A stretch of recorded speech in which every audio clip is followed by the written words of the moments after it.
crucifix from the room. I think you should just go all out. Go all out and do what? Well, as soon as you open the door, disco ball, right? Yeah, condom machine right there on the wall, incense. You know, even better, Tom. One of those little machines that dispenses cologne. No, like one of them is condoms. The next is French ticklers. Oh, yeah. Something that looks like a cat toy. You know, right. And then. Yeah. I think we've done all the damage we can do. Oh, no. I know. Start it. And then a little button you walk over, press it, and you hear your chick going, "Are you ready? Are you ready?" Yeah. Then the disco music starts. Oh, yeah. Techno action. Christy! Actually, it's chicks. Which is why Tom likes it. Hey, some people just can't grow up. I bought some Twinkies. I bought some ding-dongs. I bought some hoes and some powdered sugar donuts. I poured some sugar in my Pepsi. I had 7 cups of coffee with some fudge. I ate a Snickers bar. I ate a Almond Joy. I poured some sugar on a Milky Way and ate it. And now I'm driving on the freeway.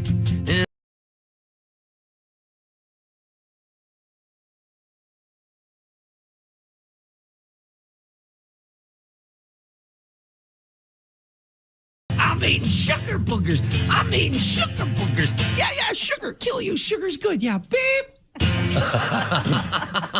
He beeped there at the end because that was an answering machine, was it not? Message. Yeah. Oh, that comedian Nathan Trenholm in the studio with us. Now, Nathan, where are you living now? I'm living in Los Angeles now, and I live with a guy and a girl. And actually, the last time I was in town, I had some cookies, and I offered some of the cookies to my roommates. And the girl just got all mad at me. She's like, "Nathan, I'm an actress. Actresses can't have carbohydrates." I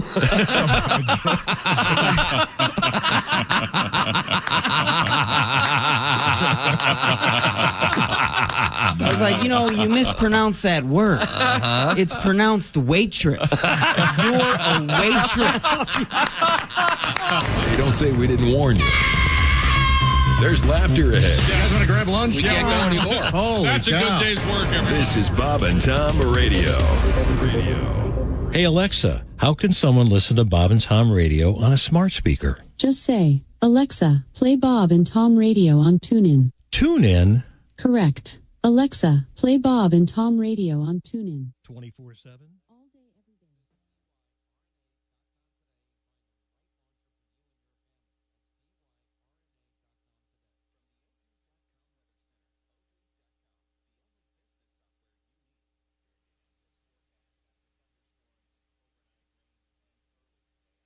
Portions of the following program were pre-recorded.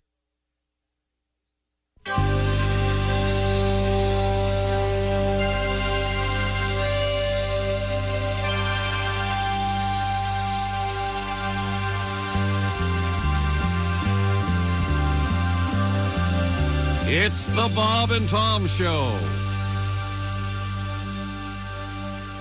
Dan St. Paul is our guest. Love that. Now, we were talking about the fact that you're from San Francisco and you live there with your wife and your son. Yeah. And you're a sports fan, and particularly, I know you're a baseball fan. Yes. And a big Harry Caray fan. Yes. Oh, I love Harry Caray. I have to tell you, though, we have a female announcer at the ballpark in San Francisco. That's right. That's right. Sherry Davis. Did I ever tell you that?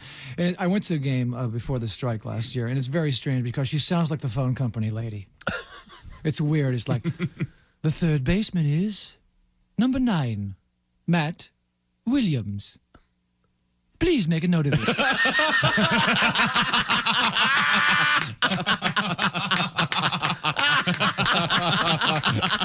and then if there's a pinch hitter, it's the batter, number 10, Royce Clayton, has been changed. Oh,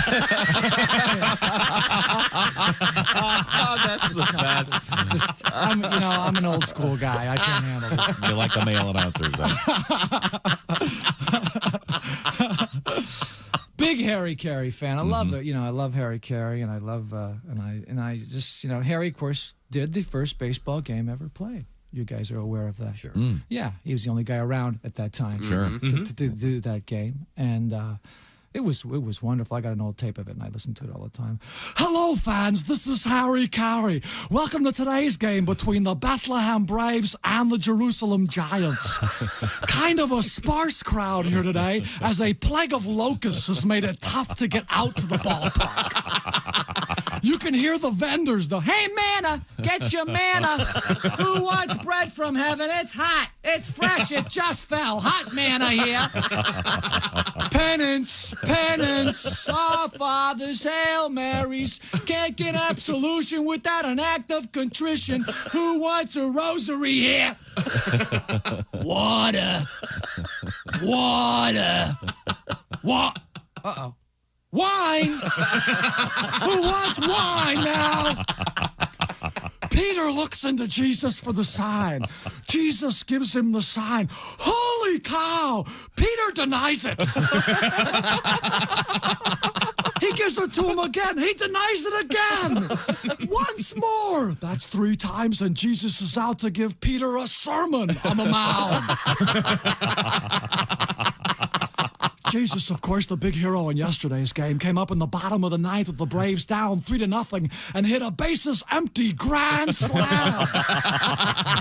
Fans, we haven't had a miracle like that since we had fishes and loaves night here. I had a chance to talk with the Savior after the game, and this is what he had to say. Well, Harry, the ball was on the outside part of the play. I was not time to make contact. First of all, I want to thank my father for loading the bases. Muchas gracias, señor. And also the Holy Ghost for breaking up the double play. Back to live action. Lazarus up to the plate now. What's that? Oh, I'm sorry. Lazarus up to the plate now. Here's the pitch. Oh, no, he's hit. He's hurt. He's down. Holy cow, he's dead. But wait a minute. He gets back up. That's the 6th time this week. That kid can take one for the team. Abraham up to the plate now, probably up here to sacrifice. Infield drawn in for the Patriarch, and now there's some action in the Bethlehem bullpen. I can't quite make out the back of his robe. It is the big number 10, Moses, just called up from the Burning Bush League. Already gaining a reputation for that lightning-fast pickoff move, reminding those runners that thou shalt not steal. Let's give it over to Steve Stone. Thank you, Harry. Fans, you want to be here this Tuesday night when the Braves meet the Cavalry Cubs. It's going to be Nabisco Communion Wafer Day here at the ballpark. All fans 33 and under get a free Eucharist signed by the Savior. Fans, Nabisco Communion Wafers go down smooth. Won't stick to the roof of your mouth like those cheap imitation sacraments. Sure, they cost a little more, but when it comes to your eternal salvation, isn't it worth that extra buck in the collection plate? Remember, fans, the next time you go to the rail for that body and blood, ask for the host with the most. Ask for Nabisco. Thanks, Steve. Here's some scores now from around the league. A big upset. David 1, Goliath nothing. Ends a long win streak for the big guy. Oh no, Job is on the 15-day disabled list with a bad case of leprosy. Pulled a hamstring. Pulled it right off. The Angels have sent Lucifer down. That's a shame. When that fellow was in his prime, he could throw some heat. This year, his earned run average is ballooned to a hefty 6. And here's the partial score. Sodom and Gomorrah still tied at 69. That's how it's done. Hey! How the heck are you? We're doing fine. Hope you are too. It is the Bob and Tom Show, live from the O'Reilly Auto Parts Studios. There's Christy Lee at the news desk. Hey, Josh. Pat Godwin's there. Hey, Josh. Jeff Oskey at the OrangeInsoles.com sports desk. That's right. Ace Cosby across the way. Hello. I am Josh Arnold, and there he is, Commissioner of Baseball. What? And all of our hearts, Tom Griswold. Well, thank you very much, Josh. It's good to see you back in gear. You feeling okay today? Doing, it's a long road. I see. Once You got again, this, buddy. Josh is dealing with something called diverticulitis. and limiting your diet to. Are you still just the bone broth? And No, I can have. It's still very limited, but like I'm having a turkey sandwich this morning. Oh, but I can only have sourdough or gluten free right now while they try to get things to calm down. Okay, but it's great. Can you put anything on it? I don't. I'm not just because I don't. Hot sauce. Yeah. Oh, sorry. No, they have me on something called low FODMAP right now, which is very. It has something to do with the way sugars ferment in your digestive system, and so. This sounds very complicated and scientific. Oh, dude, I'm learning a lot. Speaking of science, coming up today, we have an entire hunk about semen. And I mean the sperm type, not the ahoy type, not the naval. Yes. Fascinating stories involving outer space and research about one of the ejaculation in space. Wow. I don't know how these all sort of coalesced. Have one of the astronauts finally admitted to it? They masturbated? Not that I know of. This is all based on scientific speculation. And we have NASA moon base proposal, some other really interesting stuff going on. We had a great time in Cincinnati yesterday. To be more specific, we were in Kentucky. But we had a really wonderful time, and thanks to everybody who came. And we still have those shirts up on our website. It's a special donation project that we're doing for a thing called Brave Gowns, which they make like little superhero capes and stuff for kids in the hospital. Fun little organization. If you get a chance, you can make a donation, actually, by going to the Bob and Tom website, or just you can buy one of the shirts. That's where we're going to give the money to the Brave Gowns folks. But we certainly had a nice time. So thanks to everybody who helped out. And I hope to do it again. The Reds did not win, by the way. Oh, they didn't? No, they lost 3-0, right? 3-0. Oh, well, shut Well, out there's always on next time. opening day. Well, they've got more than 100 games to go. So we certainly wish. Thanks to everybody at Smoke Justice. Can't win them all. And Covington, Kentucky, and our friends at 92.5 The Fox. We're celebrating 30 years on the station there, so that was fun. I do have a letter. I mentioned the T-shirts. We did these sort of special T-shirts in honor of opening day, and the little secret in the T-shirt was I had put the coordinates, the latitude and longitude of more or less home plate at Great American Ballpark. Got a letter a few days ago saying some guy tried to turn out to be a bar near Great American.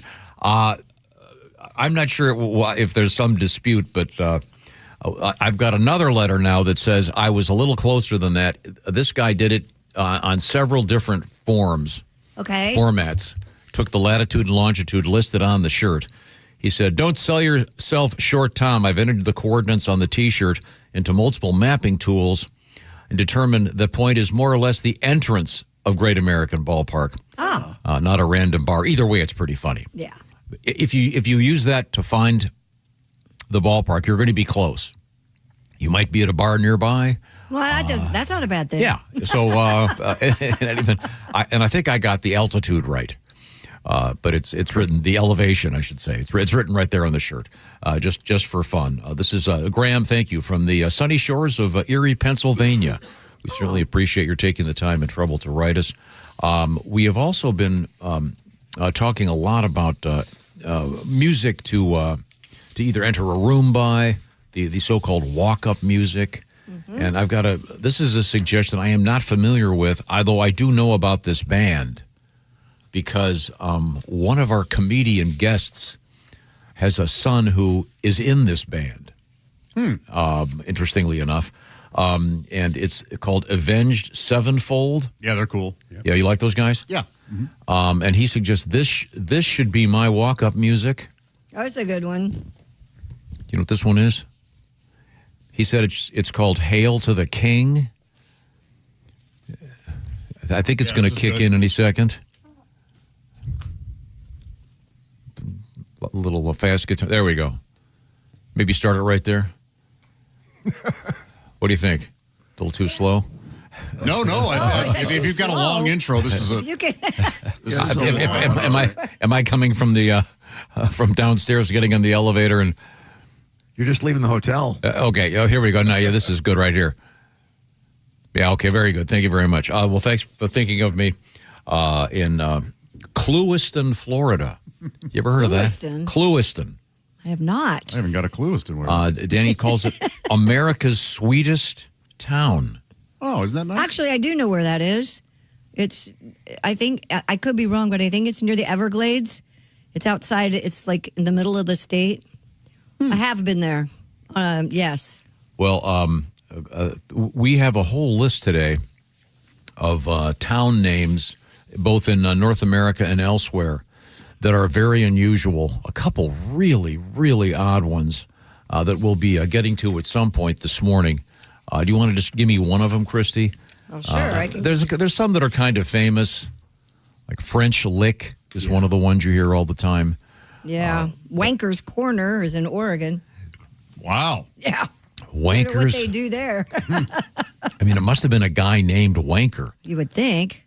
And that's of course, in England, Wanker's Corner would be slippery. Yeah, a whole different, a whole different thing. There's a Hooker, Oklahoma. Yeah. Yeah. Jess, you're listening. Yeah. What else? There's Dick Shooter, Idaho. Okay. All right. That will lead. Can you save Dick Shooter for our hunk about the male seed? Sure. You think Dick Shooter, Idaho is named after an angry lady? All that is coming up here in the Bob and Tom program right now. I want to talk to you about your credit cards. Yikes. You got that right now. What is it? How many days away are we from getting your taxes in? Hope you get a refund. But maybe you can take that refund and pay off those credit cards. Maybe not. And this is where the interest rate on credit cards, if you've ever checked it, if you owe them a bunch of money, you'll notice it's over 20% in many cases. So it really can be, it can really hold you down there. American Financing has an interesting idea. If you own your house, if you own your home, the way things have been going in the last few years, your home is probably worth a lot more than when you bought it. So there may be a lot of equity in that house you've got. So you can refinance the thing, take that money and pay off those credit cards that you're paying that huge interest rate on and move forward. The folks at American Financing have sent me just some average numbers. They say some of the folks they're working with right now, it's about an average savings of $800 a month, and they've got a special thing going on for the next week or two in which you could possibly delay 2 mortgage payments. So find out how this works. If it works for you, if you own your home, it might be a great way to get your head above water. It's called American Financing. You'll find them at americanfinancing.net/Bob and Tom. That's americanfinancing.net. Tell them the Bob and Tom Show sent you. NMLS 182334, NMLSconsumeraccess.org. APR for rates in the 5 start at 6.196% for well-qualified borrowers. Call 866-889-2611 for details about credit costs and terms. Visit americanfinancing.net/Bob and Tom.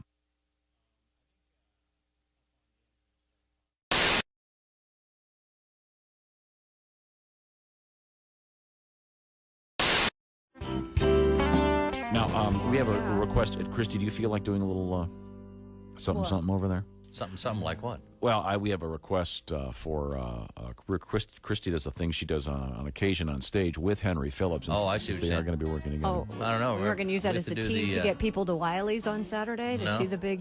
Well, the big show. The big that'd be duet. nice, but there are a lot of people who can't make it. Didn't we hear a new version of the?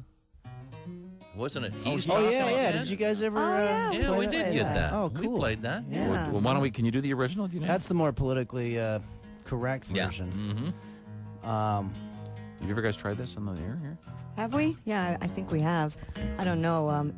Gosh, Henry, it's been so long since I've seen you, and I just thought that would be great to kind of maybe sit here and talk about some things like the weather. Have you noticed how hot it's gotten? Oh my God, and the humidity. She's talking again. I have some friends that have shown really up bugging me. at She's the talking beach wearing the again. most ungodly outfits. So embarrassing. I look at my friend. I don't know what women are thinking. I think she's psycho because she's talking and talking and talking and talking and talking and That's talking. great, but you know, at least make sure your surgeon gets your nipples in the right right place because I hate it when they skew left. God, what is that all about? You would think. She's talking again. I need a cigarette. She's talking And again. here's the other I girl wish who we wore this never horrible met. She's makeup talking the other day. again. Oh my God, the scar she She's had. like a TV set. She's talking and that talking and lipo talking. section would I'm do gonna that. go insane. That cellulite was something everybody I'm in has, so horrific why pain. would you even do that to yourself? And then I to think get she's those on horrible cocaine. scars, your stomach looks like a battleground. Maybe I now. need It's some not because she's attractive. talking and Oh talking my and God. talking, talking and And talking. I'll tell you what, if she I wears don't that care bathing suit about one a more word time, I am you gonna say. have to- You I don't know. already told that stupid Strap her to story her rooms anyway. and sees a I'm mirror. gonna get a 38 and blow myself away because you're talking. You look at yourself in the mirror and go, this is as good as I am ever going to look. Oh, my God. And to go out in public like that? What is she thinking? I was at a black tie event She's the other talking night. and again. The girl had It's on really this dress. bugging me. She's talking Her husband again. is in a beautiful It's so tuxedo. embarrassing. She I look has at on my this friends. Unbelievably I low think cut she's dress. psycho because she's I talking couldn't and believe talking. it. Here and we talking. are trying to raise money for a charity, and her breasts are hanging out. She's talking again. Oh my God, she's 55 years old. Come She's on, talking lady. again. What's your age? What are you trying to prove? She's talking we all again. know that once you start drinking, you're going to hit on your husband's best friend, and that is not She's attractive. talking again. Yeah, See what you miss when you're gone for just a couple of months, hon? Wow. Christy Lee, along with Henry Phillips. I heard something about nipples the wrong way have and you ever breasts hanging seen out. that? Skewing the wrong way? Yeah. Sometimes they put them back, they're not exactly Okay, thank you. lined up. Yeah, it kind of looked like Marty Feldman nipples. Is that what they call it in the textbooks? I for the think so. plastic surgeon?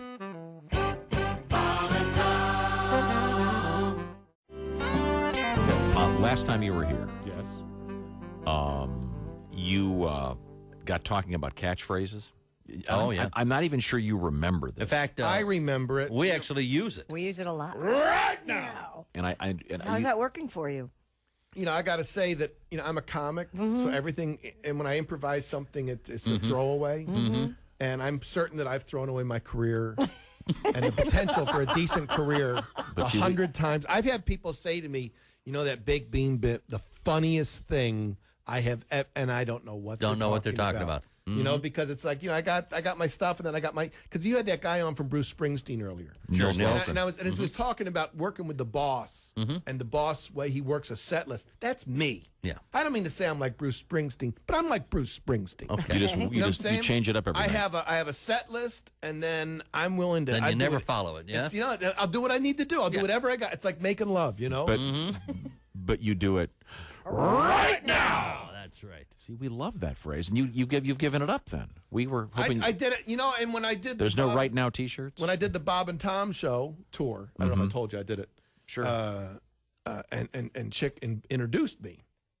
He introduced me with that catchphrase. Oh, yeah. It's starting. It's starting. Is it Sweeping America? And we want seem to. to We'll like bring you back on the tour, but only if we can do the right now thing. Oh, look Could at I that. hear what I the? gotta do? Could I hear the baked bean bit right now?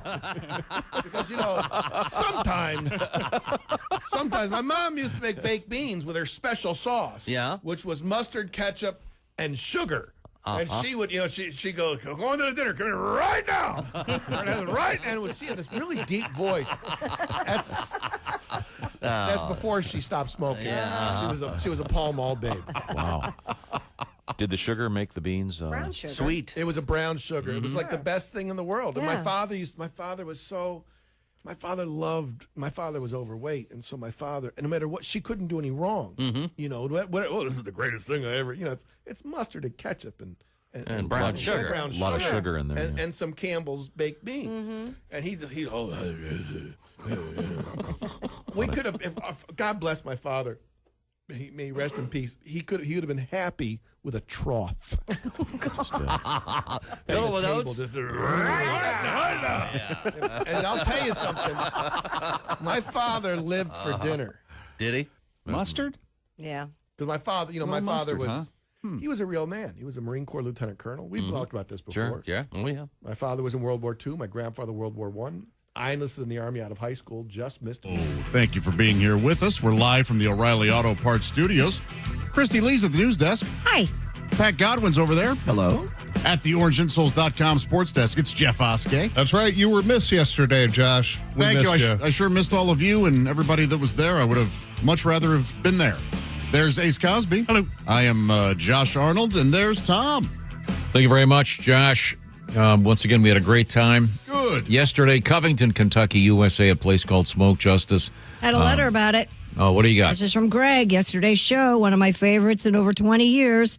Although I have to admit, I've enjoyed most of them. Well, thank you, Greg. Oh, well, I certainly appreciate nice. that. Thanks again to Lee's famous recipe chicken. Tasty. Be a nice breakfast this morning, wouldn't you think? Now, we have lots to get to, but of course, we always want to get to your letters, and we're going to begin with a retirement request.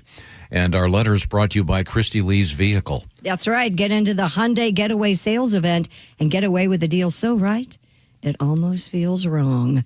Visit HyundaiUSA.com for details. Thanks very much. I've got an unusual a request here that we can't do. So Well, why'd you bring it up? So I'm going to make a slight adjustment. Well, it's a song that we're not allowed to play anymore.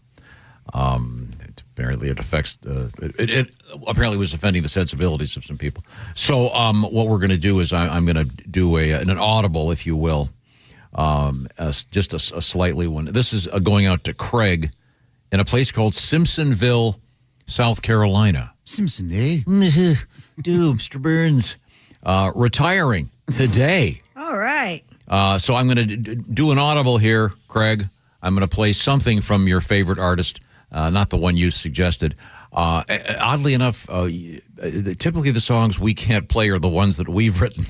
Funny enough, but this is from Haywood Banks. This is one of my favorites from Haywood. It's a short song, but happy retirement, Craig, and pay close attention to the lyrics.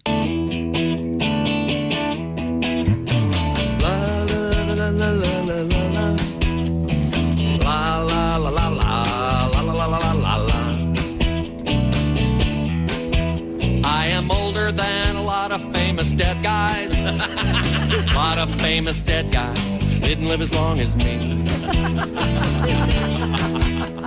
Oh, sure, they accomplished more in a lot less time. But they are dead, and what good does that do you? La la la la la la la la la la la. La la la la la la la la la la. Now if I become real famous and they know me around the world, when I croak everyone can say he sure didn't do as much as some other dead guys. But he had more time to do it in. La la la la la la la la la la. La la la la la la la la la la. Haywood. That song always reminds me of a classic drawing in the New Yorker.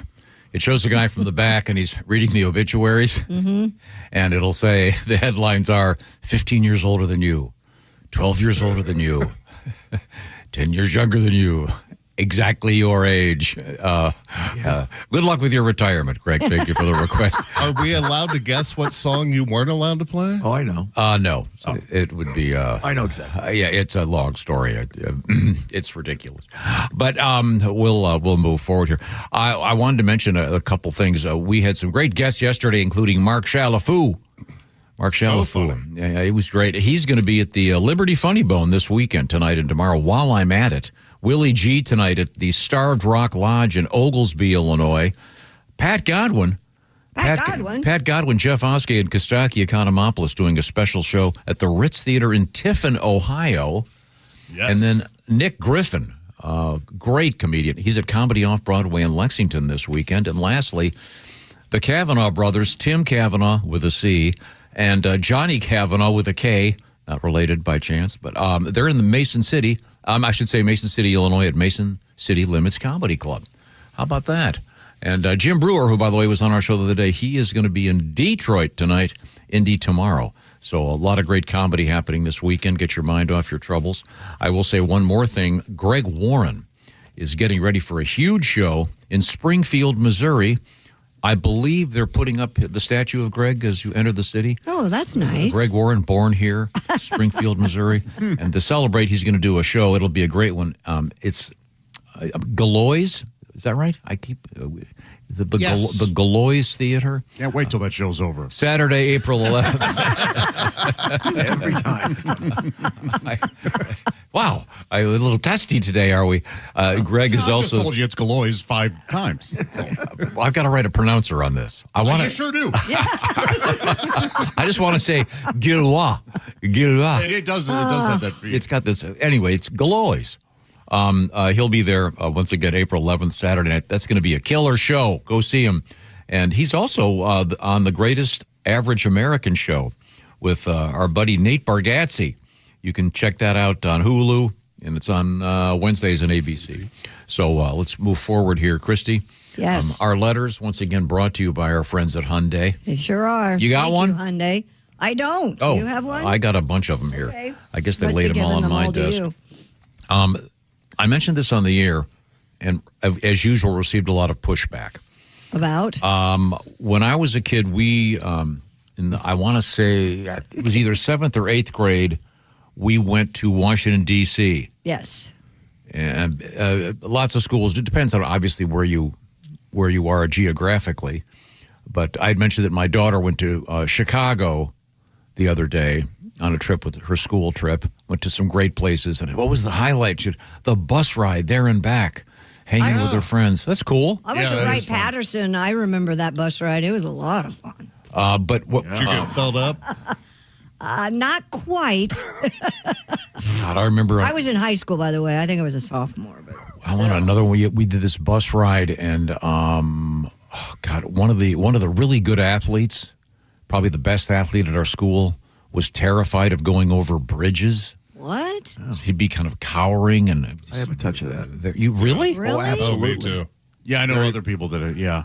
So you must have had a great time crossing the Ohio River. I didn't care for it. No. Now, were you in the Uber that went back and forth 8 times? No, I didn't get there in time. You had the stoned Uber driver. We did. Josh, we got a few of us went out to dinner, and we got an Uber back to the hotel. And when we got in the Uber, it reeked of weed. Oh, yeah. And the guy, his eyes were barely open. And we start going over a bridge, and then we come back across the bridge, and then we go back over the bridge. And I'm like, isn't the bridge we want over there? And he's like, yeah. And I was like, oh, this isn't, it took us 25 minutes to get back to our hotel. However, Should have taken in his defense. sober, there's a certain part of Cincinnati when you're coming from the north, there is a hunk of freeway. It's 12 lanes wide or something, and you've got a series of signs that are a few hundred yards apart. And if you are in the wrong place, you got to exit right, then exit left, and you get fed into a bridge. And geographically, you want to go south, but it tells you to go north on 71, and that seems wrong. Yep. So it's like, I don't want to go that way. Yeah. Yeah, I have absolutely done at least a triple crossing trying to get to our gigs there. Yeah, but you aren't a rideshare driver in that town. In any event, back to my story. So I had mentioned that my Washington trip as a kid, which is that also led to my famous story about my buddy John getting the getting the magazine. What is the letter about? I remember I said we went to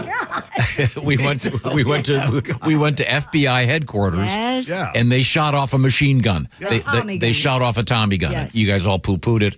No, no one poo-pooed it. No. We believe. Dear Bob and Tom Show, I did the D.C. trip too. I can confirm we saw an FBI agent firing a Tommy gun. Man.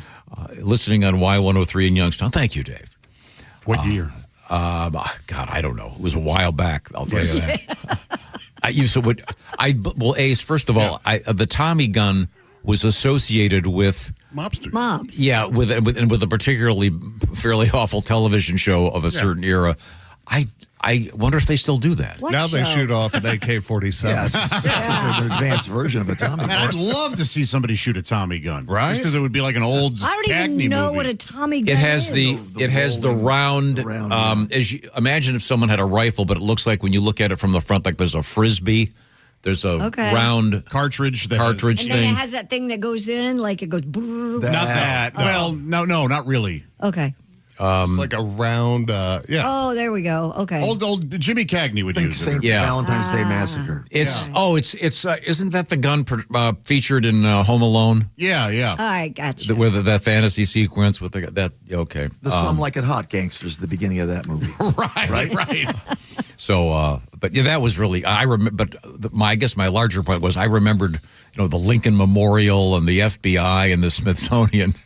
But my daughter was more impressed. Right, but you went to an all-boys school. That's true. What else are you going to do on the bus? Yeah, I can't Well, that's true. shenanigans on that. You're not going to be doing anything fun on your bus. Yeah, one guy barfed out the window and it flew in 3 windows back, Oh man. hitting my buddy Rich Lulensky in the face. Oh my that god. is awful. Yeah, that'll happen. Oh well. Yikes. But the Washington trip also was where one of my friends at the time looked like he was 18. Here we So go. he went down to the lobby Nudist. and he bought a copy of Western Nudist. And by the way, I want to thank the listeners. Someone actually found me that issue and sent it. It's in my office somewhere. But Western Nudist was really, because in those days, you couldn't just grab your phone to get a little bit of flesh. Josh, you would have loved it in front of a live audience. His references, he would go, Nobody got his references yesterday. Not one There are person. some wild ones, too. Yeah. They're just staring at It was us. like they're just looking at him. They like, were drunk. What are you talking about? There were a couple of, might have been a couple of obscure ones. But yeah, Western Nudist was about some nudist colony, and it's very disturbing when you see like the whole family naked.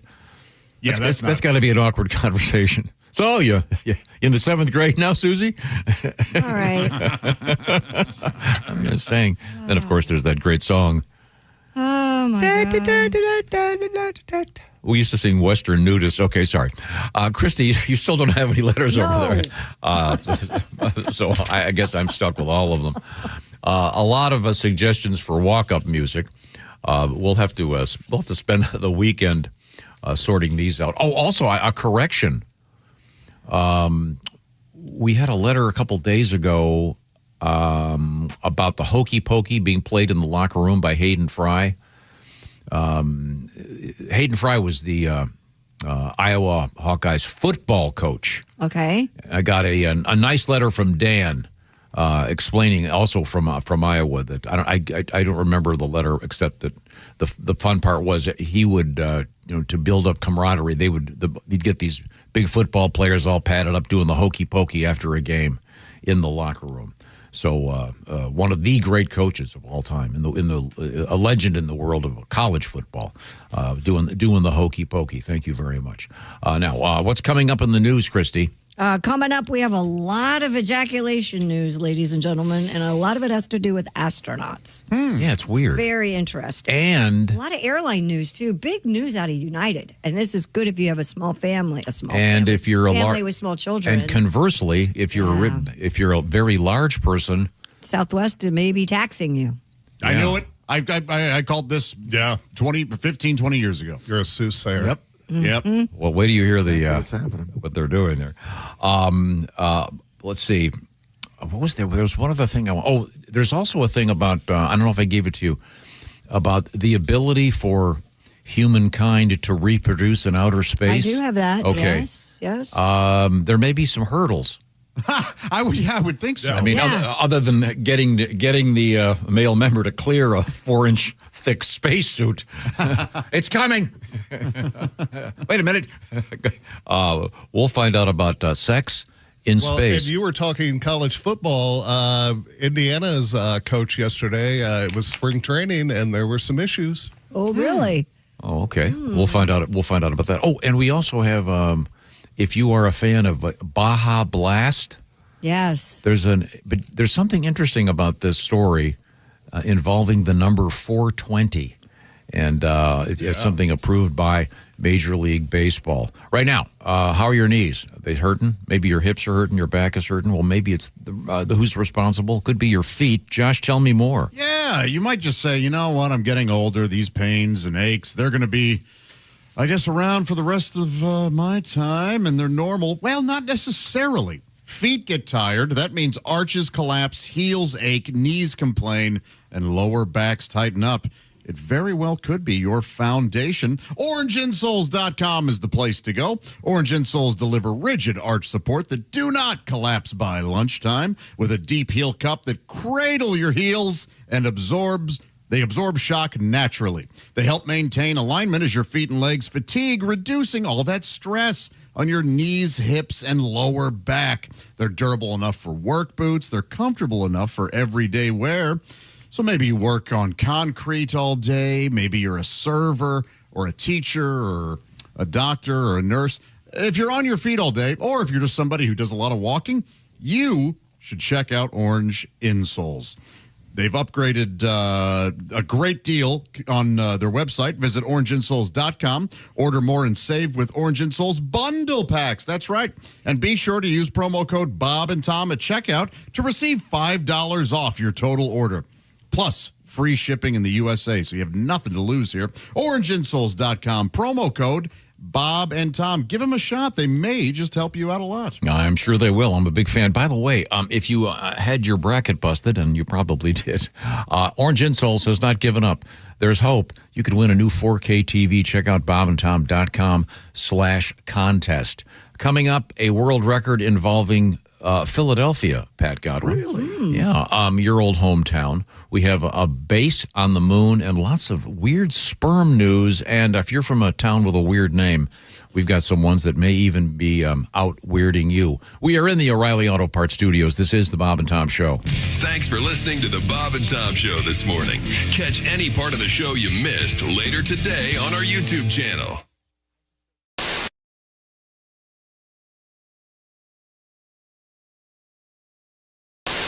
Hey! You still don't have orange insoles? Do you walk? Do you stand? Do you work? Then, buddy, your feet are losing the war every single day. Your arches go flat. Your heels scream. Your knees pop like popcorn. But wait. What if I told you you don't need a prescription, you don't need a diagnosis, you just need orange insoles? Rigid arch support that does not collapse. Deep heel cup for shock absorption. Built strong for work boots. Comfortable enough for everyday shoes. You upgraded your tires. You upgraded your mattress. Maybe, just maybe, upgrade what you stand on every single day. Orange insoles. If you have feet, you qualify.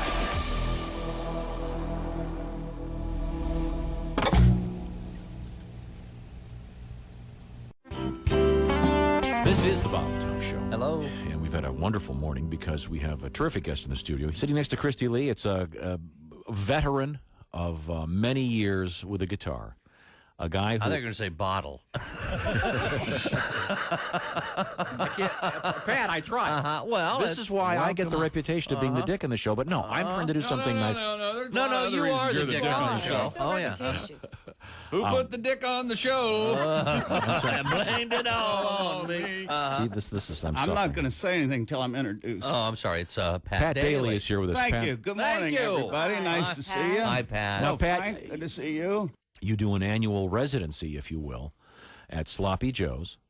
That's the place that does the famous Hemingway lookalike contest every year. Yeah. And you could actually, and you win every year. You could certainly place in that. They've been after me for a lot of years to do that. And now I say I'm too old. He shot himself last year. Oh, yeah. All right. Let me play a song for you. Okay. Please. Ohio is having a blizzard. Missouri is having a flood. Oh, I can't read the paper. It's too small. Must be the martinis. Okay. Where's that music stand? Would you like chicks Okay, readers? here we go. You want my cheaters? Okay, let me start over. Okay, Ohio is having a blizzard. Missouri is having a flood. Most of the South is having a drought, and Malibu's having a slide in the mud. San Francisco is having an earthquake. They say she won't last through the year. The whole country's reeling in recession, and I'm having one more beer. Oh, I'm having one more cold one till the news and the blues disappear. The world's on the brink. There's time for a drink, and I'm having one more beer. Oh, yes. My sister is having a breakdown. My son is having a toke. My dad is having his old emphysema, and I feel like having a smoke. My buddy is having a sexual crisis. He's smiling at me kind of queer. Uh-oh. My secretary's having her pregnancy test, and I'm having one more beer. I'm having one more cold one till it all hits the wall and disappears. My wife's having fitsin' and cat's having kitsin', and I'm having one more beer. My daughter is having her nose pierced. My mom is having her butt tattooed. My brother is having an affair with my wife. Uh-oh. Guess who's the one getting screwed?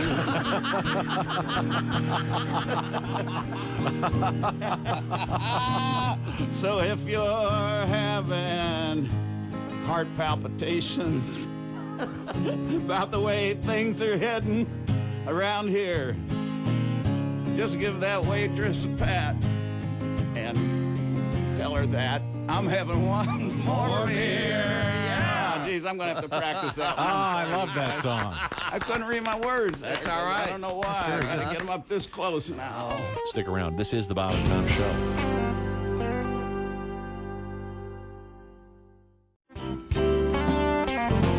Now, I know you're a guy that cares about the way you look. You've got a nice suit on. Yes, he looks very good nice this morning. tie.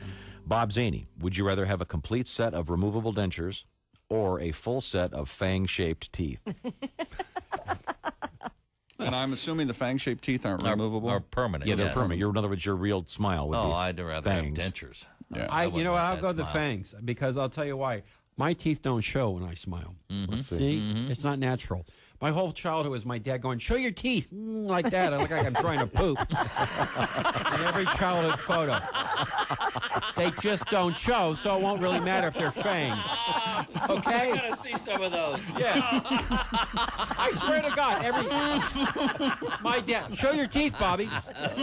It does look like you're trying to once again drop a deuce. I'm sorry, should I say drop a deuce? I want to see those photos. Wow, you're right, though. You can't see your teeth. Look at little Bobby. I know. There he is. The one that really sticks in my mind, we were at the Wax Museum in Buena Park. Sure. Right next to Knott's right Berry by Farm. Knott's Berry Farm, yeah. And we get our picture taken. I think it's with Frankenstein. Uh-huh. So you get your photos, and it's the whole family, and I'm like, yeah, in front with Frankenstein. Radio. Hey, it's the Bob and Tom Show, live from the O'Reilly Auto Parts Studios. Christy Lee's at the news desk. Hi. Pat Godwin's across there. Hello. Across there. There's Jeff Oskey at the OrangeInsoles.com sports desk. There's Ace Cosby. Howdy. I'm Josh Arnold. There's Tom. Well, thank you very much, Josh. Glad to have you back. Now, we've been talking about so many different things. I've got another letter here.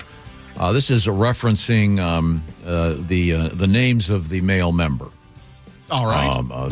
Sometimes we were talking about slang terms for the male member, of course, but also nicknames. Also nicknames. Yes. This is on that topic. It comes to us from the beautiful city of Ithaca, New York. Oh, yeah. Love Ithaca. Yeah. Where Cornell is? Yep. Yeah, what a beautiful campus. And all the beautiful gorges. They have a great museum The there. lakes. And of course, the resident Larry. For those of you that know Larry, Hi, Larry. Larry in Ithaca, Larry wanted to tell us what his wife, the term that she uses to refer to the male. Yes. She calls it Snickers because it satisfies. Very nice. Thank you very much. And coming up, I think we have some Milky Way and Mars trivia that ties right in with that. Well, thank you very much. Thank you very much, Larry. We certainly appreciate that. I'm not sure I get this letter. Okay. Go ahead. My son Blake, this is from Joan, sent me a text the other day before leaving for work that said, "When I get home, I'm going to get a carrot naked. Do you want any?" What does that mean? Is that all the letter says? Yeah, a carrot naked. It sounds to me like an autocorrect issue.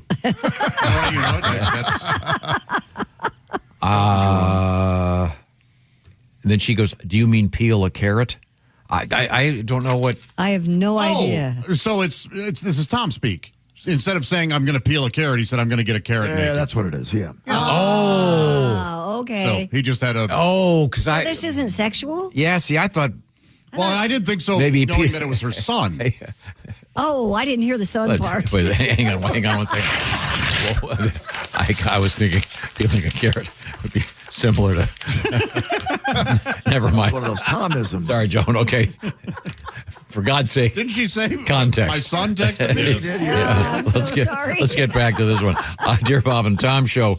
This comes to us from Greg. I was fixing spaghetti the other night. My wife said, "Do we have any spaghetti bread?" I said, "Do you mean garlic bread?" Yeah, that's what she meant.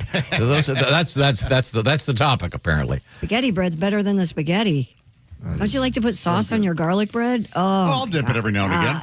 Oh, good. You can't beat spaghetti. Now, dear Bob and Tom show, I was catching up a few days ago. Why was Tom having Austin at the Lowe's cut the wood for him for the doghouse? Because he's such an experienced woodworker. That's very simple, Austin. That's a very good question.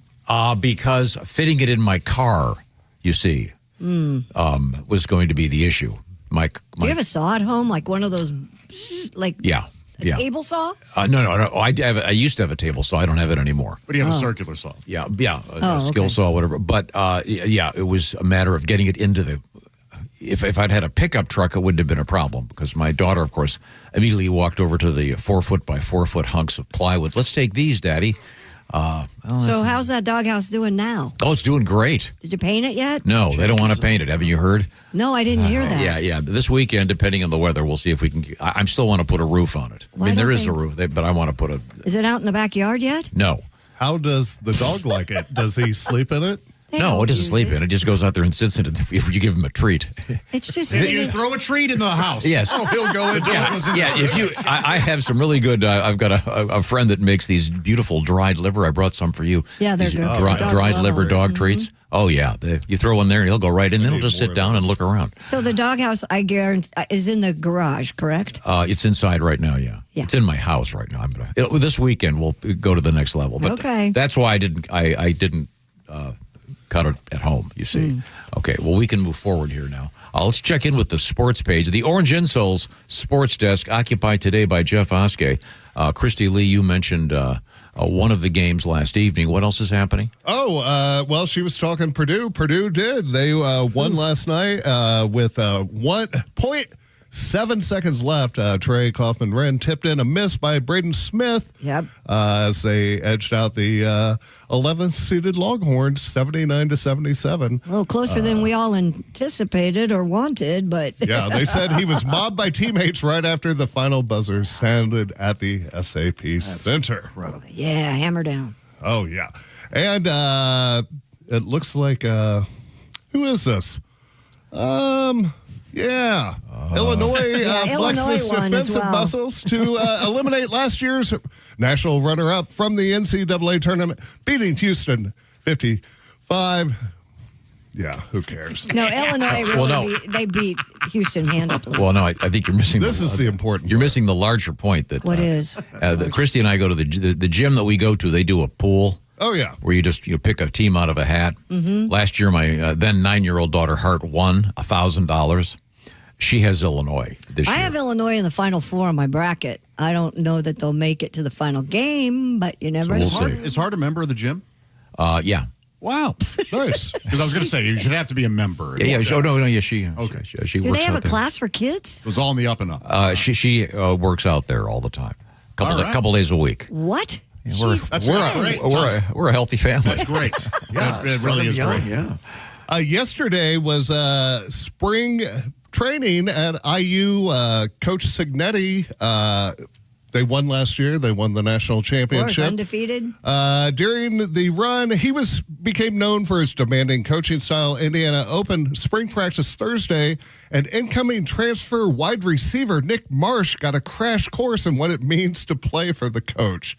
Marsh, who transferred from Michigan, arrived to practice in gold cleats. Ooh. After Marsh's productive 2-year stint in East Lansing, Signetti pivoted to the wide receiver's footwear. I don't love those gold shoes he came out in today, he said.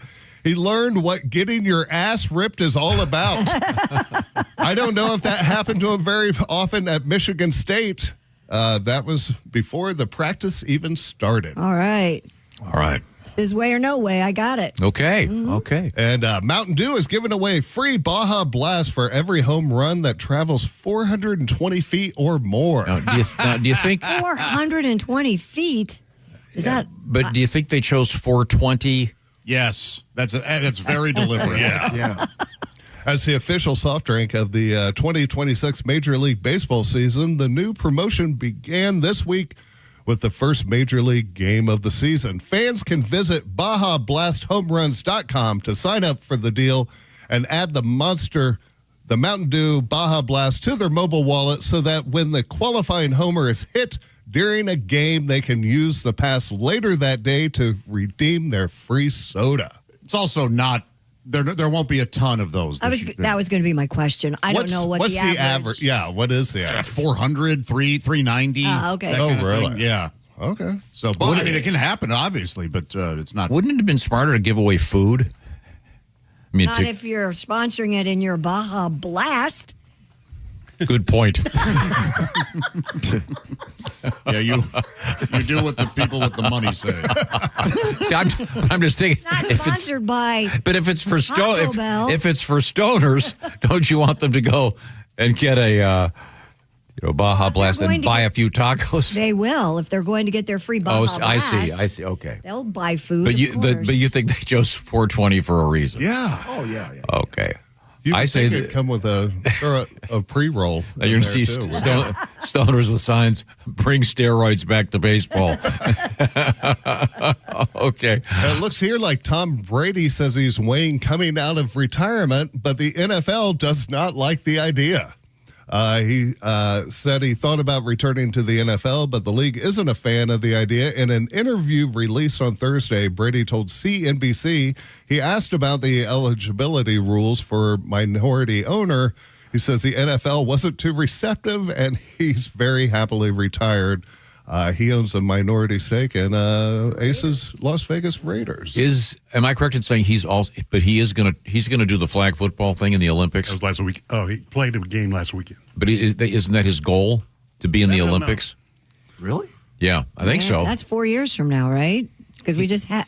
Well, he's in pretty good shape. I think he'd be just fine. All right. You don't think so? I don't know. I do. Yeah. I think he'd be great. It'd be fun.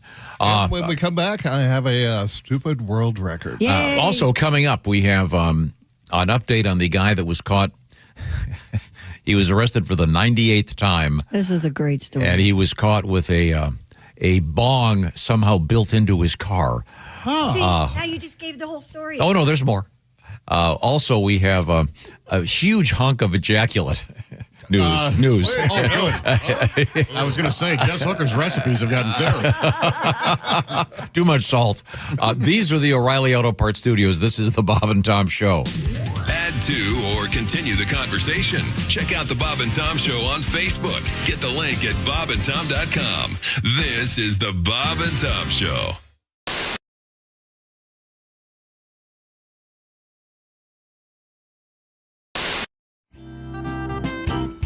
Let's just move on. How are you? Everything going? I'm not good. I'm not going to lie to you. What's the problem? They're renaming my street. They're renaming my street. Oh, you see, that's one of my hot buttons. Oh. Let me tell you something. I live on 39th Street. That seems pretty easy, 39th Street. 39. They're going to rename it Cesar Chavez Street. Now, I'll be honest, I don't know who Cesar Chavez is, but I hate him. Whoever he is, I hate him. Great man as far as he was a great getting farm workers together. And well, it's because I had to study about this. But here's the thing: we say we're going to rename the street because that shows that you love the man or whatever. The thing is, naming a street after something doesn't mean you love it. I don't love the number 39. I just look at it as the least aggressive sexual position. It is one Here's of the these. thing about 39 is that it comes after 38 and before 40. Yeah. Therefore, making the streets make some sort of sense. Sure. If you're trying to get somewhere, if you're on 5th, you know how far 25th is. Sure. But if we're just going to start naming them after random civil rights leaders, is there going to be an order to these civil rights leaders? Is there going to be, like, we're going to name them in order of their effectiveness as a civil rights leader? No. All I know is that Rosa Parks is going to be up front. Yeah, absolutely. Well, I was thinking there's going to be all these conversations with the guys. It's like, I told you, man, I live on Jesus Boulevard. Where are you? You're only to Al Sharpton? You're all the way across town.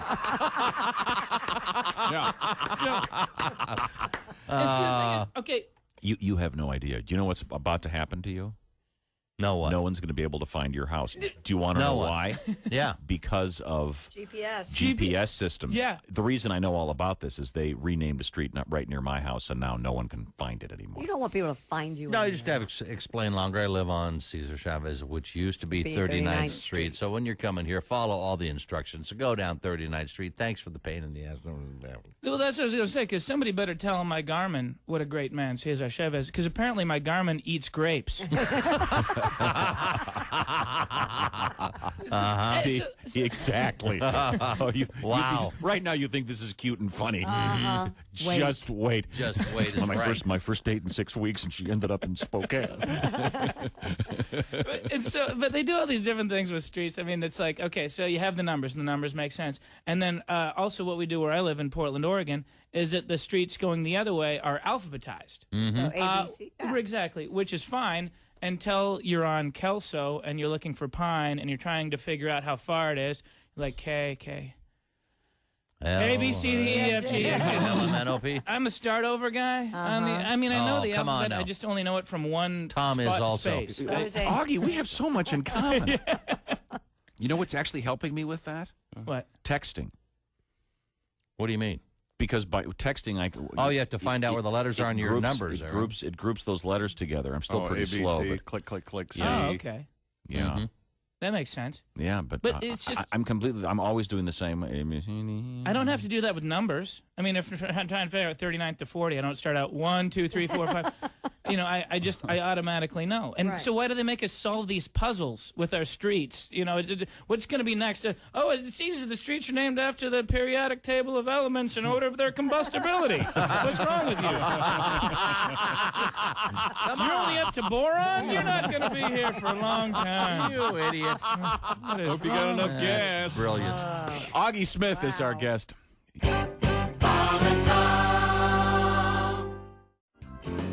Any changes you'd like to make in the world right now? I got to tell you, okay, first of all, as you guys know, I drive a Cadillac. And if you don't know, Cadillac is kind of considered the Mercedes of cars.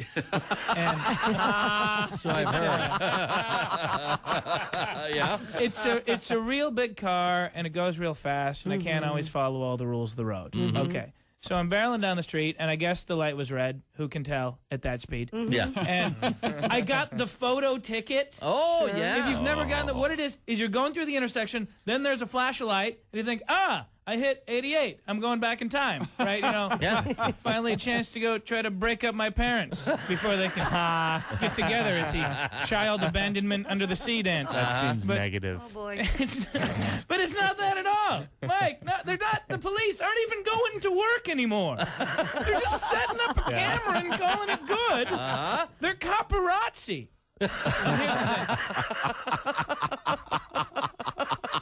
I don't blame them. I don't blame all the laws that they're supposed to have. You get in your car, you got to wear a seatbelt. Why do you wear a seatbelt? Because it's the right thing to do? No, because the man tells you have to. That's right. Click it or ticket, jackass. Right? Because your government is very, very concerned about your health and safety, and they always have been. And if you got a kid, they're really concerned about your kid's health and safety. Because if you got a kid, you got to put the kid in the car seat, then put him in the back seat. Then there's a wreck, and the airbags come out, and the good ones, they jettison the car seat from the car. Then a parachute comes out, and the kid gently floats to the ground like the beginning of I Dream of Jeannie, because the government is very, very concerned about your children's health and safety, and seatbelts are a big part of that. Really? Ever seen a school bus? Yeah. Yeah. The only seatbelt there goes around the 50-year-old parolee driving the damn thing. Oh, yeah. That dude's strapped in like he's going to lethal injection. Meanwhile, the kids are in the back flying around like lottery balls. No. Your government does not make you put on a seatbelt to protect you. They make you put on a seatbelt to control you. They make you put on a seatbelt because it's the only tangible way they can physically tie you up during the day. How about click it or take responsibility for your own health and safety, because this is America and not some fascist regime. What are you saying, Ogg? You saying you're against seatbelts? You're damn right I'm against seatbelts. Bob and Tom. Hello, my name is Alexa. If you have a smart speaker and what to hear, Bob and Tom Radio, just say Alexa, play Bob and Tom Radio on TuneIn. Now, you try it. Alexa, play Bob and Tom Radio on TuneIn. That's the first smart thing you've said to me since you took me out of the box.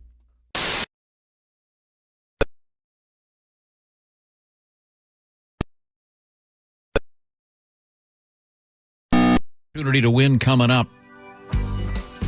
Hey there, it's the Bob and Tom Show, live from the O'Reilly Auto Parts Studios. Christy Lee's at the news desk. Hi, Josh Arnold. A Vision in Burgundy. Thank you. There's Pat Godwin. Hello. At the OrangeandSouls.com sports desk, it's Jeff Oskey. Hello. Ace Cosby's there. Hello. I'm Josh Arnold, and there's Tom. Another quick letter. We were discussing the ashtrays made of hubcaps. Yes. We were. And several people had never heard of this. And it was a staple in a certain era.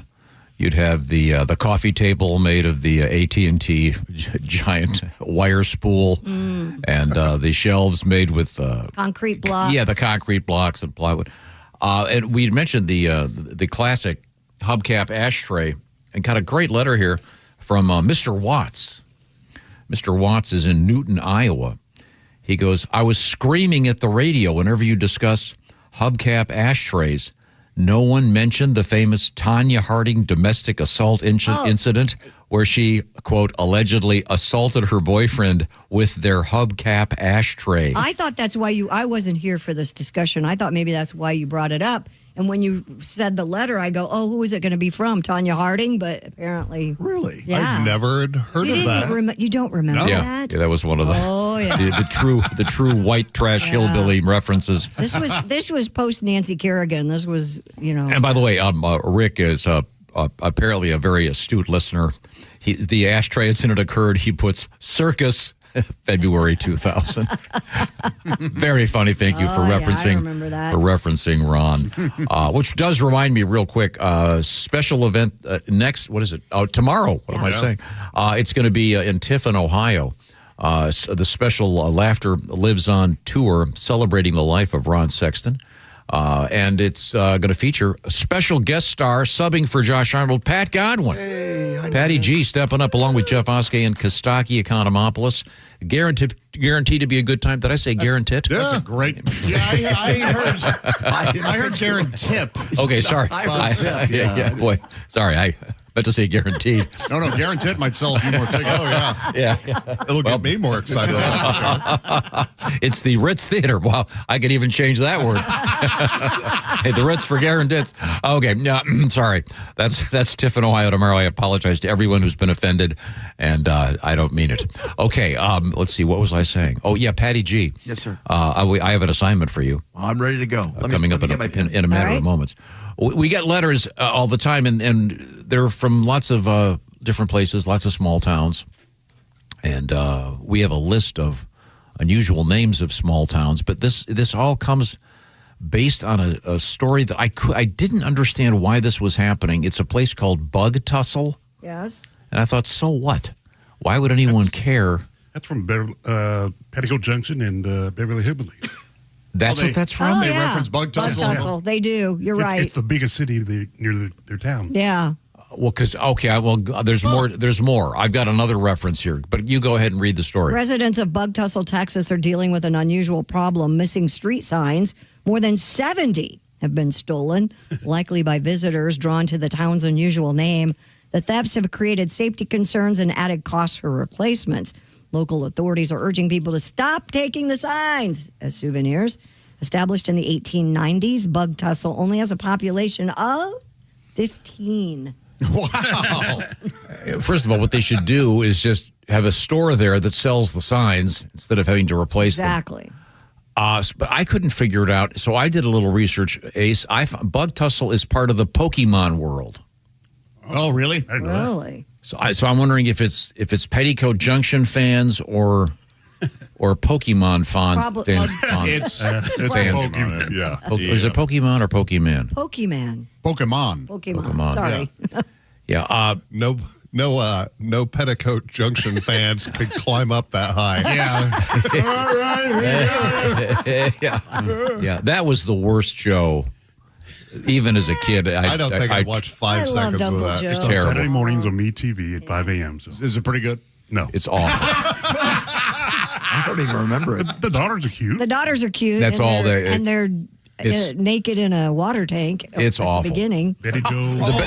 The Beverly Hillbillies. And Billy Joe. The Beverly Hillbillies really did have some, actually raised some very interesting issues.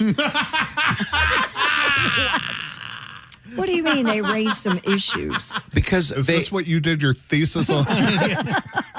Because the banker was, Mr. Drysdale? yes, he was a complete jerk. Yes. And Jed Clampett was this naive guy from the hills that was a great guy. He was honest and he was smarter than everybody. But I just thought it was a great show. But the Petticoat Junction, awful. They didn't have that kind of heavy thesis. Didn't have the gravitas of a Beverly Hillbillies. Not to mention a great song. But so I didn't realize that's where Bug Tussle was from. But there is a Pokemon reference there. Okay. So there you go. But that led me to doing a little bit of homework about town names. And we've talked about a couple of these. There's so many just bizarre names. And I gave Christy the list. Any that stand out for you? How about Belchertown, Massachusetts? Sure. Truth or Consequences, New Mexico. Yeah, I'm very familiar with that when I lived in that wonderful state. There's also Woonsocket, Rhode Island. Ugh. Yeah. What's the one, Dick Face? What is it again? Dick Shooter. Dick Idaho. Shooter. Oh, yeah, even worse. Dick Shooter? What state's that in? That's Idaho. Idaho, yeah. Been there. Ding Dong, Texas. Ding Dong, Texas. Lick Fork, West Virginia. It's not too bad. And of course, the famous one on this show is Climax, Georgia. And there's a Climax, Michigan. Yeah. Yeah. I wonder if they get their signs stolen mixed as up? much. Oh. Yeah, there's just so many of these towns. There's also. Do you have the ones from the UK? I do. Well, that's got to be even crazier. Let's see. There's a Gene Autry, Oklahoma. Who knew? There's a London, England. Can you believe it? I doesn't know, make any right? sense. What? That is nuts. In the UK, we have Wide Open in Newcastle upon Tyne, Pity Me in County Durham, No Place, also in County Durham. Boy, that's a frustrating conversation. So where are you from? No place. Oh, you don't have to be a smart ass. I'm just trying to make small talk. How about Bushy Gap? Wow. Oh, I want to visit that. I've been there. Oh, yeah? Lately, it's a lot less bushy. Once Brewed. Are you a Bushman, Oskar? What do you mean? You prefer? know what he means. Oh, I don't. I don't care either way. I love it in all forms. Yeah, because you and I kind of came up during the transitional phase. Yes. Like we were, I would imagine, experiencing things Across before and after. Okay. Yes. Tom and I are raising the bush. There's Giggleswick in North Yorkshire. I like that. There's Wham Bottom in Lancashire. Wham Bottom. Wham Bottom. That's where Boy George is from. And then George Michael. He was actually in Wham. Even better. And there's Westward Ho in Devon, England. Westward Ho? That's Yeah. cool. That's cool. Is that a movie? Yeah. Yeah. It is? I thought it was. I mean, it's definitely a classic phrase. Yeah, wasn't that a like Abbott and Costello or something? I forget which Westward one. Ho!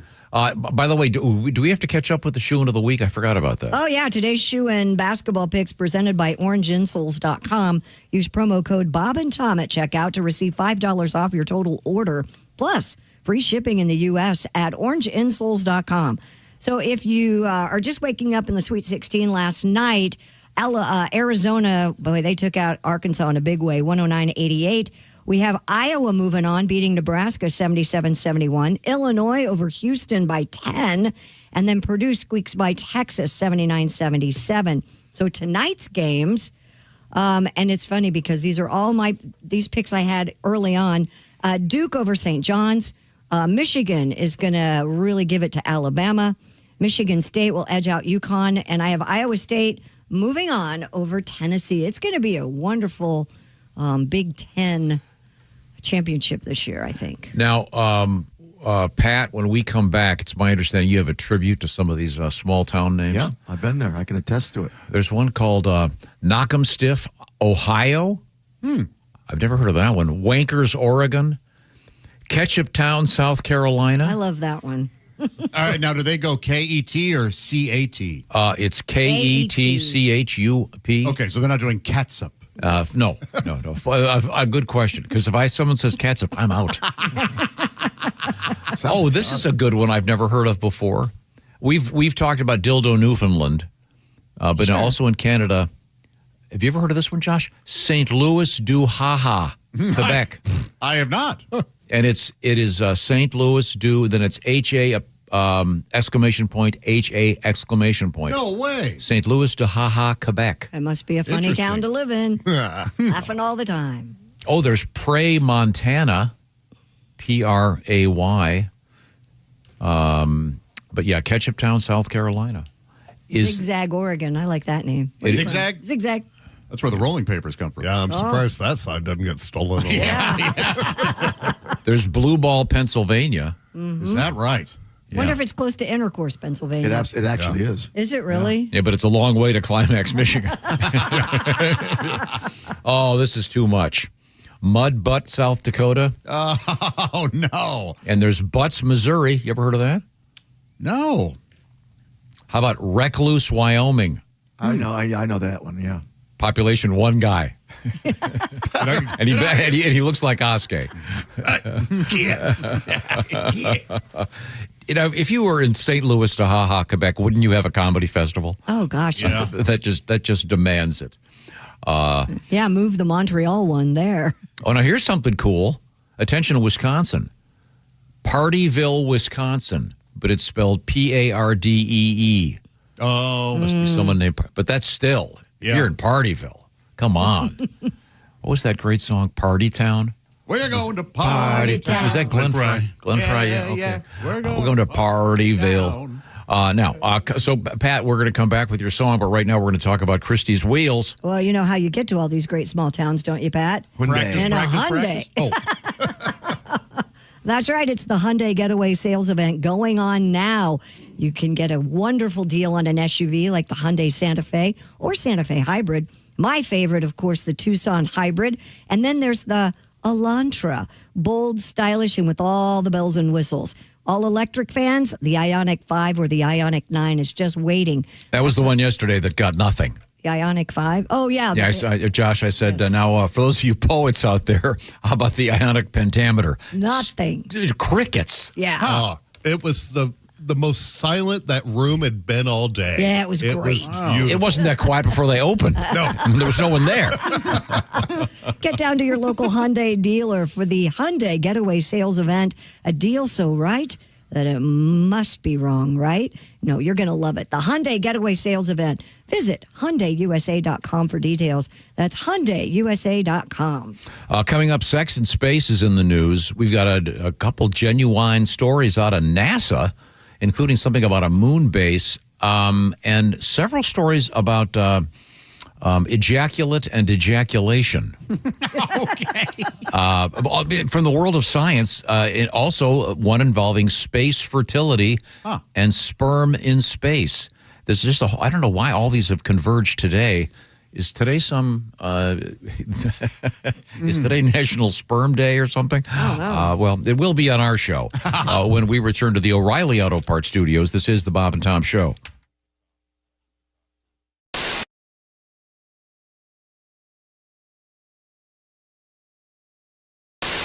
We're trying to see how Chick McGee will do in the cherry spitting competition in the parking lot. No, well, here, I'll eat the cherry, then I'll give you the pit. Oh, no, you don't do that. No. I've never been so turned on in my life. Come on. Now, when you do it, you have to pass it tongue to tongue. Now, we just talked with one of the champions. Turns out Nats. Hey, Bob. Yeah. Gnats love cherry. Oh, how about that? It may just be me that they love. I haven't been able to shower since last Tuesday. Don't tell us that. I can't get this wound wet. I'm that's sorry. too There may bad. be a BO issue here. Oh, boy. Okay, so it's 50 feet to the poster of me. Right. Now, is the line is right here where the sidewalk meets the asphalt. So, has Chick popped a cherry in his mouth? Does he have a pit in there? Have you ever popped a cherry? No, never have the pit. Oh, come on. One time in Welsh, West Virginia. All right. Okay, Chick McGee is... he's at the line. Now, Now, he's remember... eating the cherry. The pit. Where's the pit in your mouth right now? Oh, he dropped it. Oh, 3-second rule. Oh, I'm sure there are no goose turds. Netta, he put it back in his mouth. Oh, this is where the geese poop all the time. Oh, yeah. No, they pooped on the other side. It hasn't rained in 3 months. Okay, now, is there a line that Chick he can't cross? You can't cross. Plant your feet. He's got to get a toe on the line. Now, you predicted you could spit it how far? 30 feet is what you... Okay, I think you're going to get maybe 20. Oh, now he's... Oh, pussy Oh, yeah. crosswind. Well, you know, those crosswinds... You think the bullet Kraus complains about a crosswind? Uh-huh. Have we got... Okay, go ahead. Do we have our measuring tape? It's already marked on the pavement. Okay, ready? Go ahead. It's off, and it got to the second blue tape. Which is how far is that? 20 feet. 20 feet. Oh. That's how you. That's You what said you 30. There's a significant difference. Okay, now Chick is leaning back. Now, are you folded? Is the pit folded into your tongue? Remember, he said the key is lung power and getting a vacuum seal. He just spit. No. How much? What do you think? What is that? That's short of 20 feet. Short of 20? Okay, short of 20 It's getting feet. worse. Again, what? I think you need a... Yeah, Tom, put your money where your mouth is. I never said I could do this. Oh, yeah? Come on. Come on, Have these spit. cherries been washed? Come on, Chick. Chew up a cherry for him. They've been washed. Beat him like a bird. Cherries? Haven't you seen them wash them at the store? Okay, go ahead, take over. Oh, boy. Oh. Breathe through your nostril. You look like... Jeez. You look like some bad lawyer at the turn of the century in court. Your Honor, I've never known my... Oh, he's ready. Have you swallowed the cherry meat? No, what's the technique here? You roll your Spit tongue. it. Can you roll your tongue? Spit. Just Well, spit. Now, we could only hope. Oh, my God. That didn't even go 10 feet. Here comes Christy Lee, ladies and gentlemen. All right, now we have a gal She's with got on her Daisy Dukes. great lung capacity. Okay, let me get this microphone down here in front of Christy. See. Mhm. Smallest tongue I've ever seen in my life. Okay, well, All right. That's why I can't do this. I don't think I'm going to be very good. 3-year-old tongue. Oh, 18-year-old time is what I Thank meant you. to Well, say. all models The line on is the where the age. asphalt meets the cement. He's out here with his cane. Oh, I'm sorry, I'm injured. Do you mind? Uh-huh. Okay, step up. You can't take a running start. All right, is Christy eating a Christy cherry? has kind of a controversial stance, Bob. She has her feet staggered. Okay. And now the technique, Christy, you're supposed to go up and down like you're doing jumping jacks. Remember, it's braless day. That's right. It is braless day. Okay, here we go. Christy leans back. Can she spit? No, you can't make her laugh. What was that, 2 feet? Was that, how far did that go? 6 feet, okay. I think she got a little on her chin. How are we on time, Bob? We don't have a scorer's time clock. Well, we have about 1 or 2 more minutes here. I've never been a spitter, Bob. That a girl. That's what I like about I think those Christy Lee, I've never been a spitter T-shirts might be a big item for the store.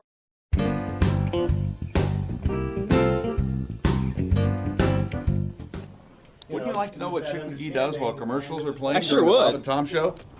Walk this way. Okay. Ba-bum-bum-ba-da. Here you go. You're going into the restroom. Well, no, this happens sometimes. Sometimes you have to do quick decision making. It's locked. Right? Normally, everyone who works here knows that they shouldn't be in the bathroom when we're in commercials. Of course. Because I might have to use the bathroom. Number and one. I can't use the bathroom any other time than when we're in commercials. Number 1 or number 2? I'd rather not say. Oh. Well. Hello. Hang on. Your name, please? Chris. You're fired. You taught him his lesson. Oh, yeah! Woo! Ah, refreshing. Wait a minute. Did I fire him? Yeah. Why aren't you gone? Get your Because he has no real power here. It's the Bob and Tom Show, live from the O'Reilly Auto Parts Studios. At the news desk, it's Christy Lee. Howdy. With the guitar and the keyboard, it's Pat Godwin. Hello. With all the sports today at the OrangeInsoles.com sports desk, it's Jeff Oskey. Hey, Josh. With an enviable, we're going with. Now, what exactly is that? With an enviable amount. There we go. Of hipness and suave, it's Ace Cosby. Oh, thank you. I'm Josh Arnold. There's Tom. You're right. I'm done with trying to use my brain. I had to laugh yesterday. I saw pictures of Prince William. He was doing something, I don't know, but he didn't have a hat on. And he's holding on to the tuft, Tom, just like you did. Oh, really? Yes. I couldn't Just that stop little giggling. acre Just up front? A little bit of hair right up front. Okay. You were going to introduce me. You wanted to say something like a man with gravitas and yet swagger. Yes. Yes, that would be good. Okay.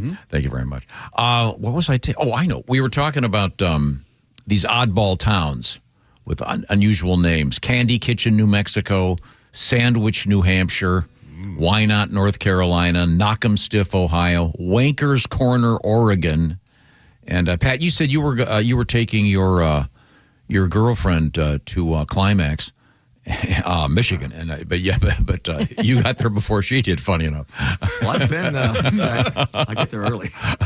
I've been to all 50 states as a comedian, and I performed in 49 of them. Yes. So I've been in some of these towns, and in this particular song that I've just written, everything I say, these are actual towns, actual cities. Okay. All right. Here we go.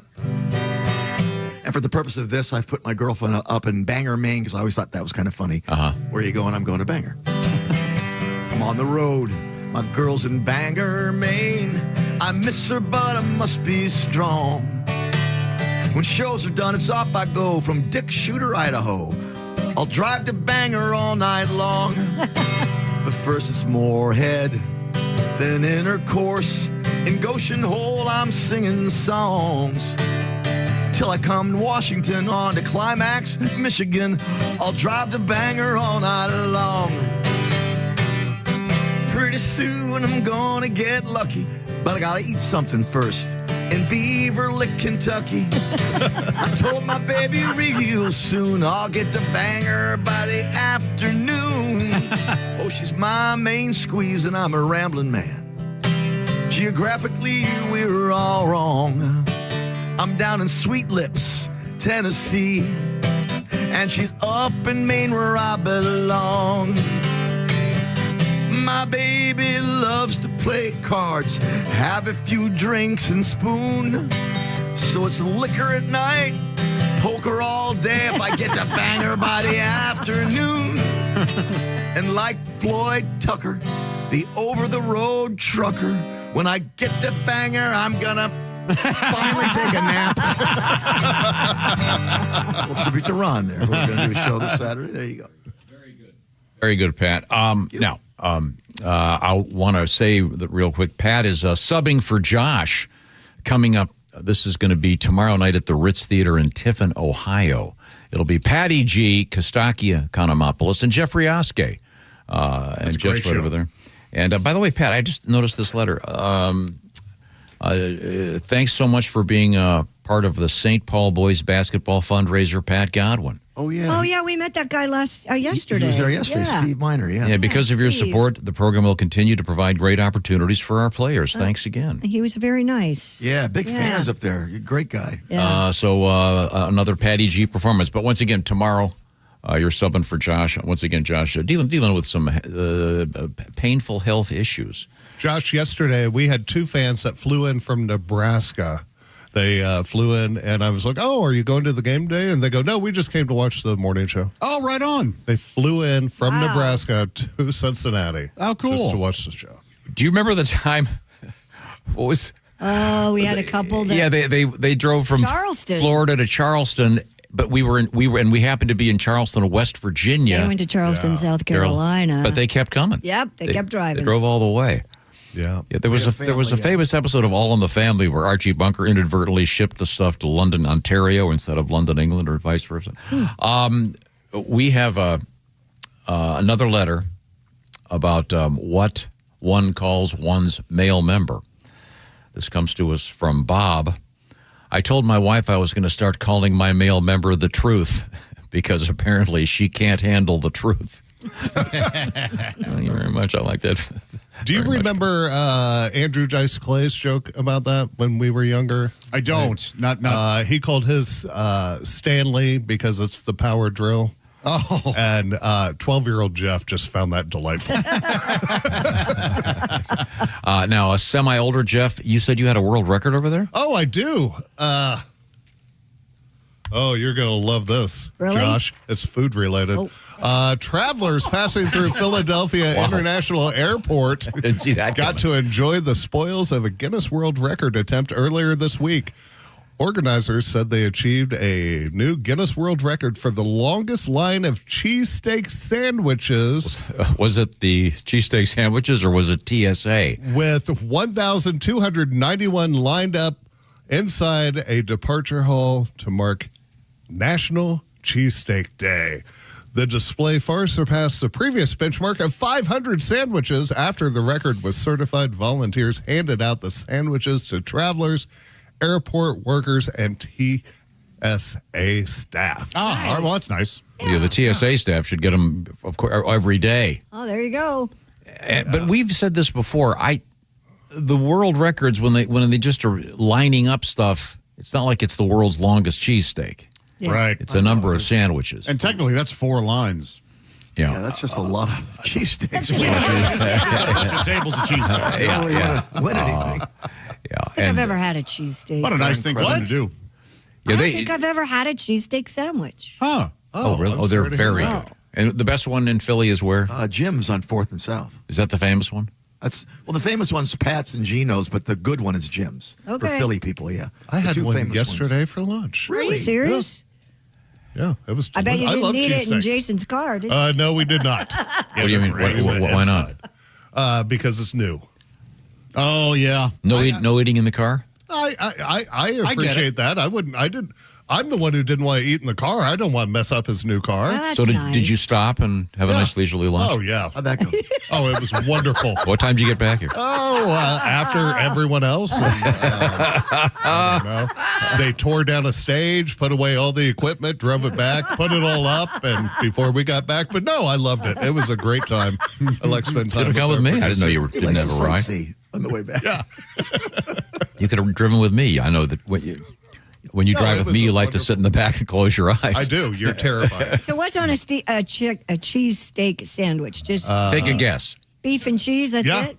Oh, no. You got your loose meat. You got your great bun, and it only can be made in Philadelphia. Ironically, lettuce, avocado, and no meat. Do you put onions? Do you put lettuce? You put onions. Yeah, there's some onion. There's some peppers. Green peppers, typically, All right. Yeah, there's some sauce to it. Okay. Sometimes mushrooms depending on where I you got get. mushrooms on mine. Yeah, it was good. What's the difference between a French dip, then, and a cheesesteak?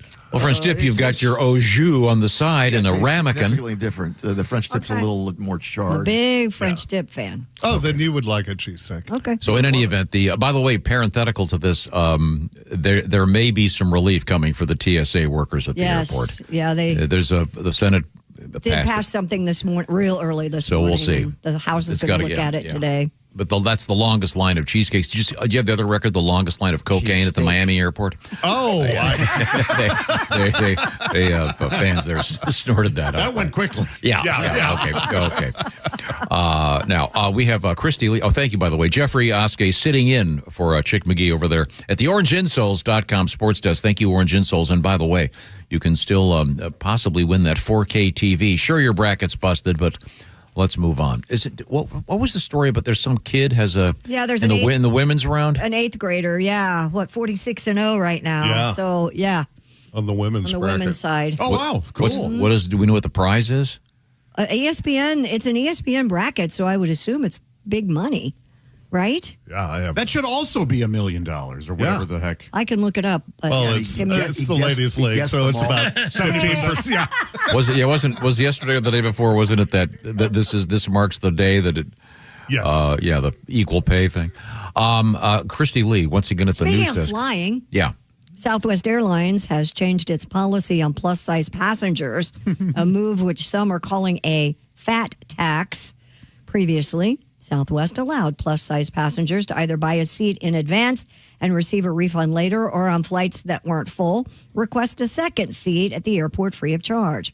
This new policy states that the armrest is considered to be the definitive boundary between seats, and that Southwest may determine in its sole discretion that an additional seat is necessary for safety purposes. Oh, okay.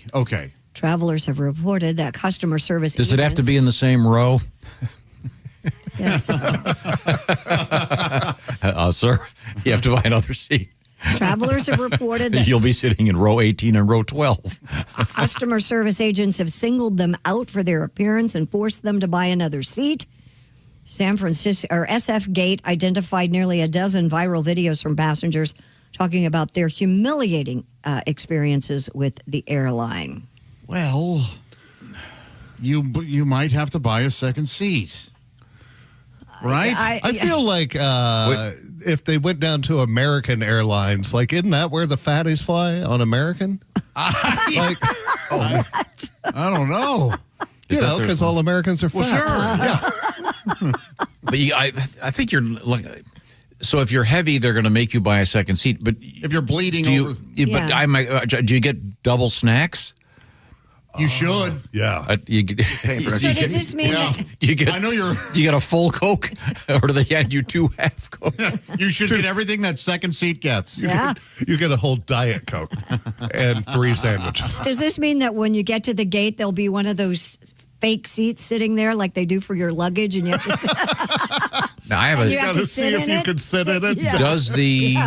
Does the armrest come up? Yes. Yeah. Of course. Oh, so you can take the armrest completely away? Right. No, you just lift it up. Okay. Yeah, you can lift it up. But if you're really kind of spilling into the other seat. Yeah. So it's not just fat. It could be someone who has a very large butt. Yeah. Yeah. Which is a fat ass. Yeah, okay. But you'd think, I see. United Airlines in the news. By the way, I was taken out of a line in a theme park in Korea when I lived there because they thought I was too big for the roller coaster, and so they pulled me out of the line, and I had to in front of everybody sit in one of those fake seats and see if they could get the the seat belt fastened and everything. Oh, how'd you handle it? I was fine. My buddy and I were kind of laughing actually. But people in line were laughing and everything. It's at the airport. They have that box. That's what I just said. To see if your luggage fit that thing. This was a fake roller coaster seat. And okay. I just sit in it. They got one click, and they were like, "You're fine." So your point is, are they going to have a seat? there where okay. people have to sit I didn't in it understand. Before they get very on good. the gate or get through the gate to buy another seat. How can you buy an extra seat if your flight is full? Well, that's the tough part there. And most flights are. I'm not making this up, but like I'm pretty sure they changed the name of it. But back in the day, the seatbelt extender that they would come, they used to call it the elephant belt. I think you're right. I imagine slang. Yeah, that may not be. In the actual. Directives to the flight attendants. I think, like everything, every business has its slang. And I remember the story we had about Starbucks and all of the baristas. They had a whole bunch of slang terms for stuff. They wouldn't necessarily use the correct name, and you could get in trouble for some of them. Some of them were inappropriate. I'm surprised Southwest of all airlines, because they're named after my favorite chicken wrap. The Southwest, the Southwestern chicken wrap. That is ranch, maybe tortilla strips. Maybe or the little bit of romaine, black beans. There. United Airlines, on the other end of the spectrum, is introducing a new way to stretch out. They've announced the United Relax Row, a set of 3 economy seats that convert into a couch-like space. The leg rests fold up at a 90-degree angle, creating a flat area designed for sleeping, relaxing, or watching movies. Yes. The feature will debut in 2027 on long-haul flights with up to 12 sections per aircraft. Get to spoon with a stranger, Josh. You also get, check this out, you get a mattress pad, extra pillows and blankets, and even plush toys for your kids. Wow. Yeah. That'll be on 200 wide-body jets by 2030. So that's a big... When do they start them? 2027. And this will probably be overseas flights. So we're a T-minus a year away from but it's still people a great trying to join the Mile High Club on United. This is a scam. Wow, how so? What do you mean a scam? They just want your change. Yeah, they want it all fall out into the couch. It took me a minute. There's there it is. Okay, if there's a photograph of it, people are going to absolutely be. Well, that's disgusting. Knocking one out. Those 2 women aren't the same age at all. I saw that first and I couldn't figure it out. Oh, I'm sorry. That's a mother and daughter. Sorry. I thought it was a dude. What? Yeah, I did too at first. The one on the left. That is an unfortunate photograph. Did you get? That is. They got to fix that. There's nothing wrong with it that. It looks like picture. Eddie Vedder. Eddie Vedder. Guys are idiots. 10-year-old. Oh, how greasy that lady's hair is. How long has she been on that flight? 12 days? Coming up, we have, for some reason, we have things about how frequent ejaculation can be very healthy. We have sperm in space. We have general ejaculate health tips. We got it all coming up in our next general ejaculate. Instead of, I was going to say our sperm hunk, more of a wad, really. These are the O'Reilly Auto Parts Studios. This is the Bob and Tom Show. This is the Bob and Tom Show. Reach us toll free at 1-888-BOB-TOM-1 or at bobandtom.com. This is the Bob and Tom Show.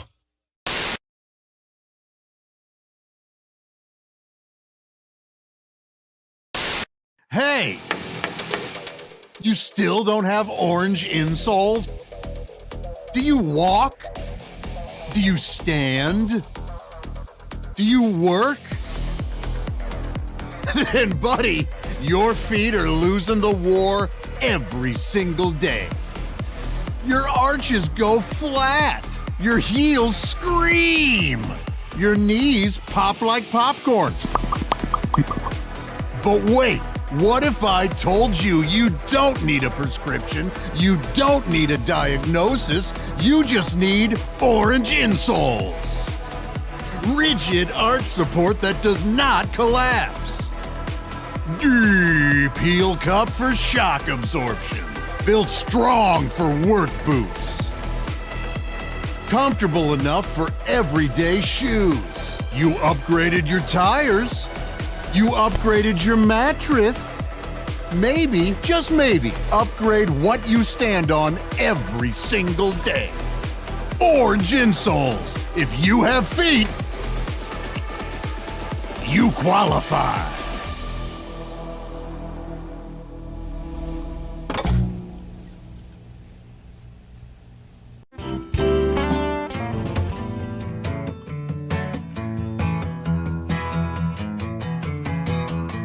Summer is upon us and the sun is blistering, and all of my valuables they turn up missing. Can't find my lawn chair, can't find my radio, can't find the yard brake, can't find the garden hose, can't find the cans to throw away the trash. Maybe I should cut the grass. Yeah, maybe. Fescue growing up higher and higher. Guess I went a little crazy with the fertilizer. Can't find the barbecue, can't find the meat, can't see the neighbor's house across the street. Couldn't find both hands if I use my ass. Maybe I should cut the grass. Wait a minute. Yeah. Should've got it earlier, but I'm allergic. Just too cheap to get a service ticket from the city for a violation. Neighbors think I'm dead or on a long vacation. Well, I got a new shiny riding mower with a 3-blade cutter and 2 cup holders. Where it's gone to is just bewildering. Went to ask my wife and children, find her purse and keys, but they ain't come back. Maybe I should cut the grass.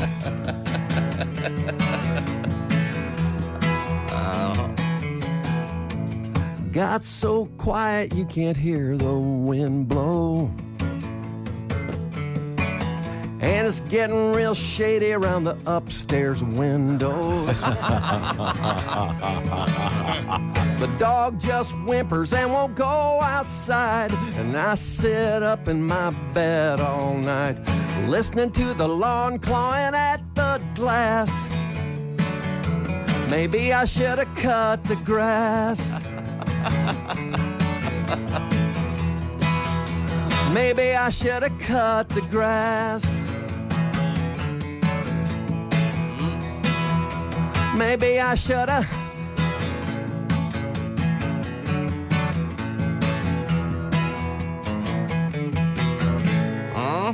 All right. Very nice, Haywood.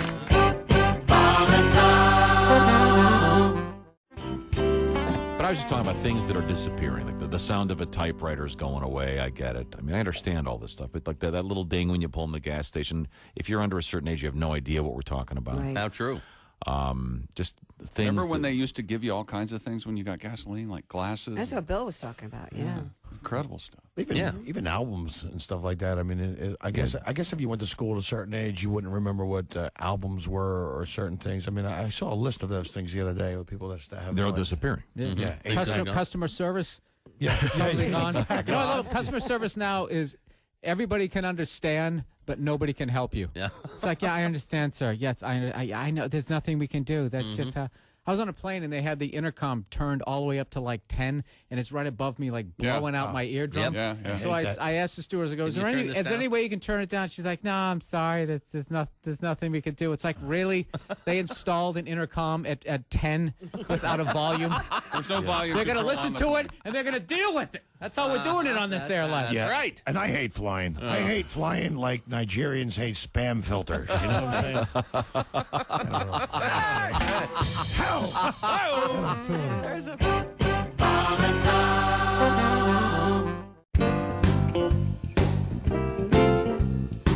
Do you wear a thong, Miss Pat? Is you out your damn mind? I have the hard time wiping. What am I gonna put a string back there for? Oh, God. You know what I did just discover? I just discovered the moisture wipes. I had the diaper wipes for grown people. Of course, I use the wipe. Yeah, Oh. they're incredible. It's like a shower in the middle of the day. Yeah, Oh my God, I know what you're they're talking about. so much easier because you know how when you wipe it and the tissue gets stuck. None of yeah. that. Everything None of that. is smooth. I'm talking about wet wipes. We're talking about wet wipes. You use wet wipes? On the baby's ass. I'm an adult. Sorry. You should get them for the adults. They're great, Tom. I just discovered them. They're great for fat people. You're getting a text. Well, anything else you'd like to share with us? I'm going home. I'm going to Goodwill. Okay. To shop there. All right. Stop listening at the Goodwill. I'm out. I'm out. Bye-bye. Hello, my name is Alexa. Are you looking for Bob and Tom Radio? Well, it's on me. Just... Hey, it's the Bob and Tom Show. We're live from the O'Reilly Auto Parts Studios. Christy Lee's at the news desk. Hi. There's Pat Godwin. Hello. Jeff Oskey across the way. Hey, man. He's at the OrangeInsoles.com sports desk. There's Ace Cosby. Hey, Josh. I am Josh Arnold, and there's Tom Griswold. Thank you very much. Our pop-up shop has popped up, and it will be popping down next week. So I think it's going to be open Sunday. through Sunday. Okay. Yeah. And I know that yesterday at our a big event in Covington, Kentucky, getting ready for Cincinnati's first game, we sold out of almost all of our shirts, but we've got more here, so you can actually get them online. And once again, those shirts are a special benefit project for Brave Gowns. We're giving the money to this little organization. They make little superhero suits for kids and kids that are in the hospital, capes and stuff. It's just a great little charity. So you can. If you want to make a donation, you can just do that by going to our website and click it over to their website, or order one of these shirts. So the pop-up shop is up, but it will be not up beginning Monday. So thanks to everybody that bought one, and wear it well. And we got more of them if you need one, okay? You can. We recommend you wear them to bed. And nothing else. Why not? Please send us a letter and report on how that that hot goes. to you guys? How that goes. A T-shirt in bed, just a T-shirt. Oh, yeah. Oh, yeah. Do you mean if a lady has a T-shirt in bed and nothing No, else? Tom, I was talking about a guy. Yes, a lady. Yeah. No, I said, do you guys find a T-shirt in bed hot? Sexy? no, I think, do I wear a T-shirt in bed? I don't because it's too hot. Of course you would. You never think about sex. Okay. We know that. All right, let's move forward here. We have Christy Lee at the Bob and Tom News Desk. Are we going to We do have a our... lot of sex in the news. Okay. Researchers from Harvard University have found that frequent ejaculation could help keep the prostate healthy and reduce the risk of cancer. There you go, Josh. You don't have to worry about that. You got diverticulitis, but at least your prostate's going to be healthy. In the study of nearly 32,000 men, researchers say that high levels of sexual activity can reduce the risk of contracting prostate cancer by 33%. Whoa. With 21 being the optimum number of ejaculations per month. How many? 21. Wow. That's optimal. Yeah.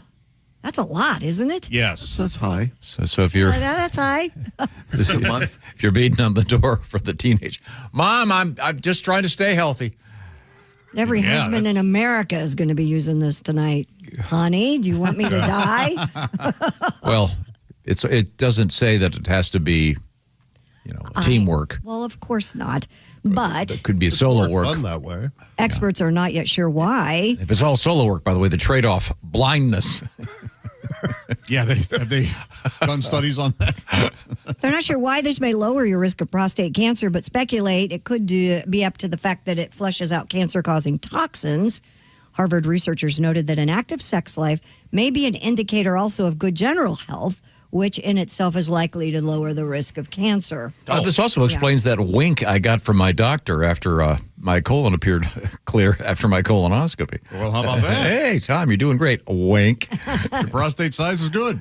If you want some math on this, 21 ejaculations per month equals 252 times annually, or almost 70% of the days.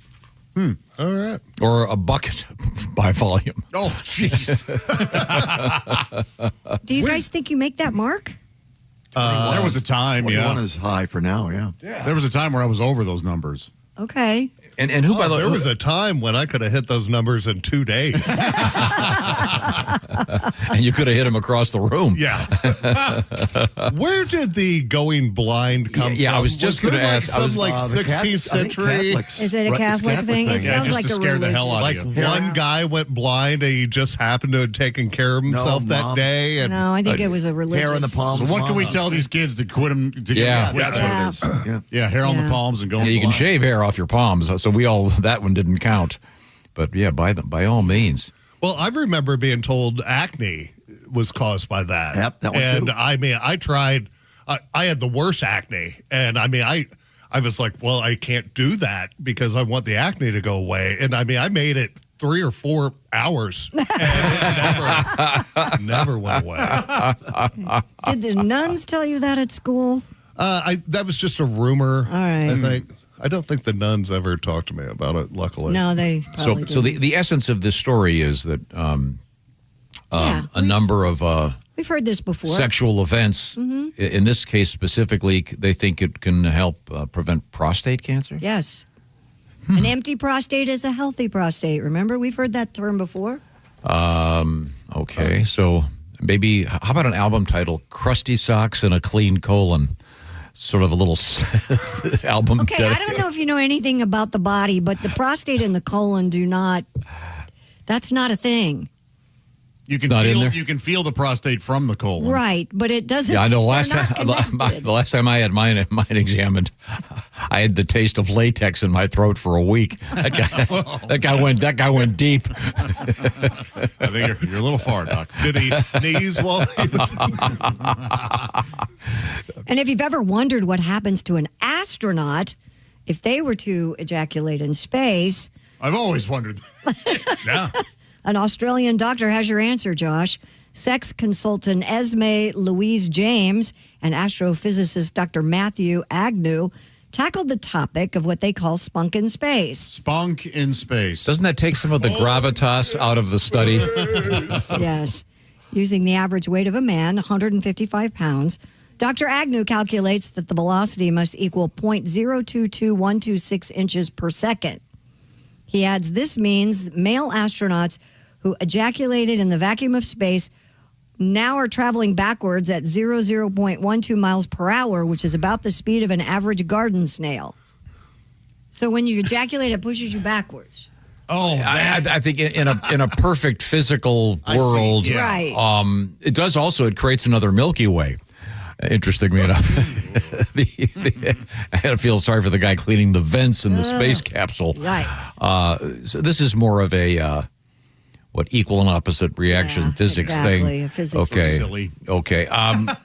But we also have a story about scientific research about what would happen if someone tried to get impregnated in space. The astronauts would struggle. There would be difficulties for both the men and the women, apparently. Yeah. Oh. And which also applies to, I think, to some degree, to the moon.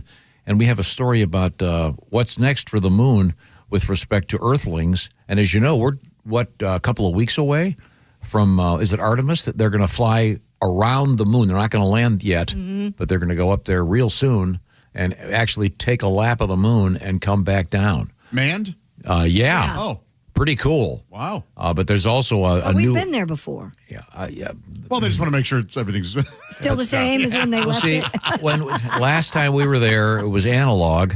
Now we're going to go to the digital moon. I mean, can you imagine how much more advanced all of the stuff is from 50 plus years ago? But it's going to be interesting. Looks like April 1st is what they're looking for. Okay, but there's another announcement just yesterday from NASA about something else they're going to do moon-wise that's actually really cool. Plus, of all things in the news, do you remember Dartanion, Josh? From the Three Musketeers? Yes. There's a bizarre story about the actual real Dartanion. And I don't know if that's the correct pronunciation. I've always heard it that way. It doesn't look like It's probably Dartanion or something. Sur le pont Dartanion, he's a dancer and a prancer. What? Those aren't the right words. These are the O'Reilly Auto Parts Studios. This is the Bob and Tom Show. For a complete copy of the Bob and Tom Show contest rules, go to bobandtom.com/contest-rules. Or just scroll down to the bottom of the page and see contest rules. This is the Bob and Tom Show.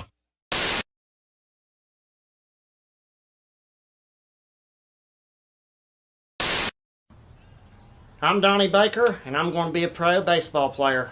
I swear to God I am. A lot of people think you get in your mid-30s and your career's over, but like I always say, until they stop scouting, I ain't going to stop playing. The fact remains, I'm probably the best player I know of. My Little League coach held me back because his son had a decent curveball. There's a certain range I've got, but I basically put my hopes in this. I had a full-ride scholarship to play ball at the University of Phoenix, but I had Tommy John surgery on both knees, so can we stop now? I'm also a pitcher. I can pitch. I've got what they call a rubber arm. I can throw right-handed for days. I can throw left-handed for days. A lot of people, I'm basically amphibious. So I've told coaches before, put me on the mound. The secret to pitching for me is I like to check the runner when there's nobody on base. It throws a hitter off. I swear to God it does. This is third base. I've been there before, but usually it was after proms, man. But I probably know more about the scoring position than anybody I know of. Basically, my knowledge of the game, I've been taught in different ways, but I've also invented things. I like to get my lead at third base backwards. That way the pitcher thinks there's nobody even here. It's a lot easier to steal home, and with my martial arts expertise, I've been trained at Discount Karate to scissor kick the catcher, and I could even break his karate artery if I had to. So there's no chance of a Pete Rose situation at home. I'll win it every time, especially if I got my Wolf shirt on. In the next room, we have Donnie Baker and the Pork Pistols. Now, do you guys have a little tune you're going to play for us? Yeah, we got a tune. This goes, since you was talking to Johnny Rutherford from Mike and the Mechanics. This goes Mike Rutherford. to Christy Lee. There's something about you. Yeah. There's something in the air tonight.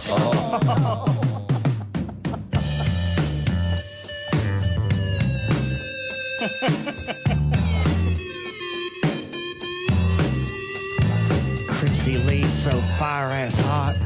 This tape is dedicated to her from Donnie Baker and the Pork Pistols on Q95. I bet you're not wearing underwear tonight. Oh, Lord. And we pray there ain't hair under there tonight. Oh, Lord. Oh, Lord. Chill of the night, if you don't wear undies, your booty's gonna get cold. Chill of the night, if you don't wear panties, your body's gonna get stoned. White snakes. White snake. Ooh. Christy Lee. Ooh.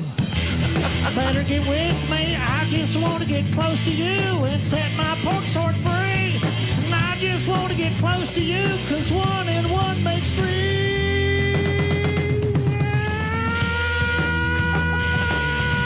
Ooh, baby. Ooh, baby.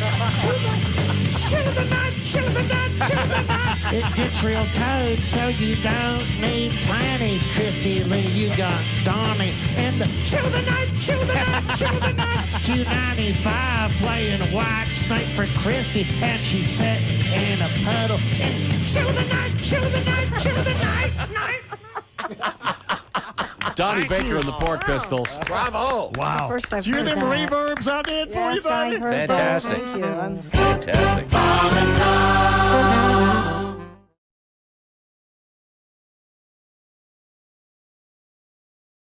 Hey man, it's Donnie Baker. Guess what? I saved up some money and bought this new badass spy camera. I swear to God I did. Check out this bad boy. See, I've got some Velcro here that I can put it right on my tap-out cap. Keep it right here on the side. Nobody would ever notice. They'll just think it's like a pacemaker or inhaler. Plus, I've got full coverage connected right here to my pager. So between these two things, I'm basically like a Navy SEAL or a coal miner.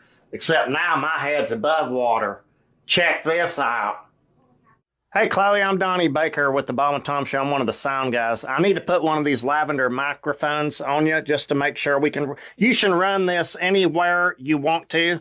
I'm a big fan of 24. Hey, is Martin Sheen's son really full-blooded Cherokee, or is that just a rumor or bourbon legend? Is that...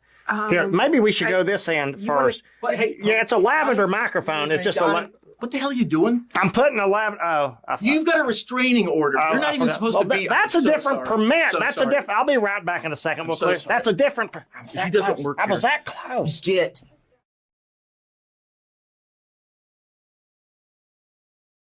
I'm not a stripper person. I don't go to strip clubs. No, I don't. I just... I know. They come to you, right? Well, kind of. So how I'm dating a stripper, I don't understand how that happened. And what happened was I met her outside of the situation. She's getting a little older to be that. And she said she was a writer. I met her at a social event. She goes, I'm a writer. And I'm like, well, that's interesting. What do you write about? She goes, well, I write about sex work, being a dominatrix, and stripping. And I'm like, why do you write about that? She goes, well, that's what I do. Oh. So somehow or another, I just held on to writer. And fascinating writer. Yeah, fascinating writer. In case your mother's still alive and you have to tell her. See, right. So now I'm dating a woman who who does dominatrix work. She spanks men and says that whole thing. And I'm not into that. That's not my bag. Right. I just it's not my scene, baby. It's not my scene. No. But I know that if I'm dating her, how am I not going to end up tied to a bed eventually? How You am I don't gonna, know that. Right, because I'm like, well, this is what you do. Let's get it. I picture you tied to a ceiling fan and her saying goodbye. Well, hold on, I'm writing that down. No, but here's what I could see. I go tied to ceiling fan. Give her a good idea. Yeah. Well, here's what I know. What'll happen is I'll end up tied to the bed. I'll be like, oh, no, I don't think I'm good with this. And she's gonna be holding a ball gag, saying the safe word is "marry me." Marry me. Mark Meritt is our guest. Hello, my name is Alexa. If you have a smart speaker and what to hear, Bob and Tom Radio, just say Alexa, play Bob. Hey, this is the Bob and Tom Show coming at you live. There's Christy Lee at the news desk. Hello, Josh. There's Pat Godwin. Hey, Josh. Jess Hooker has joined us. Hello. Hi, Jess. There's Jeff Oskey at the OrangeInsoles.com sports desk. Yes, sir. Ace Cosby. Hello. I am Josh Arnold. We are in the O'Reilly Auto Parts Studios. Think O'Reilly Auto Parts for all your car care needs. Get the parts and service you need fast from the professional parts people at O'Reilly Auto Parts. And there's Tom Griswold. Thank you very much. Josh, real quick, once again, our spring pop-up shop has popped up. And among other things, we have the special shirts that we did for yesterday's broadcast celebrating the Major League Baseball opener in Cincinnati. The Reds, by the way, dropping that game, unfortunately, 3-zip. But those shirts, they're fun. We sold out almost all of them. Shirts are a winner. Almost all of them yesterday. We got a few left. Did. But we do have more here, so if you'd like to get one, the pop-up shop closes Sunday night. Yes. So spend the weekend shopping. Okay, there you go. Just go to bobandtom.com, and we would certainly appreciate it. The pop-up shop, the special shirts that we did, we're donating the money to a little charity. They make superhero capes and stuff for kids in the hospital. It's called Brave Gowns. A nice little fun thing. Now, we return to the news desk with Christy Lee. We've been discussing, Miss Hooker, the... Space. Yeah, space, and also we have a lot of sperm news. Oh, and well, it is that time of year. Sperm season. It is sperm season, yeah. Well, yeah, a lot of animals are reproducing right now. But we had scientists discussing ejaculate in space, but we also have what, Christy? Well, scientists also have studied why astronauts might struggle to actually have babies in space. The study on how sperm and eggs act in simulated microgravity found that sperm became disoriented, while fertilization and embryo development were also impaired. This suggests that humans would encounter significant reproductive challenges during future space colonization efforts. Not to mention, the clearance in one of those spacesuits. You got the first 4 inches, you're still inside the suit. You're going to have to end up making a mess, I think. Not really getting where you need to go. If you're a child conceived in space, does that make you an illegal alien? Yeah, I don't. Oh, Oh, I just got it. Yeah, I like it. They'd probably have to do some kind of legislation. You'd have to, where your parents are from? No, where you were on. Where you are above the earth. Yeah. When you were born or when you were conceived. Well, they've had. How does that work with babies born on airplanes? I don't know. I don't know. Yeah, that's a good question. Oh, yeah, I don't. I bet it's where the parents live, right? They must just default to that. Be. Yeah, where you live. Would it matter? Not in that instance, really. Internationally, probably. Yeah, but if you were born over the ocean, yeah, this could get into a really huge can of worms. But I don't think we're going to have to worry about it in our lifetime. Well, but they are concerned that it might not be easy to. Well, yeah. To fertilize the egg in space. Of course.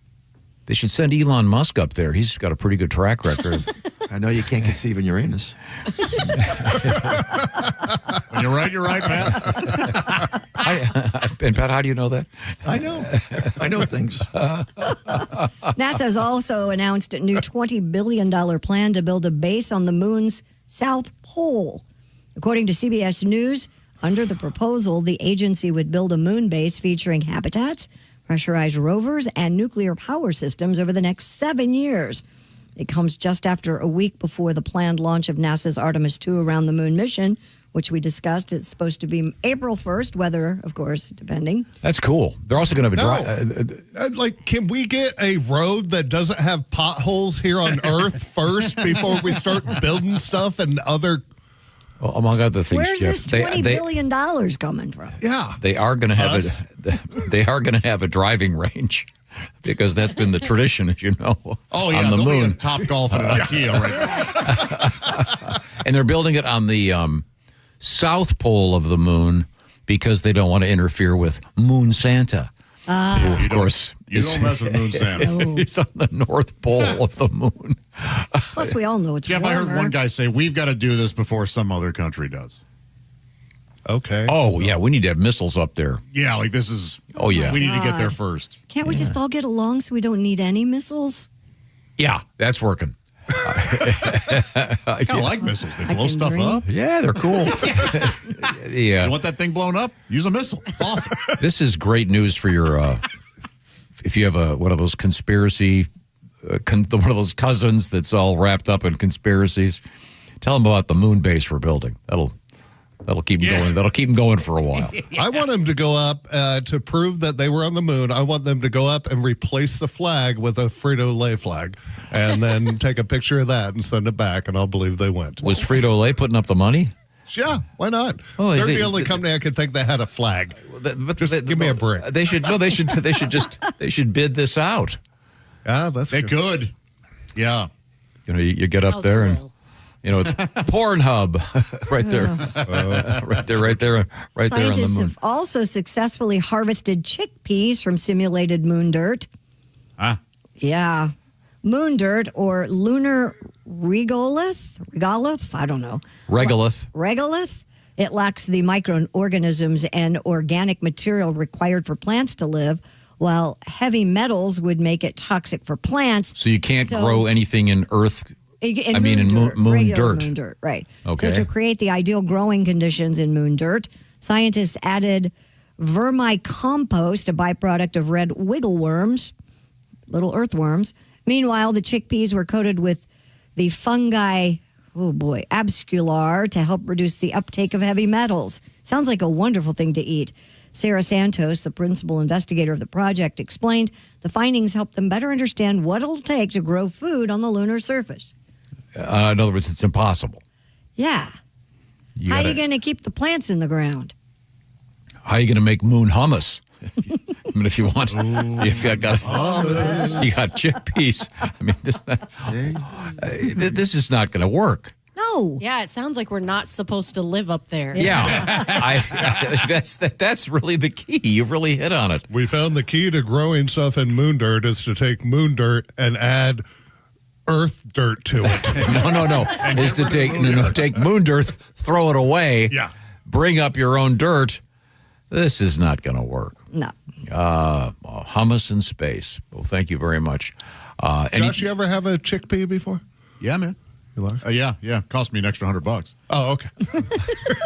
I see. We're going down Volga Road with the urinators.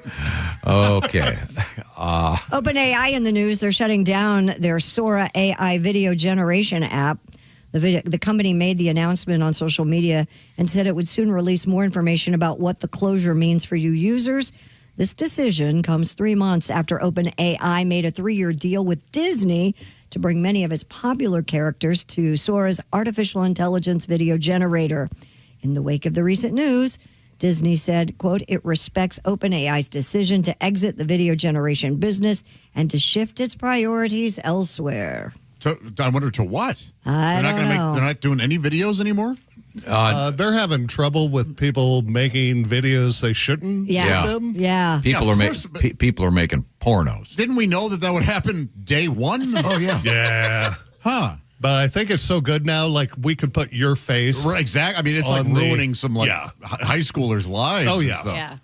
You know, I think the original intention was you could do Donald Duck wrestling with a hot dog. Right. You know, some fun, silly stuff. Right. Instead of Donald Duck wrestling. Never mind. Yeah. Yeah. Well, we blew it, didn't we? The human race. We couldn't handle it. Only took us 6 months. So who knows? Some of this stuff, you just never know what's going to stick. And remember the NFT fad? Yeah. Are there still suckers out there buying those things? I think so. Yeah. Really? Yes. That's still a thing? Okay. Yeah. But so OpenAI for this aspect of its business will be closed AI apparently. Yeah. But was it primarily porno that was? Yeah, I think Probably so. that and other, just things that were nefarious. I could tell you off air. Oh, better. okay. Oh. Did you experiment? No. Oh, God, I didn't. no. No. Oh, were No, people sending you things? No. Oh. But Okay, they will sorry. now. That said off air. Okay, Know what I that got you. means? Just asking. Oh, look what time it is. I know. But hey, by the way, you missed it, Miss Hooker.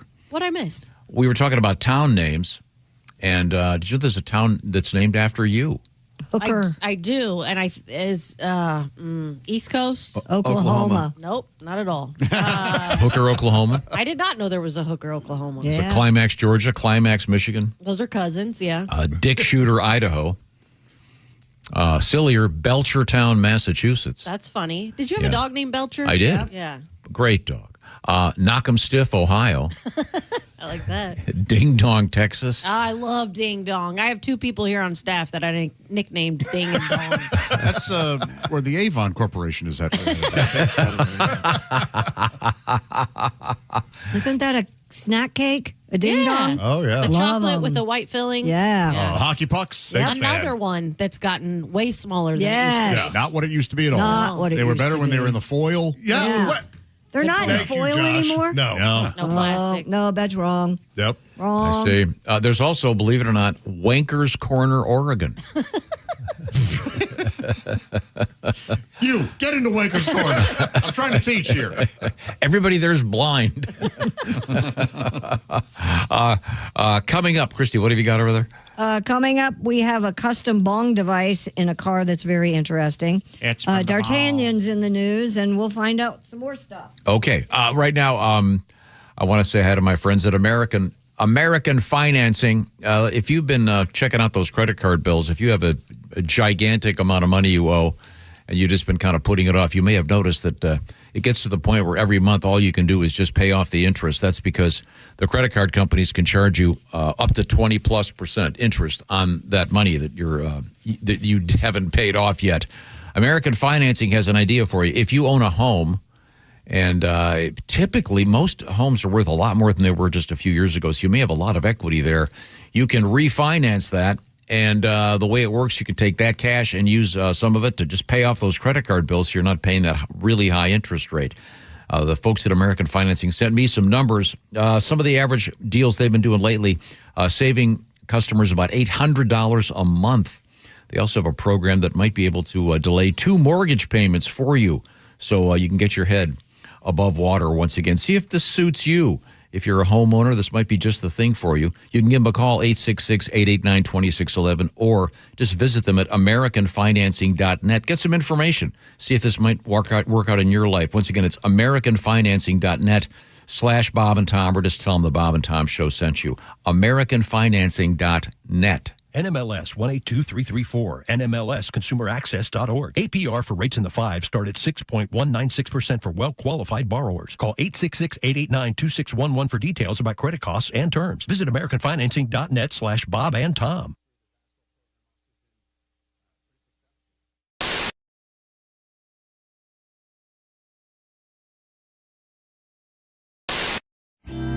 We have to do a little stunt here. We're going to try something. Chick McGee. We have a news story about a woman that tried to steal a case of beer between her legs in a grocery store in Did you see that? Zachary, Louisiana. In Chick's defense, this is bigger than a case. Now, well, we have some Keystone Light there. And Chick is putting on a it's a 30-pack. It is a 30-pack. I've noticed that. So that's 6 more than what she was trying to steal. Well, that is one great-looking dress, Chick. Where'd you get that? You know what you need? One of those magic turbans that the ladies would wear. You mean the turby? Is that what it was called? It's called the turby, right? Yeah. Oh, I yeah. have one of those at home. I could have brought it in for you. Oh, if look you at had that, you. you'd look like a Chick has the muumuu on. Is that a? Chick is removing his trousers because they were holding back on the. Whoa, a little too much. A little too much. Too much. Okay, so you're leaving your underpants on because that's kind of see-through. We don't want to scare anybody. All right. Look at that. No, we don't scare anybody. Do you want to try the 12-pack first of soda? Okay. All right. Well, okay. Now you're nonchalantly walking through a convenience store. Okay. You reach over. You cram the 12-pack between your legs. And then you try walking. No. Oh, a little easier without the pants, isn't it, Chick? Yeah. He's walking. That's how she was walking. Oh, I know. Look at that. You're walking real slow, That short is steps. exactly what she Look you look like you're trying to hold back some kind of bowel eruption. Can I get the door for you, ma'am? I'm having a little trouble. I can see that. Could let you me help you out? Once again, You this look is a little like an old lady. This is from Zachary, Now, how long Louisiana. could you? Well, You can't see the 12-pack. That's a 12. See, Wow. she should have gone with the 12er. A lovely day. Thank you. Now, could you make That's it? a magic Could you make trick. it to your car? Do you think? Wow. Say there are no stairs. Say there are no stairs, and you can make it right to your car. It's starting to chafe. Is it? Okay. Well, you know what? I'm starting to lose it a little bit. Okay, well, try removing the 12-pack. Let's Okay. try to go with the case. All right. Oh. Is the case of beer cold or is it I'm not warm? stealing anything. Whoops. Well, that's embarrassing. Hey, it looks like your water broke. Okay, now once again, we're trying to duplicate a robbery here. Now this is going to be a challenge because this actually is that is heavier. That's a 30 of 30 Keystone pack Light. of Keystone And Light. that's probably. Well, I'll bet it's darn close to 30 pounds. 30 Chick is pounds. shoving it between his. By the way, I need to say this: the muumuu is courtesy of Dean's Aunt Rosetta. Aunt Rosetta. Wow. Chick has bent over. He's cramming the 30-pack between his legs. Try walking. I just saw that. Oh, Walk over to the microphone over there. What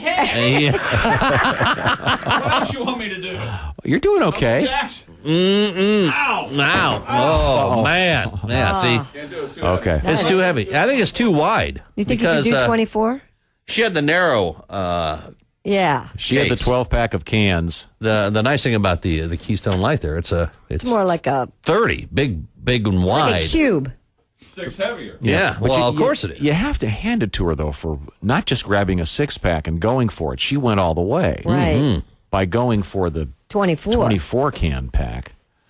I can't tell you how striking you are in that outfit. Yes, you have to watch our TV show just to see that. It smells womany. It smells old. Well, again.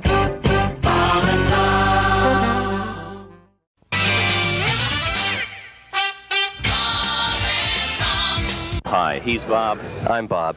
And he's Tom. And I'm Tom. What is it, Tom? San Francisco's gay Jewish congregation, Shah Ar-Zahav, has dedicated its new synagogue. This is true, with 2 members engaging in the ceremonial blowing of the ram's horn. KIZZ-FM. Kiz. Lucky that doesn't start with a J. Stop it! Dr. Ruth, can I get pregnant when a man undresses me with his eyes? Only if he's cockeyed. Golly, Earl. That might be a pretty good idea. I killed my wife when I'd wanted to. I'd be out of jail by now. Dr. Ruth, when I'm dancing, what part of my body should not move? Your bowels. I got some DAP butt crack filler putty back here. We'll just fill that crack right in there, Bob. Comedian Tim Allen. Oh, God. Using laxatives and a rectal scope, doctors were able to collect evidence over a period of 4 days. I must have one. Rectal scope is the mouthwash. Your color's back to your face? Oh, I was gray this morning. So is yours, Tony. Tony, you're... I'm sorry. Thank you. I've got to go. You're gaining weight. My wife, when the first time she was pregnant, all I saw of her for 9 months was her ass hanging out of a refrigerator. And if you believe that, I can't say that. Bishop Emeritus Frederick W. Freaking, who headed the Roman Catholic Diocese. That's his name.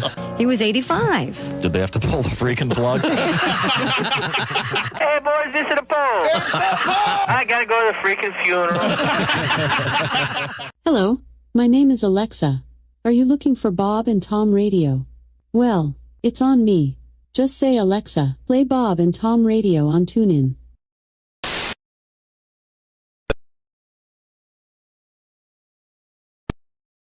The Bob and Tom Show. We're live from the O'Reilly Auto Parts Studios. There's Christy Lee at the news desk. Hello. With his guitar and his keyboard, there's Pat Godwin. Hey, Josh. Jess Hooker's over there. Hello. Next to her, it's Jeff Oskey at the OrangeInsoles.com sports desk. Hey, man. There's Ace Cosby. Hey, Josh. I'm Josh Arnold, and there's Tom. Thank you very much, Josh. Now, we have Christy Lee at the news desk. We've covered a lot of ground. I think we've done every possible story about the male seed. No, we talked about frequent ejaculation and how it can save your prostate. On the opposite side of that, apparently, if you don't ejaculate on a regular basis, it could hurt your sperm. That's right. Abstinence may spoil your sperm quality. Studies showed sexual abstinence not only led to DNA damage in sperm, but sperm motility and viability also declined. So for these little swimmers, practice makes perfect? I guess so. If you miss swim practice.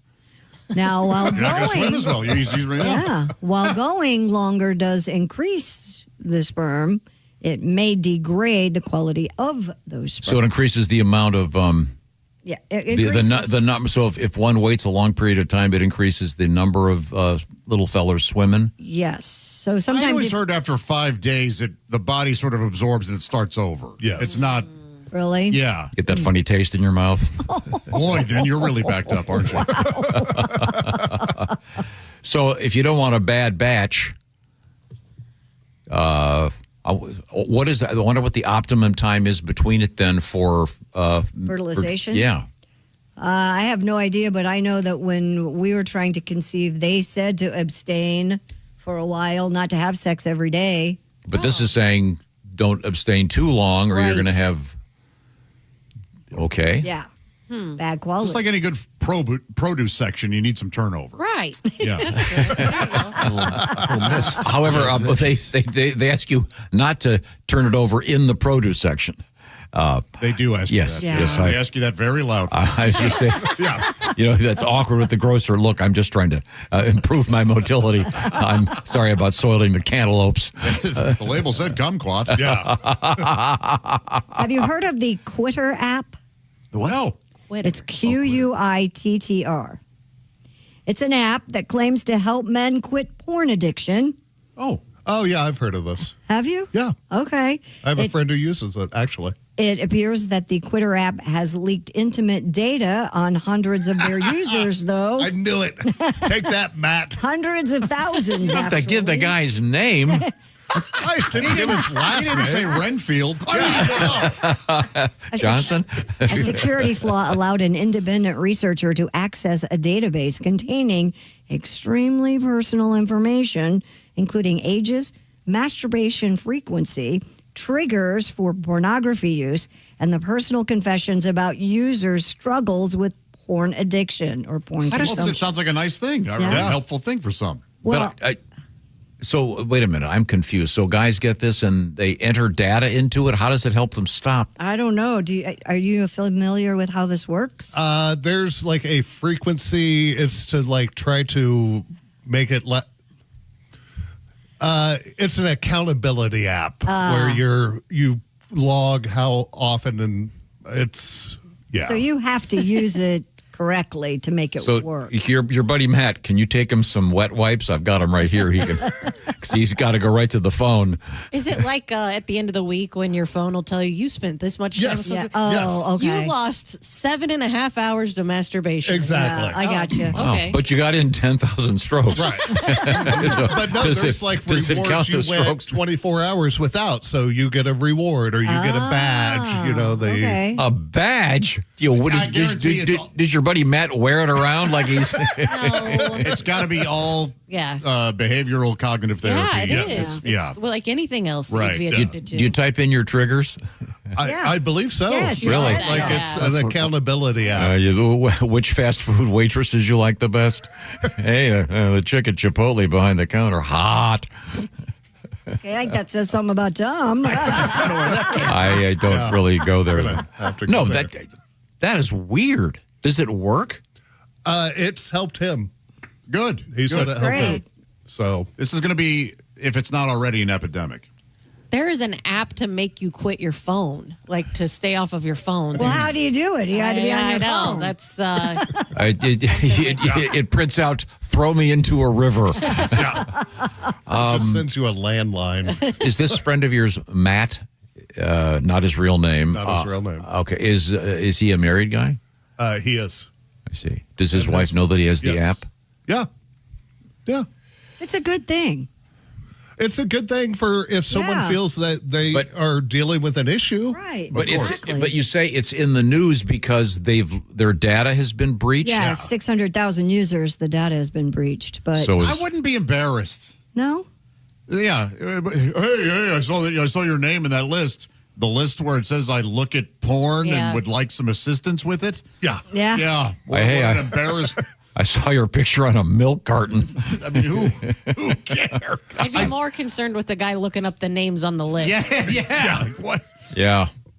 Good point. Researchers are also working now to decode the science behind the expression on the human face during orgasm, your O face. Oh, do you know what your O face looks like? No. Yeah, I don't either. Wait a Do minute. you? So what are scientists doing? Read it again. They're working to decode the science behind the expression on your O face during orgasm. Analyzing real-world videos, scientists found people climaxing frequently displayed closed eyes, lowered brows, and a dropped jaw, which resembles... No, that's me. That's me sneezing. It's about the same face. Yeah. It says it resembles the universal facial expression of pain. So some guy wrote a proposal and got a grant. Unbelievable. Yeah. To study the O faces of the aforementioned waitresses and counter people at Chipotle. Okay, good for you. Yeah. That's Did they ask people or? They watched videos. Okay, so these are legit. Yes, they're not porn people. They're real people, real life, real videos. So they had to get people to come volunteer to. Yeah, looks like it. Or you could have your partner just, hey, can you hold my phone and record this for just a second? Yeah. That would be a little awkward. But did you say it's similar to pain? That's what they say. That makes sense. Yeah, if you Kind of think about kind it, of grimace or clench up or tense up. But have you ladies ever been around a man who his O face was just like it made you laugh, like it was uncomfortable, or More of a no face? Yeah. No, I don't think so. No, not at all. No. So you're saying when my Uncle Clarence famously hit his thumb with that hammer, that's what it looked like with Eddie Girk when he... Maybe. Well, if that's how you want to look at it. Yikes. Yikes. Yeah. A survey from Bespoke Surgical offers some interesting insights into the attitudes about the average male member. They polled 3,000 U.S. adults. 90% said they have measured their penis size. I hope these are men. I haven't. Have you guys? Yeah. You have? Yeah. He says no, Pat? I think as a kid I did, yeah. Okay. Now, Pat, did you use a A microscope? No. I was going to say a yardstick. I was trying to give you a little gravitas there. Can I measure mine? No, when you measure, where do you start? Well, that was my issue when I did it. I was married, and my lady came in and caught me. I was like, "Hey, look, I'm average. I'm at 6," and she's like, "Oh, well, you aren't supposed to start measuring at your beehole." Oh, I was like, "Oh, that's the issue." 55% say they often compare their penis size to others. No. You guys walk around talking about that? No, we don't. I wouldn't think so. I guess You guys haven't seen each other's, right? in this room. No. No. I haven't seen anybody in this. I've seen Tom's. Oh. He always talks to me. That's how you got the urinal while he has it out. Some power move I don't understand. But. Is this one of those things where the information they get is based on people saying it about themselves? Well, the average self-reported erect penis length in the U.S., they say, self-reported. Yeah, that's the scam. 6.34 inches. Average? Mm-hmm. The average man grows 3.09 inches between being flaccid and erect. I don't know if that's self-reported. That could be a fact. When talking with friends and potential romantic partners, 65% of people overestimate their penis size, while 30% underestimate. Interesting. You always underestimate. Yeah. You always want to leave them with a surprise in a positive way. Oh, yeah. Yeah. Don't want to overpromise and underdeliver. Give it to them in centimeters. 80% say they're confident or very confident in the size of their male member and feel good about their penis. Okay. 75% say a partner has commented on the size. 60% of Now, all. is that a common? Do you think? No. You would only say something positive, right? Oh, yeah. Why would you say something negative? I'm asking. No, the comment that women use, they'll say it's perfect for me. That's the one, guys. That if the size is average and it's fine, then she'll say it's perfect for me. 60% of all respondents, which includes multiple genders, say girth matters more than length. I knew it. Yep. Oh, yeah. Okay. That was an enthusiastic endorsement. Everybody likes a foot long, but all you need is a 6-inch with extra meat. Yeah, of course. Oh, yeah. 90% of all respondents believe society puts too much emphasis on size. Most of those polled say emotional connection, chemistry, and compatibility matter more in bed than penis size. Well, of course. That would make sense. No, there's a list here of the sizes of the male member by state. Who's biggest? Iowa. Those corn farmers. Carrying around some hogs, yeah. This is really funny. They've got a map. This is like you're looking at a geography class book. Huh. There is a map with, they have different vegetables depending on your length. Banana is number 1, and down the list is pickle. So they don't say the size; they just have a vegetable. Oh no, there? they've got the size. You name a state. Well, so what's the largest? If Iowa's the largest, what is the average there? I'd have to. I don't know. You got the smallest over there? What's the smallest? I'm looking at the map right now. Smallest has got to be Alaska. It's so cold. Right. Oh, bitter cold. Let's see. Alaska is very small. It's below 6, whereas Iowa coming in well over 7. Huh. So again, this is based on self-reporting. So the banana represents 6 to 6.4 inches. Well, luckily men never embellish. So. No. Yeah, in the top 5, you've got Iowa, South Carolina, and Indiana, among others. So there you go. Nice work, fellas. They've also got, they have really done a lot of stat work here. They have the states with the biggest differential in terms of growing. Oh, okay. Yeah. So there's too many numbers here to look at. So I'm sorry. That's okay. You'll have to look this up on your own. The biggest growers also Iowa. Sorry, Iowa, South Carolina, Indiana. There you go, and Maine. Pat, you have a song about this? I have the Greek physique song. Yeah. Okay. Now you were just saying earlier you have performed in every state in the union. 50 states, yeah. I performed in 49. Because when I went to Hawaii, we just went to the airport, hotel, and then got on the cruise ship where I performed. So technically, I've been to Hawaii. Were you still at the dock when you performed? In Alaska, I was still at the dock. We did an afternoon show, but in Hawaii, we left and did the show in the ocean. I was going to give you that one if you were. Yeah, I got to get back to Hawaii to make this work. Yeah. I think we should have the show send me. We should. How far offshore were you? I mean, to do probably in Hawaii. I mean, probably about a 6-hour. So you weren't in Hawaiian waters technically? We would have left about 4 p.m. and did a show that night at 9. I should point this out. Pat Godwin will be doing a show on land on Saturday evening. He's subbing for Josh Arnold. Josh is here, but Josh is having some belly issues. And it'll be Jeff Oskey, Pat Godwin, Kostaki Economopoulos. A special show at the Ritz Theater this Saturday night. At the Tiffin, Ohio's Ritz Theater. So you can see Patty G. That'll be a terrific show. While I'm at it, a bunch of our friends are out there doing stuff. Mark Shalafoo from yesterday, he's going to be at the Liberty Funny Bone this week, and he was great. Yeah. He was on with us yesterday. So funny. Willie G's at the Starved Rock Lodge in Oglesby, Illinois tonight. Tickets are available on Willie's Instagram. Now, also, Greg Warren down the road. This is real important. This is really cool for Greg. It's his homecoming at the Galois Theater in Springfield, Missouri, Saturday, April 11th. Also this weekend, Nick Griffin, Comedy Off-Broadway in Lexington. Those will be great shows. And little Timmy Cavanaugh with Johnny Cavanaugh, no relation. He's a Cavanaugh with a K. He's at Mason City Limits Comedy Club in Mason City, Illinois. Just some of the shows happening this weekend. Now, what you got coming up, Christy Lee? Coming up, we have a new Bluebell ice cream flavor for those of you who are into that. We have a custom bong. We have... the bong story is absolutely amazing. Yeah, and we have bears in the news, kind of. Okay, right now we have your feet in the news. Thanks to Orange Insoles. Josh, tell me more. That's right. Feet get tired, my friends. You know that. Arches can collapse, heels ache, knees complain, lower backs tighten up. Makes you make noises when you get up or sit down.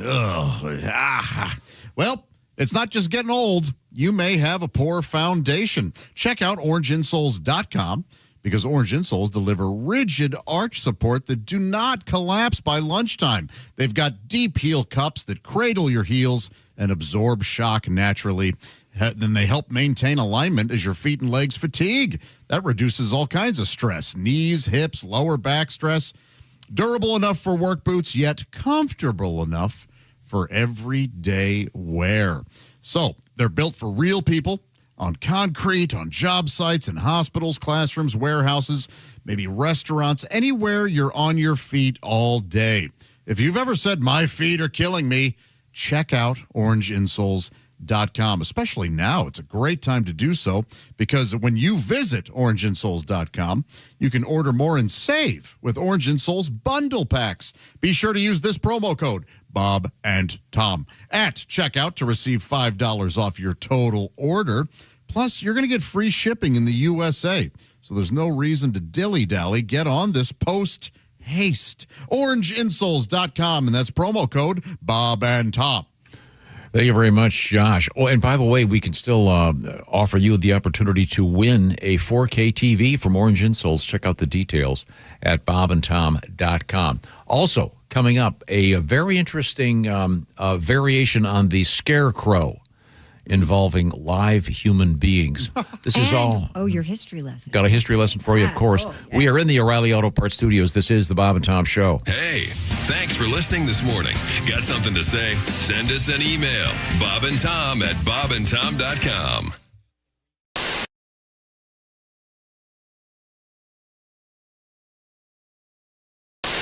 Hey! You still don't have Orange Insoles? Do you walk? Do you stand? Do you work? Then, buddy, your feet are losing the war every single day. Your arches go flat. Your heels scream. Your knees pop like popcorn. But wait, What if I told you you don't need a prescription, you don't need a diagnosis, you just need orange insoles? Rigid arch support that does not collapse. Deep heel cup for shock absorption. Built strong for work boots. Comfortable enough for everyday shoes. You upgraded your tires. You upgraded your mattress. Maybe, just maybe, upgrade what you stand on every single day. Orange insoles. If you have feet, you qualify.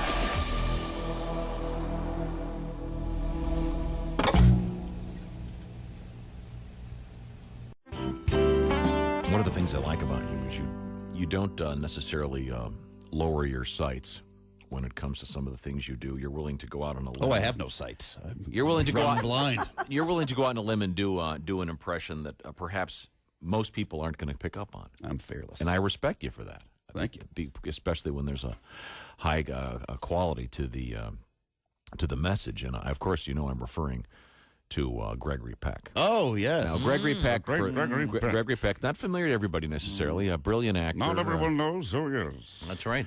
But if there was a period of time in which he was a big leading man. Mm-hmm. He was one of the biggest stars in Hollywood. And he was in something you don't see much anymore unless you look hard, and that is what I would call an important movie. Yeah. There are a lot of great movies out there, usually The Omen, independent movies. No, Boys from Brazil. To Kill a Mockingbird. Yeah, I don't mean the. But you know what I'm saying. There are a lot of great movies out there these days, but they tend to you got to look for them. A lot of the stuff that gets a lot of publicity is just a bunch of crap with a bunch of crashes and the same old junk. But To Kill a Mockingbird was a great film. One of the great films of all time. And, Yes. and you do one of the few tributes to it. Well, yeah, it's a great movie. You learn a lot about tolerance and diversity from it and stuff. But it was made in like 1960 or whatever. And America's changed a lot since then. There's a lot of groups in this country, not even just racial or ethnic groups, but groups of people who define themselves a certain way. And a new one pops up every week. We're like, all right, we're weird, but you better like us or you're a jerk. Like, all right, we'll write you down on the list. Yeah. If they made To Kill a Mockingbird now, it'd be like 10 hours long to cover all these different groups. How true. Atticus Finch would be out there, tell his little daughter. Now, Scout, remember how I told you that black folks are just the same as we are, and we're to treat them with respect. Well, the same goes for these Shiite fundamentalists who just moved in across the streets. They just believe different things than we do. So if you see them out there stoning one of their women to death for sneezing on Wednesday, you pay them no mind. Nobody likes a nosy Nelly. And in this house over here live coprophiliacs. Those are people who derive sexual pleasure from human feces. Now, just because they're unrepentant dump truckers and we're not doesn't mean that we are somehow better than they are. They work hard like all Americans to put food on their table so they can eat it and poop it out and have sex. I don't know how it works. I don't want to know how it works. There's have to be tolerance. No Oscars for that movie. No. Mike McCrae. How about that? Can I ask you something else about living alone? Sure, yeah, sure. Unless, what do you want to move in? What's going on? No, I'm just curious. Tom's looking forward to that day. This interests me. Yeah, I have a lot of people hanging out at my house, but I enjoy that. Do you? You said you had a cat? I do have a cat. Do you have a dog? I don't have a dog, and that was taken in the divorce. We had a part Rottweiler, part Doberman named. That was his name. Good boy. He's a good boy. He is a good boy. But I'm thinking about getting a dog. Dogs are great. Yeah, they are, and especially I'll tell you, I'm interested in the Chihuahua only because the Chihuahua, I can learn a lot from a Chihuahua. I need empowerment lessons from a Chihuahua because a Chihuahua has this species amnesia. They have no idea of their relative size and the scope of reality, and I need that because you go over to someone's house that has a Chihuahua, and right there, they're hey, just ready to go. You weigh 4 ounces. I could mail you in a priority package for $4.85, and you're gonna tear my ass up. Is that what's happening here? What I don't like about certain dog owners is that I don't mind talking to your animal, but don't include me in the conversation with the dog. That's my only problem. Is when you're talking to me, talk to me. Right. You know, oh, did you go up to Yosemite this summer? Oh, it's great. Yosemite's beautiful. Earl and I went up there last year. We got in a tent. It was great. It rained, and oh boy, Pepper didn't like that, did you, Pepper? No, you didn't. You wanted to get out of that tent, didn't you? You barred. Tell Dwight how much you hated it. That's right. Anyway, so there's nothing to do, but you know, Earl and I just got it on the whole time, and that's all you can do. Pepper didn't like that, did you? No, you thought Daddy was hurting Mommy, didn't you, Pepper? Look at Pepper's face. You don't know what I'm saying, do you? Oh, he's cute. Anyway, we did the Mexican cartwheel and a big wheel. And that was very nice. Oh, yeah. Isn't that right, Pepper? Don't bite me! Dwight Slade is our guest.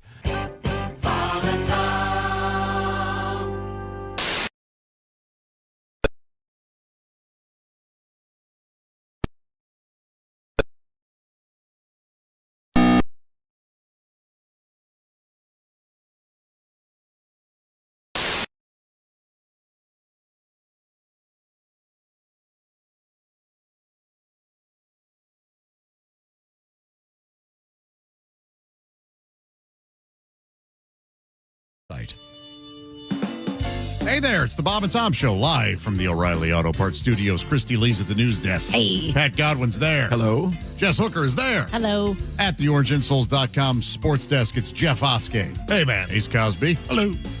Good to see you. I am Josh Arnold. There's Tom. Good to see you, Josh. I know you're a little bit under the weather, but it's nice to have you back here in the studios. Nice to be here. Are you able to walk around and do stuff? Yeah, the pain flares up. No, he crawls. No, but I mean, I have to take it easy a little bit. But I did get cleared to do some stretching and stuff like that. So okay, well, good, yeah. good. When will you be cleared for fishing? I don't know. If I can stand longer than half an hour without some pain. Can you sit and fish? No. Okay, just if I were on a boat, yes. All right. But on the bank, you can't. Yeah, you're moving a lot. Gotcha. So. Well, we appreciate your being here. And right now we're going to do a little bit of history for you. We like to educate the audience with interesting events from the world of history. I often turn them into questions. Mm-hmm. For example, on this date in 1980, what erupted? Mount St. Helens. Mount St. Helens. Yeah. Do you remember they had all the, isn't that the one they had all the warnings about it? And there was that one guy whose name. Yeah, he and his dog. His name was Harry Truman. They interviewed him. And he says, I'm not leaving. Yeah. I felt bad for the dog. Me too. The dog's sitting there going, what? What's going on here, pal? Wait a minute. I want to go. Yeah, how we hold it? Hot lava? No, thanks. Let's see what else happened. Coming up, by the way, we have a story that is kind of related to history. Dartanion. We'll get. Is that? Yeah, we got that. Coming up, a really unusual story about the historical, if you will, the real Dartanion. On this date, let's see. This is important. 1998, the FDA approved something that really changed the world. What was it? 1998. 90 drugs. I'll get you.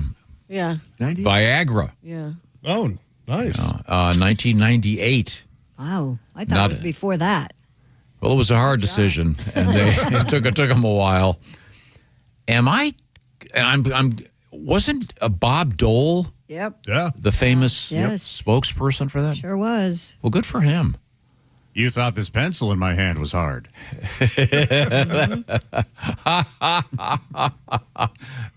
Senator Dole always had a pen in his hand because he had a war injury. But right.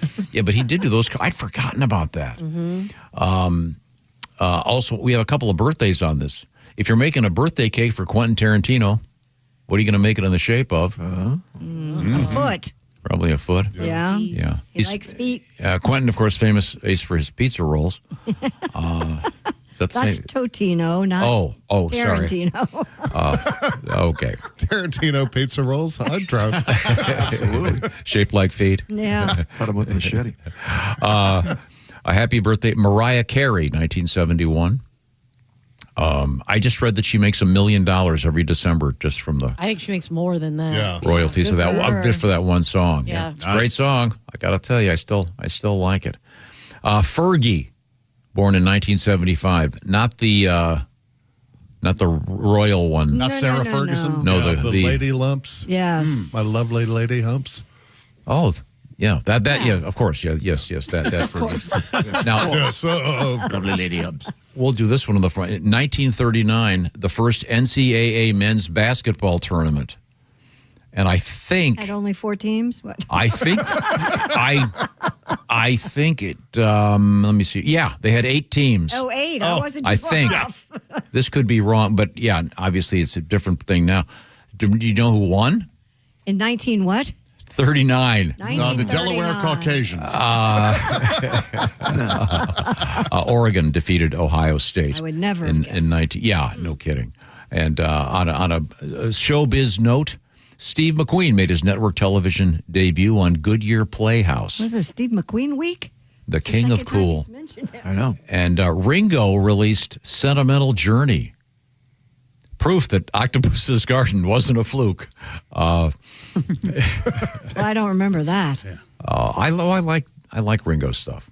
Yeah, I saw him in concert. He's great, but Yeah, he always has a terrific band with him. he has a I like great it. Don't Come attitude. Easy. Do you guys like that one? I love that song. Yeah. George Harrison wrote that. Yeah. Oh, he did. And then Ringo did it. Yeah. No, he wrote wrote it with him a little bit. Yeah, but Ringo's a great drummer. Yeah. Now, Christy, I mentioned we'll steer away from this, but this is kind of in history. This is a story about the Three Musketeers for real. Archaeologists may have uncovered the remains of the famed soldier who inspired the Three Musketeers. The BBC reports the skeleton was found beneath St. Peter and Paul Church in, Maastricht in the Netherlands? The church's deacon, Jos Valky, believes the remains belong to Charles de Batz de Castlemore, who was known as Count Dartanion. Dartanion, a close aide to France's King Louis XIV, was killed during the siege of Maastricht in 1673 and was later immortalized in the adventures by Alexander Dumas. Archaeologist Wilm Dijkman said his... I think that's pronounced Dickman. It's D-I-J-K. Expectations the are high. J and Dick is silent. Oh, my God. Anything for a dick joke. This is the hardest story you've ever read. There are so many weird words in it. Expectations are high, but preferred to wait for DNA confirmation before declaring the skeleton's identity. But what are the Three Musketeers? the reason I can't say it is because D'Artagnan, I've always heard the term, but I didn't read the Three Musketeers, although I am an Alexander Dumas fan because I love the Count of Monte Cristo. But D'Artagnan is not spelled in my head the way it looks on paper. So every time I see it, it freaks me out a little bit. It's French for nougat. Three Musketeers. You see, it's a nougat. Is that what's in a Three Musketeers? Would you call that nougat? Oh, yeah. Yeah. 100%. I always thought nougat's way chewier. Really? Yeah, I thought, yeah. Really? Yeah. Three Musketeers is more like a fluff. Very fluffy. Some kind of... Light. That used to be And my in fact, it has a name. I forget what it is. used to be my favorite candy bar, and now I don't You can't care find for them? No, I just I like them. This says I like a Milky the candy bar was originally named Three Musketeers It had 3 flavors. because it had chocolate, vanilla, and strawberry. Today Really? today it's just known for chocolate. So now it's really So they don't have chocolate, vanilla, and strawberry in it anymore? Maybe that's why I don't like it as much. maybe just one Musketeer. It should come like a Twix. You should get 3 bars. Yeah. Oh, that's true. Okay, so this does say fluffy whipped nougat. So it's just it's whipped nougat. Yeah, that's the difference. What's the definition of nougat? Stuff in a candy bar. Yeah, I don't know where else. Yeah, where else do you I find typed it in here. It says sea candy bar. It would be cool, although he's controversial, to have Ted Nugent do some kind of Nugent, and he starts playing one of his classics. That'd be very, very funny. Speaking of flavors, Bluebell has a new flavor, and it is out as of yesterday. It's called Brookie a la mode ice cream. What? Ooh, yep. The new flavor blends brownies and chocolate chip cookies into a single dessert. I'm in. Features brown sugar ice cream mixed with chunks of brownies and soft chocolate chip cookie pieces. Sounds great. Yeah, I would rather just have the vanilla with that stuff. Yeah. Not the brown the brown sugar. Brown I'm out. sugar ice cream. I'm in. No, it's usually brown sugar swirls. Like it's not all brown sugar. Huh. And So the it's- way it's- that Bluebell does it, It's brookie. Brookie a la Brookies mode. are a big thing right now. You Yeah, wanna get my those kids for- like making yeah, them. yeah. Yeah. Oh, yeah, because I thought A brownie and a cookie combined. Yeah, I thought you said bookie, and I was kind of concerned. I know that we've got gambling pretty much everywhere. On the pitcher's mound, they've got FanDuel. Did you see that yesterday? Right there in the mound. Oh, yeah. Yeah. Oh, yeah. On electronically put on there. So a bookie ice cream would be just a natural fit. I'll have to try the brookie. It sounds delightful. Coming up, a little bit of a beer run for you by request and some sad news from the world of music. We'll get to that coming up from here, the O'Reilly Auto Parts Studios. This is the Bob and Tom Show. Hey, thanks for listening to the Bob and Tom Show this morning. Get a look at today's show on our YouTube channel.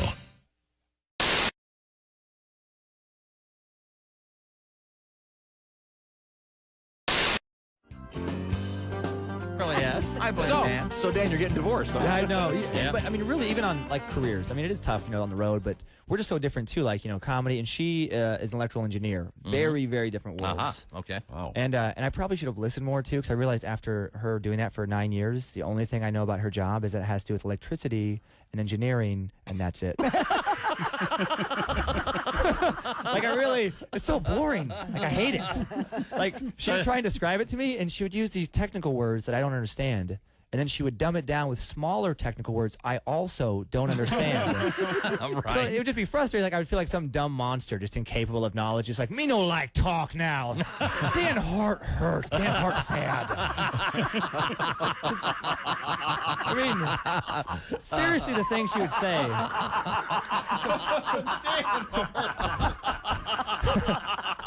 That's very good. But it would be like, would you guys understand this if she's trying? I'd be like, what do you do? She's like, Are you asking us if we understand like, divorce? No, the job. Oh, the job. Okay. Like, okay, because this is the kind of thing she would say. I'm like, no, seriously though, what do you do? Right. She's like, well, right now I design schematics to handle the downtown power grid voltage distribution.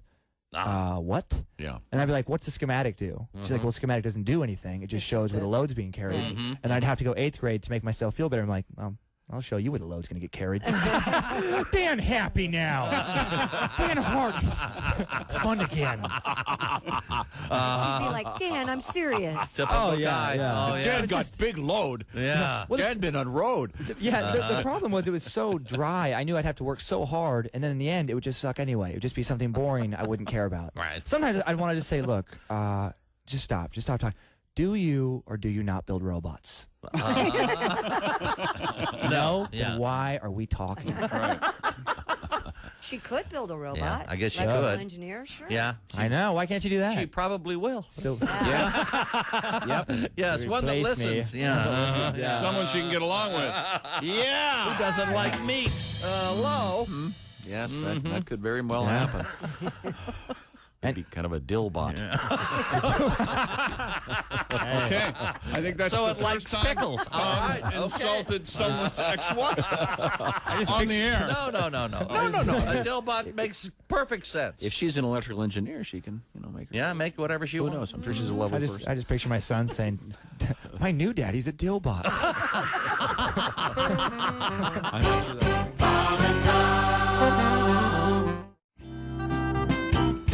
I did go out with a girl a lot younger than me, which was an odd experience. Yeah.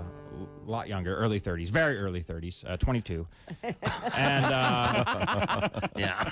it was a mistake because I thought I'd be the older, well, for two reasons it was a mistake. One, I thought I'd be the older experienced man and I would teach her about love, so I'm very confident, I'm giving her hot talk in her ear. I don't know if you've ever done that where you're right next to someone's ear and you're kind of like...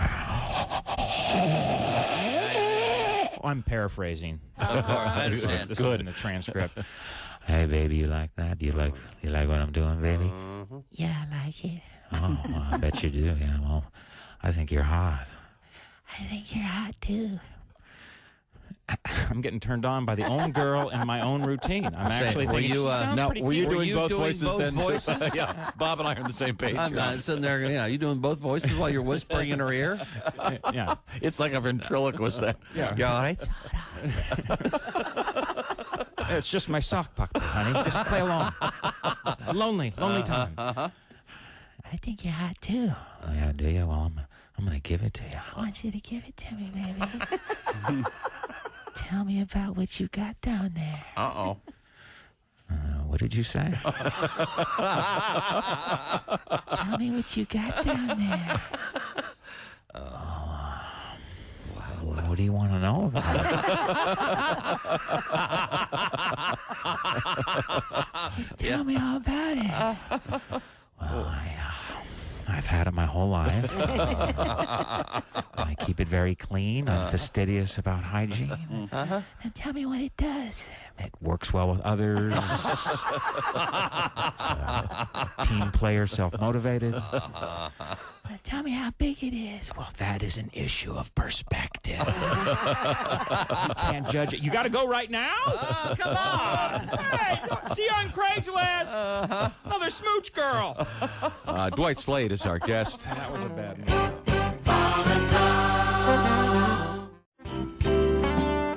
Well, I watch. I'm home during the day a lot, and I have a little ritual called watching 8 hours of Law and Order in a row on cable. Because you can. Yeah. Law and Order, yes. Law and Order, yes. Law and Order, yes. Charmed, crap, it's over. Right.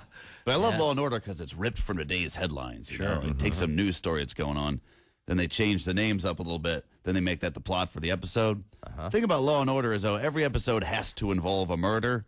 And even if there's not a murder in the news story they're talking about, they just go ahead and add a murder into what happened. Okay.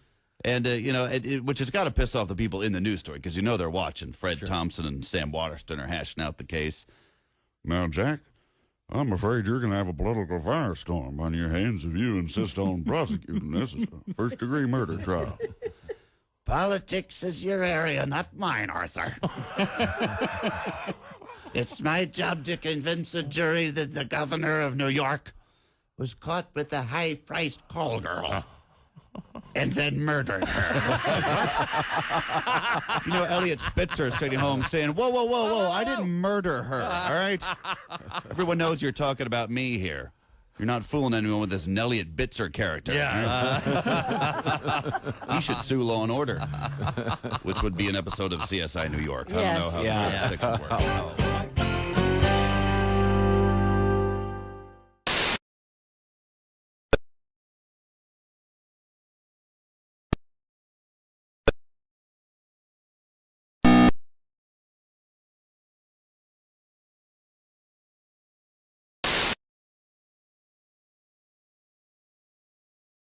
Org.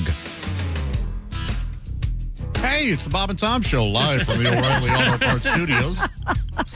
There's Christy Lee at the news desk. Hello. Pat Godwin's there. Hello. Hi, Jess Hooker. Hello. At the OrangeInsoles.com sports desk, it's Jeff Oskey. That's right. There's Ace Cosby. Hello. I am Josh Arnold, and there's Tom. Thanks very much, Josh. Now, a couple quick things. The pop-up shop with Bob and Tom's stuff. We don't do it too often, but it's up right now. And we do have a handful of those shirts left that we are donating the money to Brave Gowns. Once again, it's a charity that makes little superhero outfits for kids that are in the hospital. Fun little thing.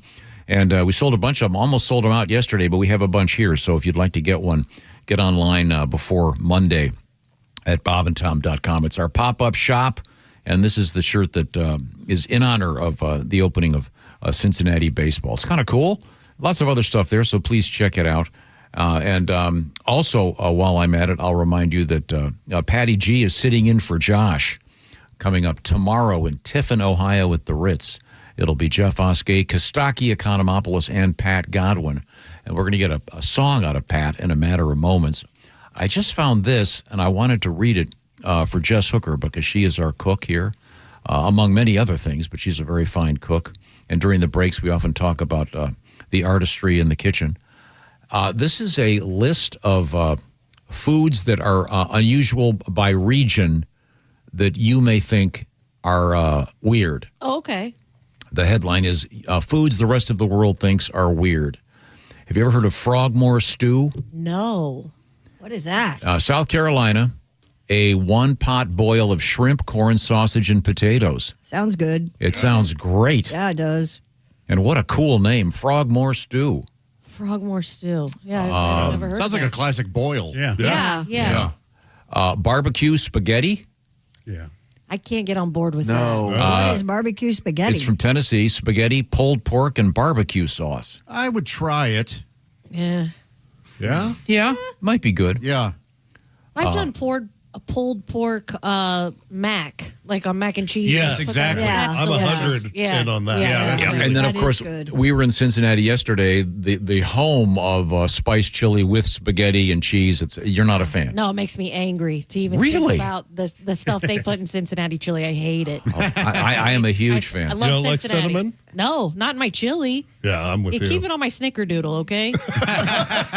We talked about this one before. Does anybody remember the cannibal sandwich? This is famous. Yes. And we What got is it? a lot of email about this. And it's an uncooked ground beef sandwich. Yeah, it's raw minced beef on bread with onions. Oh, they do it. Is it in Wisconsin? Yes. Yes. And we got a lot of email from people that say They do they're it as an great. appetizer too, like with saltines, and you just scoop it right out of the styrofoam. Love it. I mean, I love steak tartare, so this sounds like it's right up I my want to alley. try it, but I'm nervous. Yeah. I assume that there's a protocol one follows to make sure that the Sure. Yeah. I don't know, uncooked beef. That's It's hard scary. to talk afterwards when you have that. You can't mince your words. Thank you, Mr. Paul Lynn. You're welcome. Could you do it like the guy you did yesterday at this time that was the baseball player? Oh, God. By the way, Loved it. I don't know why that was so funny. Yeah, Loved it. Yeah, that may have been censored. No, it was perfect. Okay. Pat, this is for you. Scrapple. Yeah. Yeah. I've never had it, but it's a Philadelphia thing. A loaf with pork scraps and cornmeal sliced and fried. Mm-hmm. Yeah. I've heard of that one. I've heard of it, but I've never had it. It might be good. Okay. The butter burger. Wait a minute, Tom. Pork scraps. I don't know that you want to eat that. Well, I mean, they're cooked. Well, yeah, but if you think of pork scraps, you're not exactly. Well, they grind them talking up about- for hot dogs. I mean, we've probably all downed enough anus to make a fire hose. If you look at what's in a hot dog.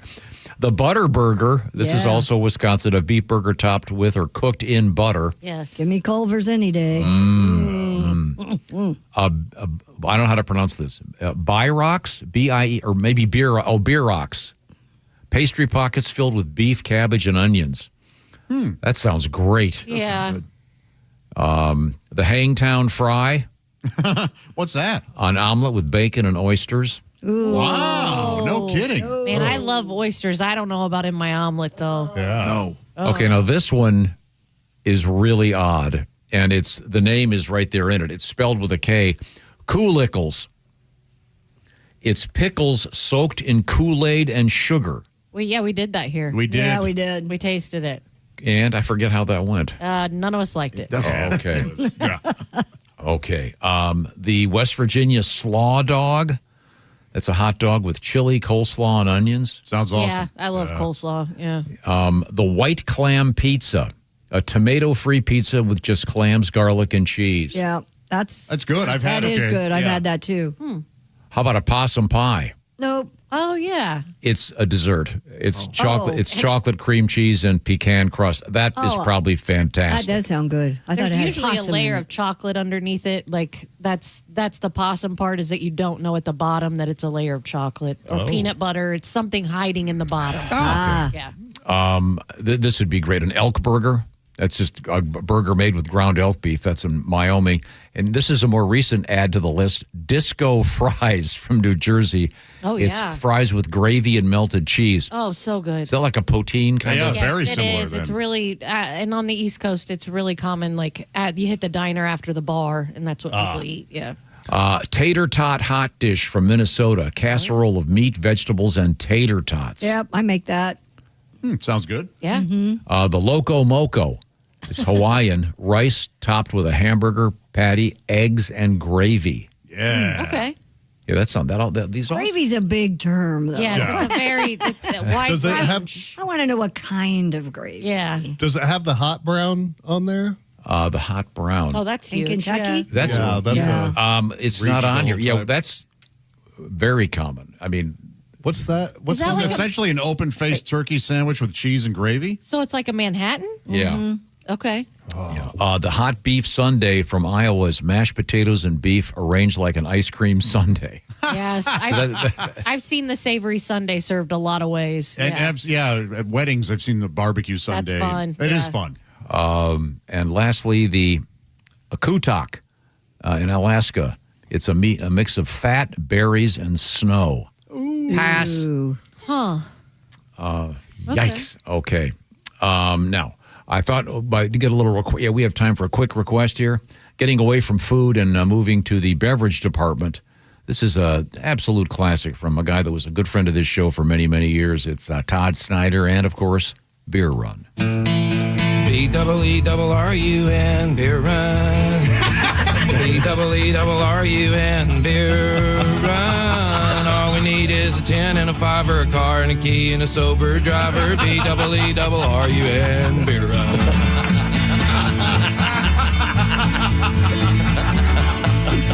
A couple of frat guys from Abilene drove out all night to see Robert Earl Keen at the K-Pig Swine and Soiree dance. They wore baseball caps and khaki pants. They wanted cigarettes, so to save a little money, they got one from this hippie that smelled kind of funny. And the next thing they knew, they were both really hungry and pretty thirsty, too.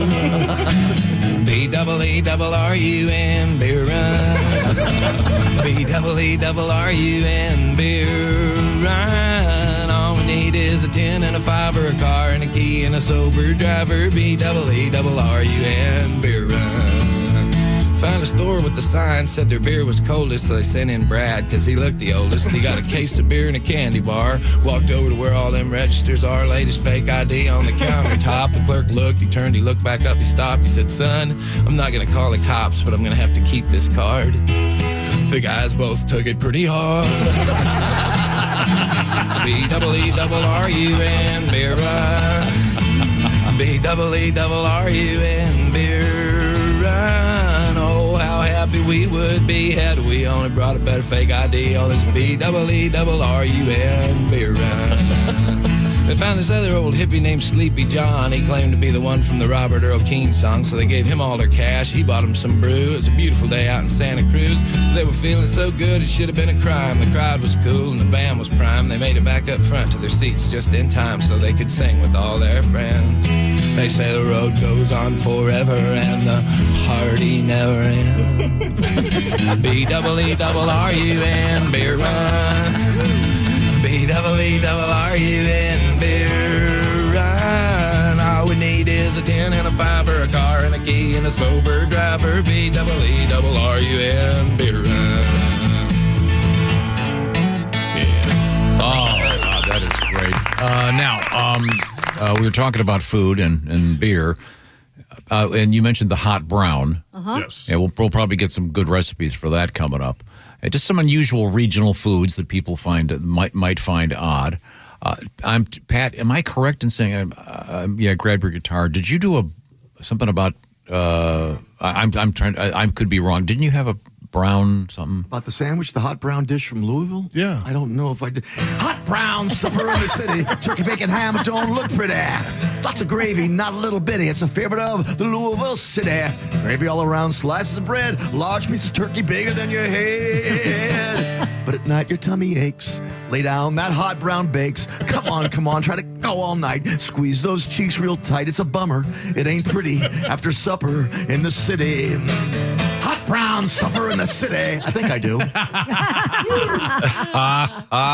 That's great. I knew there was something there. The hot brown. So it is essentially a Manhattan. Kentucky. Yeah, right? Yeah. So it's a turkey version of the Manhattan. That's exactly right. We should do them for the Derby. Oh, I'll make some for here. They're delicious. Yum. Oh, the Derby's just down the road. Yeah. Yep. All right.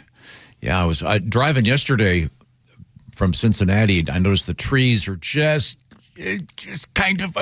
They want a bud, don't they? I'm coming. Right there. I'm a coming. Wow. Okay. Well, when we come back, we have a couple of listeners that have informed us of even some more towns with crazy names. Okay. It's going to be hard to get weirder than Dick Shooter, Idaho, but we'll do our best. Also, another surprise coming your way. But first, I want to talk to Christy Lee about her vehicle. Yeah, if you're going to drive to one of those crazy cities with those funny names, you'll want to do it in style. How about in a Hyundai? They're having the Hyundai Getaway Sales event right now. You can get a wonderful deal. Great deals on popular models like the SUVs, Santa Fe Hybrid, the Tucson, or of course my favorite, the Tucson Hybrid. Plus, don't forget, they have the Elantra, which is their very loaded, really pretty sedan, and then the Ioniq 5 or Ioniq 9, which are fully electric, and you don't have to worry about the gas prices. So get down to your local Hyundai dealer. You're going to get a deal you'll love. It's the Hyundai Getaway Sales Event, and it's going on now. Check out HyundaiUSA.com for more details. That's HyundaiUSA.com. Coming up, we have a couple of nice letters from you, the listener. You can always reach us, Bob and Tom at bobandtom.com. And I haven't mentioned this. I should. We have the guys and ladies have been working on our website, and it's a whole new website. It looks great, and a whole new app.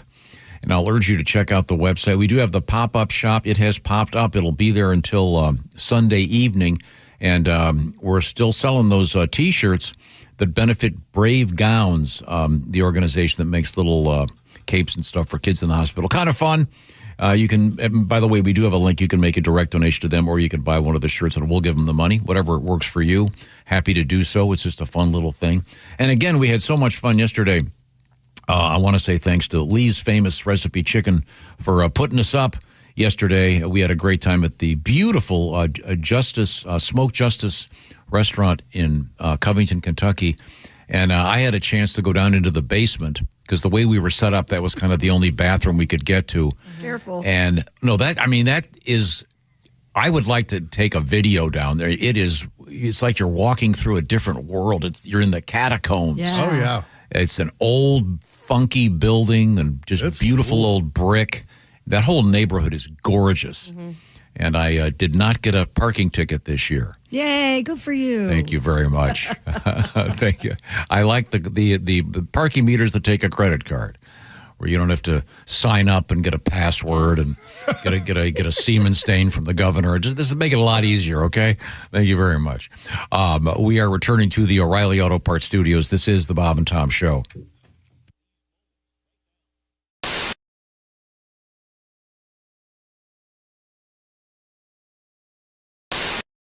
No, I'm not trying to be critical. I'm just. This is what the Surgeon General is I saying. know. So I think those women who can't are pretty much, by and large, selfish, aren't they? Screw you, chick. Yeah. Don't you wish just once they'd have a day, one day a year, where you could say whatever you wanted in the radio? Just so that one time. I'm over here working, okay? You know what you could do? What? Walk in there and have Dean do it for you. You walk in there, tell Chick what you want to say, and he can fix it for you. A few minutes ago, Chick said something mean to Christy, and I didn't. Was that mean? I was Yes, just it making was. an observation. I was saying that some women are unable to breastfeed for a number of reasons, and you said the main reason I can think of is because they're selfish. Okay, so Christy She wanted. seems very well adjusted Right and now. very Christy intelligent. wanted to respond, and I have great faith in our editor. Me too, because if Christy not, I've wanted lost to my respond. job. We now have the response. Okay, go ahead, play it. Hey, chick, you. You've never had to breastfeed. You don't know what it's like. You're a ignorant, stupid son of a bitch. So shut your mouth, you stupid asshole. You know, that last beep could have used a little more work. A little less a little less, and not so much hole. A little heavy on the hole on that one. It's like every other comedian ever. I too have recently broken up with my girlfriend. So you had to let her go from the van. I unchained her from the radiator. Well, I guess that's over. I broke up, my last girlfriend I broke up via voicemail. Is that really? tacky? That is kind of tacky. Well, hear me out. All right. I didn't leave a message on her voicemail. Oh. I left it on the outgoing message on my voicemail. All right. Hi, this is Brendan. Yeah, exactly. Leave a message. It's less confrontational. If this is Susan, it's over. All right. Hit the bricks, Ugga-Mug. But anybody else just leave your message? Yeah, anybody else leave a message. Don't forget your number. Did you start with your message? Your message is important to me. Unless it's Susan. Did you say hit the bricks, Ugga-Mug? Yeah, I called her Ugga-Mug. She's ugly. I was dating an ugly girl. Well, somebody has to. She was hard on the eyes. Wow. Ugga-Mug. Ugga-Mug. Yeah. I think Well, I'm going to start calling you that. That'll be my little pet name for you, Christy. Ugga-Mug. Am I hard on the eyes? No, certainly not. I come just think on. it's cute. Ugga-Mug. Well, you could be mean to ugly girls because they don't have feelings. I saw that on the Discovery Channel. That's what you were told, right? Well, there you go. I discovered that. On the Hey, by the way, We have something for the quotes page. I have Nicely done. Usually you don't make the quotes page in the first 10 minutes, but you just did. She bought rocks one time from Pier 1 Imports. She bought a basket of rocks. No kidding. To decorate her coffee table with. Well, they had like words chiseled into them. Oh, okay. That's They weird. said like joy and happiness and friendship.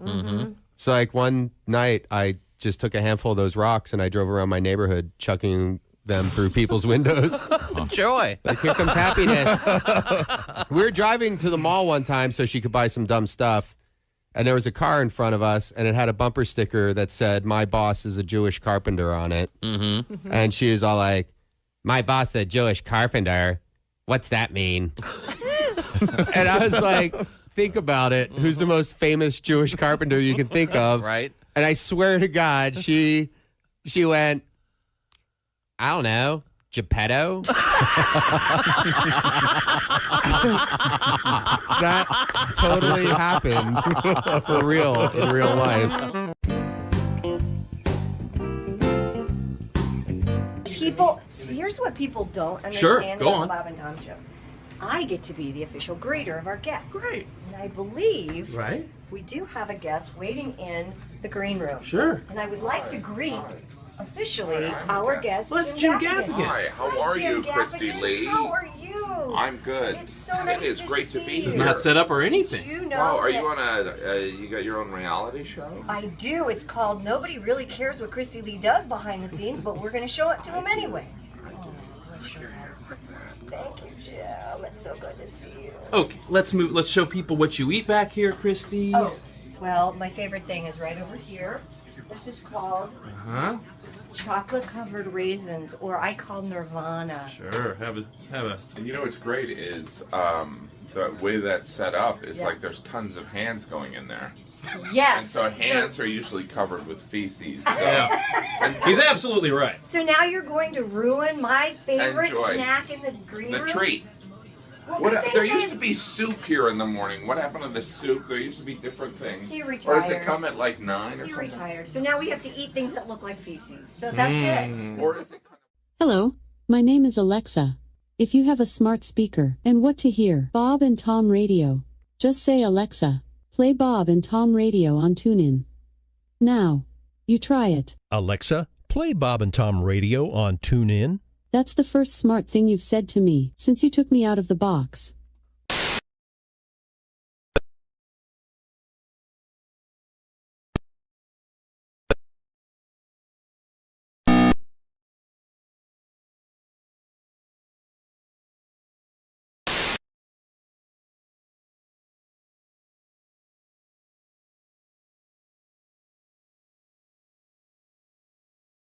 We're live from the O'Reilly Auto Parts studios. Think O'Reilly Auto Parts for all your car care needs. Get the parts and service you need fast from the professional parts people at O'Reilly Auto Parts. Christy Lee's at the news desk. Hello, Josh. Pat Godwin's there. Hey, Josh. Hi, Jess Hooker. Hello. At the OrangeInsoles.com sports desk, it's Jeff Oskey. Howdy. There's Ace Cosby. Hey. I am Josh Arnold, and there's Tom. We were talking about unusual dishes or dishes associated with a certain town or a certain state, et cetera, and the hot brown came up, and I wanted to do a little bit of homework because it sounds delicious, but I didn't realize this. It's not brown.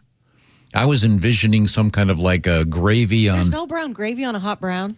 I've never had one. All the photographs here, it's named after the Brown Hotel. That's In right. Louisville, yeah. Okay. And the instead of gravy, I don't even. How do you pronounce Bechamel? that? Oh, it's bechamel. Bechamel. So it looks like hollandaise. It's a yellowy, Yeah, it's a yolk Kind of base. cheesy looking. Yeah. This looks great.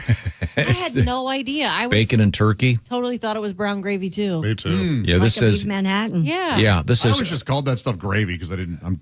That's too fancy. Whatever Tom said. Oh yeah. I don't know what it. I'm reading it. I've never heard of it. Bechamel. It's a lot like hollandaise. It says basically it's a Mornay sauce, basically a bechamel and cheese. Yeah, this is out of my league, but it's it looks fantastic. It looks like a hollandaise sauce. Okay. Very, very tasty. I'll have to do some homework and That's maybe a I'll rich make sandwich. Some. Yeah, yeah, it looks delightful. So and associated with Kentucky, much like bourbon or Yeah. Derby pie, for example. And mint julep. Oh, yeah. And once again, the race just around the corner. I forgot what did I promise? Oh, I had some letters I was just handed. I'm supposed to read these. Let's see now. Here we go. Oh, I see. We were talking about unusual town names. Like, was it Dick Shooter, Iowa? There is a Nutwood, Illinois. There's a Sugar Tit, Kentucky. All right. Hey, look, I didn't name it. Don't blame me. Is that a bird? There's a titmouse. Oh, okay. Tufted titmouse. There's a Gayville, South Dakota. Gayville. Hello. There is a, I know there's an, wait, hang on a second. There's a Homosassa, Florida. Okay. Hey. Okay. I didn't name these places. Well, you don't have to read them. Homosassa, Florida. Not very popular with folks from Sugar Tit, funny enough. Sugar Let's see. Tit is a folk name for a baby pacifier. What? According to this. Yeah, okay. I remember that, yeah. I remember You would put that. you would dip it in Dip it in sugar. What? Really? Yes. Yes. That's crazy. Wow. Or I guess you could rub it on your boob. I'll get rid of your Sugar Tit. That'll shut her up. Crying all night with that colic. Okay, thank There's you a very Rough much. and Ready, California. Wasn't that a cartoon? Yeah, rough and ready. They're Rough and ready. Oh, I'm old. the steady. They're always rough and ready. Thank you. Even when the little, something like that. Yeah, I could kind of remember the jingle. Okay, Christy, what do you got over there at the news desk? Placentia, California. You forgot that one. A what? Placentia. Placentia? Like placenta. Placentia. Okay. Eek. Well, how did that town get the name? I don't know. Someone must have given birth there. I guess. Okay, what have you got over there? There's Spread Eagle, Wisconsin. That's a real town that I performed at. Did you really? Oh. Not kidding. We have some sad news this morning. Singer-songwriter Daryl Dash Crofts, who teamed up, of course, with his childhood friend Jim Seals for 70s soft rock hits like Summer Breeze, Diamond Girl, Get Closer, has died at the age of 87. I thought you said we had some sad news. What? You don't like Seals and Crofts? Summer Breeze. What is wrong with you? I thought would As be the pussy as it gets. Typo negative to this. I know typo negative didn't cover. That's Jimmy Seals. His brother is England Dan. England Dan, yeah. Oh, yeah. From England Dan and John Jimmy Procol. Seals' brother or Dan Crofts? Jimmy Seals. Okay. Jimmy died just a few years ago. But those guys met in high school, played in various bands until they became a duo in the 60s. I'd have to look it up. Weren't they involved in the famous song Tequila? I don't know. I think they might have been. I'll dig it up. They also invented the Easter seal. Not everyone knows that. Who knew? Yeah. Wow. I opened for these guys back in the mid-'80s. Did you really? I got fired, though. Why? Because I introduced them as arts and crafts. I'll be here all week. Enjoy the hot brown.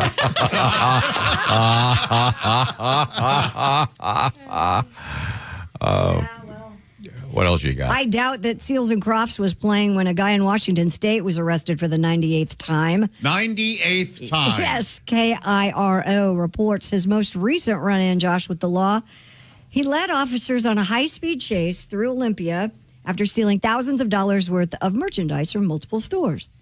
After talking to the man and taking him into custody, they found he had a custom bong device built into the dash of his truck so he could comfortably smoke drugs while driving. I smoke drugs.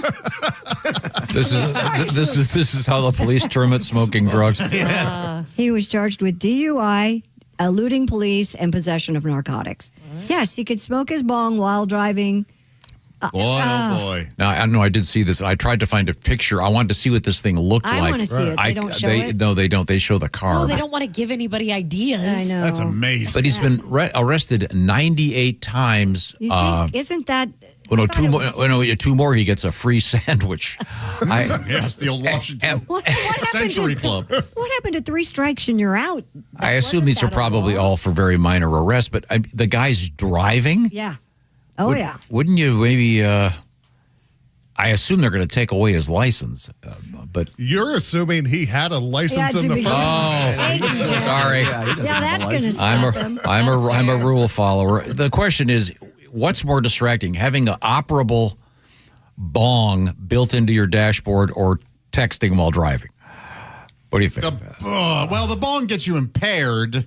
Yeah. But at least you don't have to look down if it's built into the dash. Yeah, but it's keep your eyes on the road. I mean, it's sort of like saying, what's better, having a big gulp full of vodka in your thing with a long straw so you don't have to look down? Wait a minute, you're thinking. Or an IV bag on that handle, that handle in your car. A buddy of mine got a substantial ticket 2 weeks ago. It depends on what state you're in for this to happen. It happened to him. He was looking at his phone. Yeah. Yeah. Cop drove by, pulled him over. Yeah. I had no idea. Oh, yeah. I had a cop come up on the side of me. I was driving through Tennessee, and it was, he just looked at me and he went, put your phone down, and made the motion. And I was like, okay, I got to go. And hung up. Yeah, so luckily he didn't pull me over, but I got a warning. Yeah, usually they'll have signs up that headset only. If they have signs here, I've never seen them. So I haven't seen them here. But it is illegal. There's here. states where they have the cameras to catch that. Yeah. Like coming under you're over the bridge or you're coming under the bridge, it catches you right in the face. Right there at Hitler Avenue. Okay. Are you on your phone while you're driving? Never. He's always lies. No, I have a mine. It's on a speaker. Of course. If I'm talking on it, it's on a whatever you call it.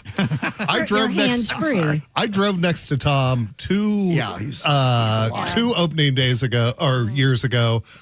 Next to him on the highway for 15 miles. Like directly next to him, staring at him, and because he was looking at his phone, he had no idea I was next to him. All 4 of us were in the car like this, and he didn't. Why would I be looking over there? Yeah, he was looking at his phone. Yeah, my phone's down here. Yeah. Why would I look to You're a guy. He's an outlaw. What could you possibly? He's looking for a Starbucks. Unless you're looking for your favorite Pantera song, you shouldn't be. By the way, a special hello to the Starbucks off of Interstate 74.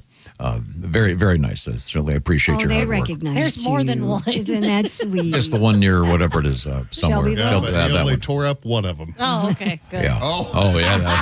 Yeah. I have to apologize to them. An Arizona family, speaking of that, has been displaced from their home after raw sewage backed up into their apartment. Candace Thompson told KPNX water started pouring out of a hole in their laundry closet and filled their apartment in Phoenix. Oh, it's just water, huh? Well, the water changed color soon thereafter. It did.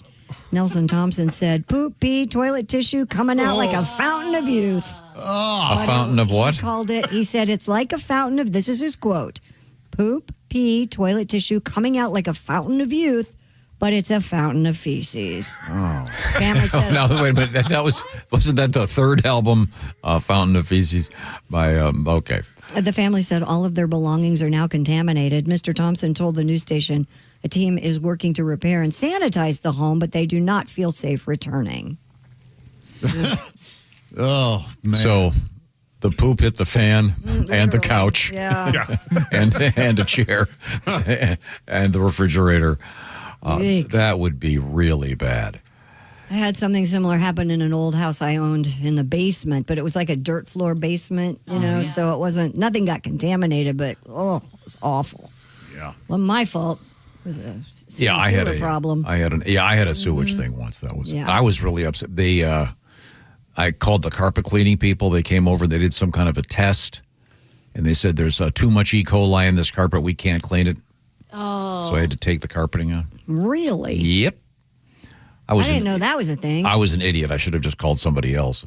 I don't know. I'd be tempted to go ahead. And you, of all people, Yeah. I would think that wouldn't even have been an I issue. know that it's a financial hit, but if you can do it, I would go, hey, Yeah. I'm getting rid of this carpet. Yeah. Take the subfloors too. Yeah, sanitize it all. Yeah.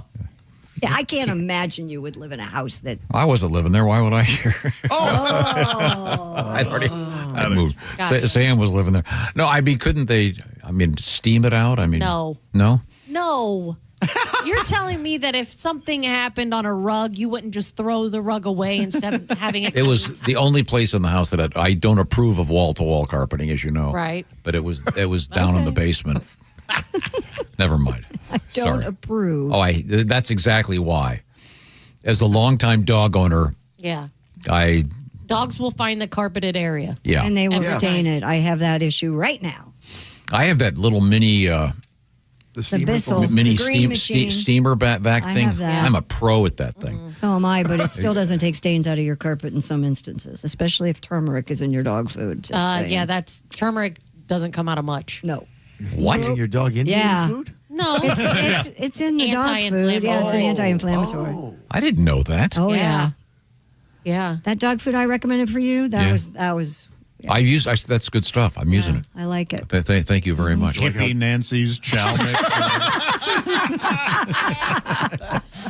A group of farmers. Hippie Nancy's Chow vegan with extra beef. It's kind of it's confusing, that title of that stuff. Extra liver, vegan. I'm not sure what it is. A group of farmers in India are trying to protect their crops from monkeys. This is so funny. By wearing bear costumes. Do we have? This is funny. According to the Times, farmers in the Sambahal district have resorted to dressing up as bears and growling at the primates after trying everything else, from running after them with brooms to banging with drums and pans. Not only are the monkeys eating crops, but they are ransacking homes and even damaging infrastructure. The new deterrent appears to be working, as the very sight of the costumes sends the monkeys running. Oh, all right. I ran into this on vacation. Oh, my God. That would send The me guy's just running. walking upright like he's a dude. He's not pretending to be a bear at all. It's a really bad bear costume. Oh, I yeah. mean, horrible. The That's- face is ridiculous looking. That's what's scaring them. Yeah, that would scare me. Yeah, that would run me off. Yes. Where is this again? In India. Wild monkeys? Oh, yeah. Man, remember in The Shining when they look down into the doorway of that one hotel room and that guy's on his knees and the other dude is sitting in the bed in a suit like that? So that's what that reminds me of. Would When I that was be? That'd be a bear crow, I guess, technically. Right? Yeah. Yeah. Yeah. Now, When I was in the Caribbean, they have wild monkeys all over. They have monkeys and there were dogs in all the farm fields. And I was like, why are there dogs in your farm fields? To scare the monkeys off. They eat all the crops. Huh. Makes sense. Weren't you just saying something about the original Bigfoot video? There's a documentary about it. Speaking of Coming out. Yeah, I haven't seen it. It's supposed to be coming out about, they're debunking the Patterson-Gimlin video, that famous. That's the famous. Yeah, video of him in the dry riverbed kind of thing. And that's a dude in a suit. That's what this documentary claims, but we don't know what their angle is. Right. The truth? It's hard to say. We'll have to watch it and decide for yourself. I see. I'm going to give you the truth about home security. See what I did there? Yeah, I saw that. Simply Safe. Our friends at Simply Safe, they've been doing it for a long time, and they're getting better. They're still winning all the awards, of course. In fact, Simply Safe Home Security, #1 in customer service. And these days, a lot of customer service and a lot of different businesses, not great. We all know that. But #1 in customer service, according to Newsweek and USA Today, that's Simply Safe. Also, by the way, voted the best home security system for this year by U.S. News and World Report. Simply Safe comes with a 60-day satisfaction guarantee or your money back, no long-term contracts, no cancellation fees. And Simply Safe has stepped up into the world of AI, artificial intelligence, because they've got AI-powered cameras that can track. Say there's someone lurking outside your house. The AI cameras detect that, and the monitoring folks can alert you and the police, et cetera, et cetera. They can even come over a speaker and say, hey, get out of here. We see you there, et cetera, et cetera. So they really are moving forward quickly. And by the way, Simply Safe Many of those systems can be installed just simply by you. So I know the first time we heard about it, Chick had just installed one at his house, and I know he's actually moved that system twice. Get the details from the pros at Simply Safe. There's a special thing going on right now, 50% off. 50% off for Bob and Tom Show listeners. Visit simplysafetom.com. Maybe you've just moved somewhere, want to get a proper security system put in. Don't forget the smoke detectors and carbon monoxide detectors, et cetera, and get the alarm set up the way you need it with Simply Safe, simplysafetom.com. There's no safe like Simply Safe. We are coming right back to the O'Reilly Auto Parts Studios. This is the Bob and Tom Show. Just got to get a hold of us? Call, text, or email. Get all the contact information you need at bobandtom.com.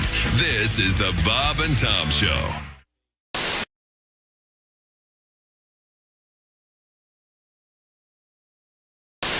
Hey! You still don't have orange insoles? Do you walk? Do you stand? Do you work? Then, buddy, your feet are losing the war every single day. Your arches go flat. Your heels scream. Your knees pop like popcorn. But wait. What if I told you you don't need a prescription, you don't need a diagnosis, you just need orange insoles? Rigid arch support that does not collapse. Deep heel cup for shock absorption. Built strong for work boots. Comfortable enough for everyday shoes. You upgraded your tires.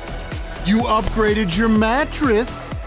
Maybe, just maybe, upgrade what you stand on every single day. Orange insoles. If you have feet, you qualify.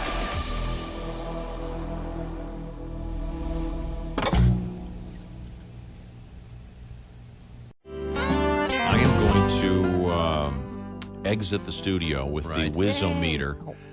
And we have the crew standing by. Chick, are you going to come and follow me? Yes. Okay. This would be wonderful. Do you want to explain what the Whiz-O-Meter is, Christy? Yes, it's a small device that you hook to a urinal, and men, of course, urinate into the device, and it reads out a velocity, I guess, would be the correct term. It's like Are a you there, velocity Tom? Can you hear us now? Can you hear me? Oh, yeah, we hear Yes. you loud and clear. Can you hear me? I hear you also, Chick. So you guys are moving down to the men's room. I'll show you something. Kinda like a radar camera gun. crew member is dressed in a race. I see he's in a poncho, and you know, you take every precaution because these guys, you don't know where it's going to go. No names. I hope you don't get that bifurcated thing, you know. We have set up the Whiz-O-Meter. Christy, it's kind of like a radar gun for urination. Kind of, but they don't use radar. No, Okay, is it anybody uses a in little here? weel that you Yeah. spin We're like going a in the hamster. men's. We're going in. You two are gonna. Are you two gonna whiz together at the same time? No. Tom is at the urinal. I'm at the urinal. Where's Chick? Do you have the tester? Should we test it one time first? I have a squirter bottle with water in it. Yeah.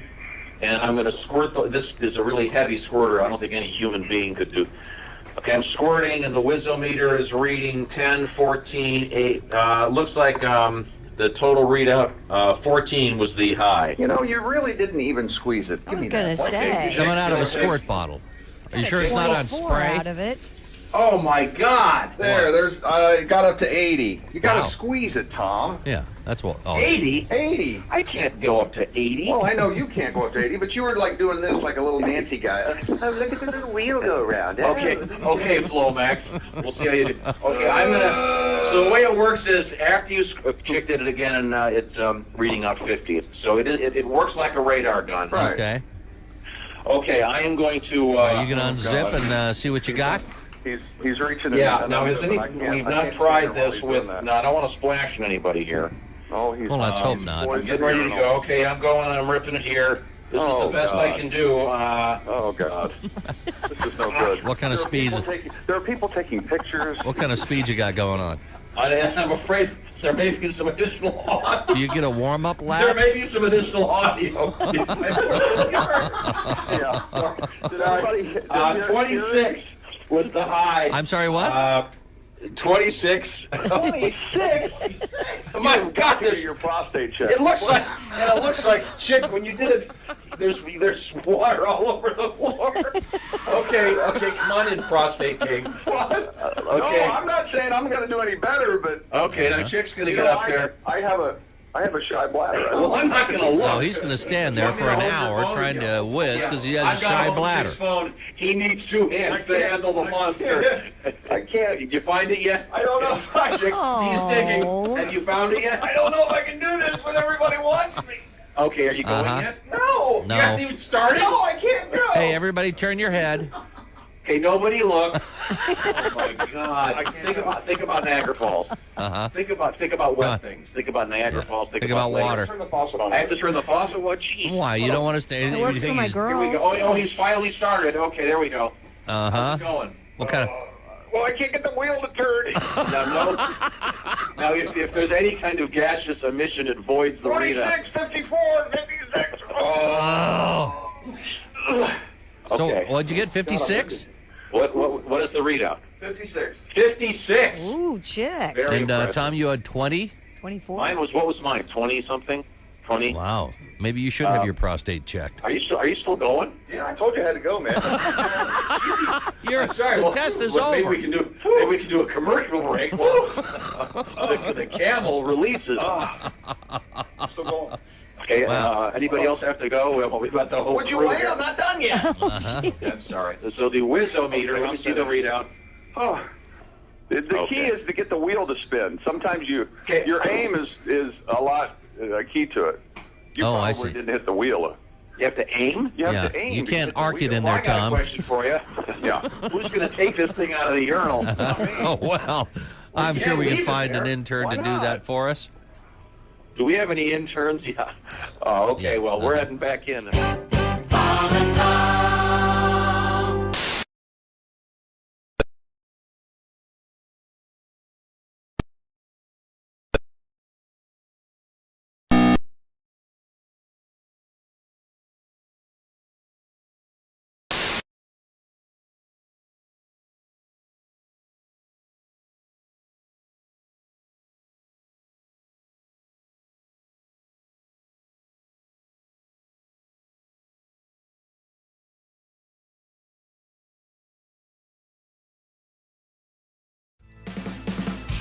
Well, hello. It's the Bob and Tom Show. We're live from the O'Reilly Auto Parts Studios. Christy Lee's at the news desk. Hello. Pat Godwin's there. Hey, Josh. There's Jess Hooker. Joshy. At the OriginSouls.com sports desk, it's Jeff Oskey. Hello, sir. Ace Cosby. Hey. I am Josh Arnold, and there is Tom. I got a letter here regarding yesterday's show. We had a great time. We were at a beautiful spot. I just wish I could have spent the whole day hanging out there in Covington, Kentucky. You feel like you're just all these beautiful old buildings. And we were at Smoke Justice, which I know it sounds like a John Wayne Western, but it's a beautiful bar and restaurant. And last year there was an occurrence there during our broadcast in which Miss Hooker had an encounter with a bartender. I did. Bartendress. Yeah. And this letter essentially says, did you hook up with the bartender again? Right. Last year was very organic, guys. I mean, you know, was funny. It's 6 o'clock in the morning, shots, hitting on lesbians. That has to happen organically. I can't recreate that. Exactly. But there was a new cute little bartender there this year. Man. She was a doll. And I walked up to her and I was asking her for our breakfast burritos, and they took really great care of us yesterday. They were awesome. And she said, hey, by the way, the bartender from last year told me that there's some creepy old lady that might hit on me on the air today. And I looked at her and I was like, yeah, that creepy old lady isn't here this year. Don't worry. Oh, I see.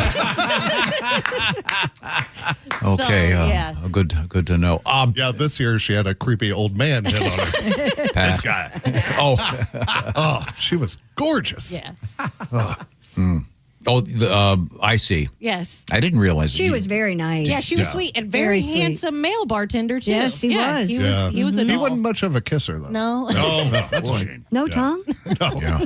But I think all that work shaking those drinks gives them a certain, Oh, yeah. Certain je ne sais quoi. Bathroom.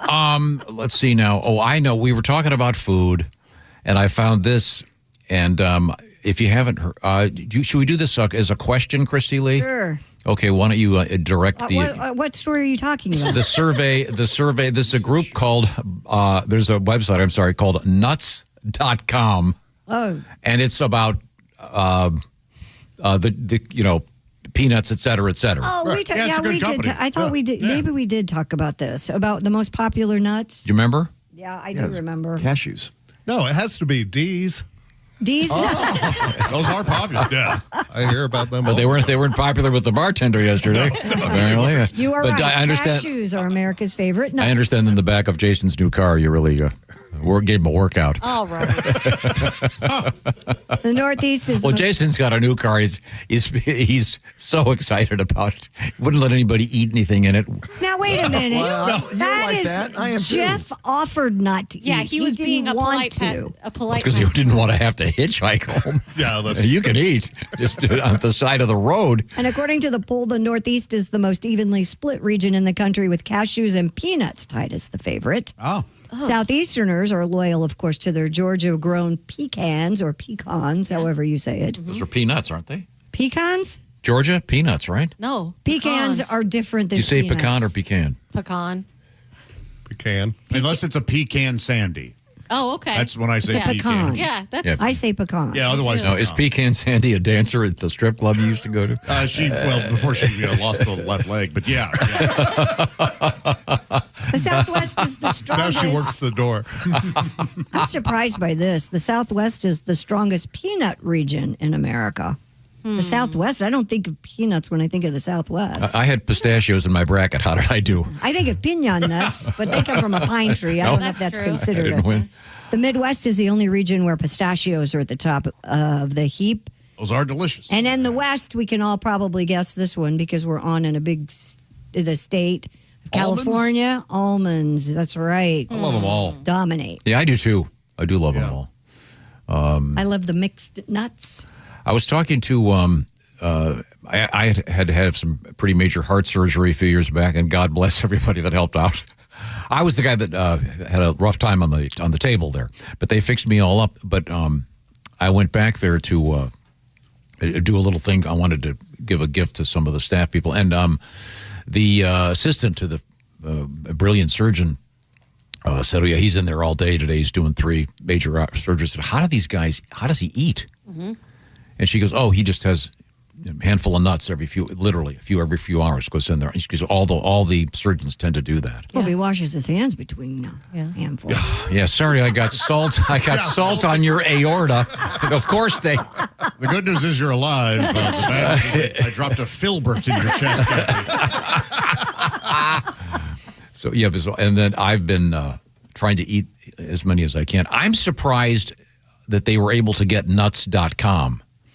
Yeah, because in the early days of this, I know a guy that made a fortune. So do I. In the early days of the internet. No. Buying all the domain names. Yeah, cornering all these domain names. Mm-hmm. Smart. And they probably had to buy nuts.com, from some 300-pound booger-eating moron sitting in his parents' basement.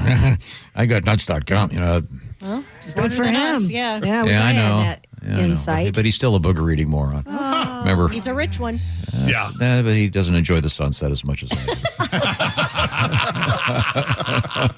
do. Your mind really goes on some weird. So what's your favorite nut, Josh? Man, my favorite all time? Gary Busey. This is really tough. Yeah, maybe Margot Kidder. That'd be a good nuttiest off the deep end Hollywood movie stars. Yeah, there have been so many of them. Let's. What do we have to end our real stuff? Quick, the Oscars are leaving Hollywood. Don't know if you heard this. The Dolby Theater in Hollywood that was actually built and developed by the Academy of Motion Pictures of Arts and Sciences. For the ceremony. Yeah. Yes. that's not going to happen anymore. They're moving to L.A. to the Peacock Theater, 9 miles away. They're also going to Netflix. Yes, and the YouTube. Or They're I'm going to sorry, YouTube. they're not. Yeah, sorry, YouTube. And so this is going to happen the year that they go to YouTube. So it'll happen in 2029. So not on broadcast television. Nope. Wow. YouTube. And then what else did I? Easier for me not to watch. Was it the Yankee game? What is today? Wednesday night. Yeah. That was strictly on Netflix. Yes. Yes. Oh. So, yeah, that's going to be. You're going to start seeing all that stuff start. But I just get confused. I can't remember if someone's. I'll say it to someone. I'm watching The Pit, and they'll go, what channel's that on? I don't remember anymore. Yeah, it's hard. It's just confusing. But yeah, all this stuff is going to be dancing around in various spots. But we certainly appreciate you dancing around with our show today. Yes. And again, yesterday, great time. Thanks to everybody from our friends at Fox 92.5 in Cincinnati. They were all great. And Lee's Famous Recipe Chicken. I'm waiting. They keep promising a special edition breakfast. And Smoke Justice, great folks and everybody who came. And lastly, the pop-up shop is going to be coming down Sunday night. So if you get a chance, you can buy one of those cool shirts. And we're donating the money, of course, to a great little charity called Brave Gowns that makes superhero outfits for kids that are in the hospital. So it's kind of fun. And by the way, if you don't want a shirt, you can make a direct donation to them just by going to our website. We've got a link to theirs if it's something you think is fun and interesting and cool for the kids. These are the O'Reilly Auto Parts Studios, and this is the Bob and Tom Show.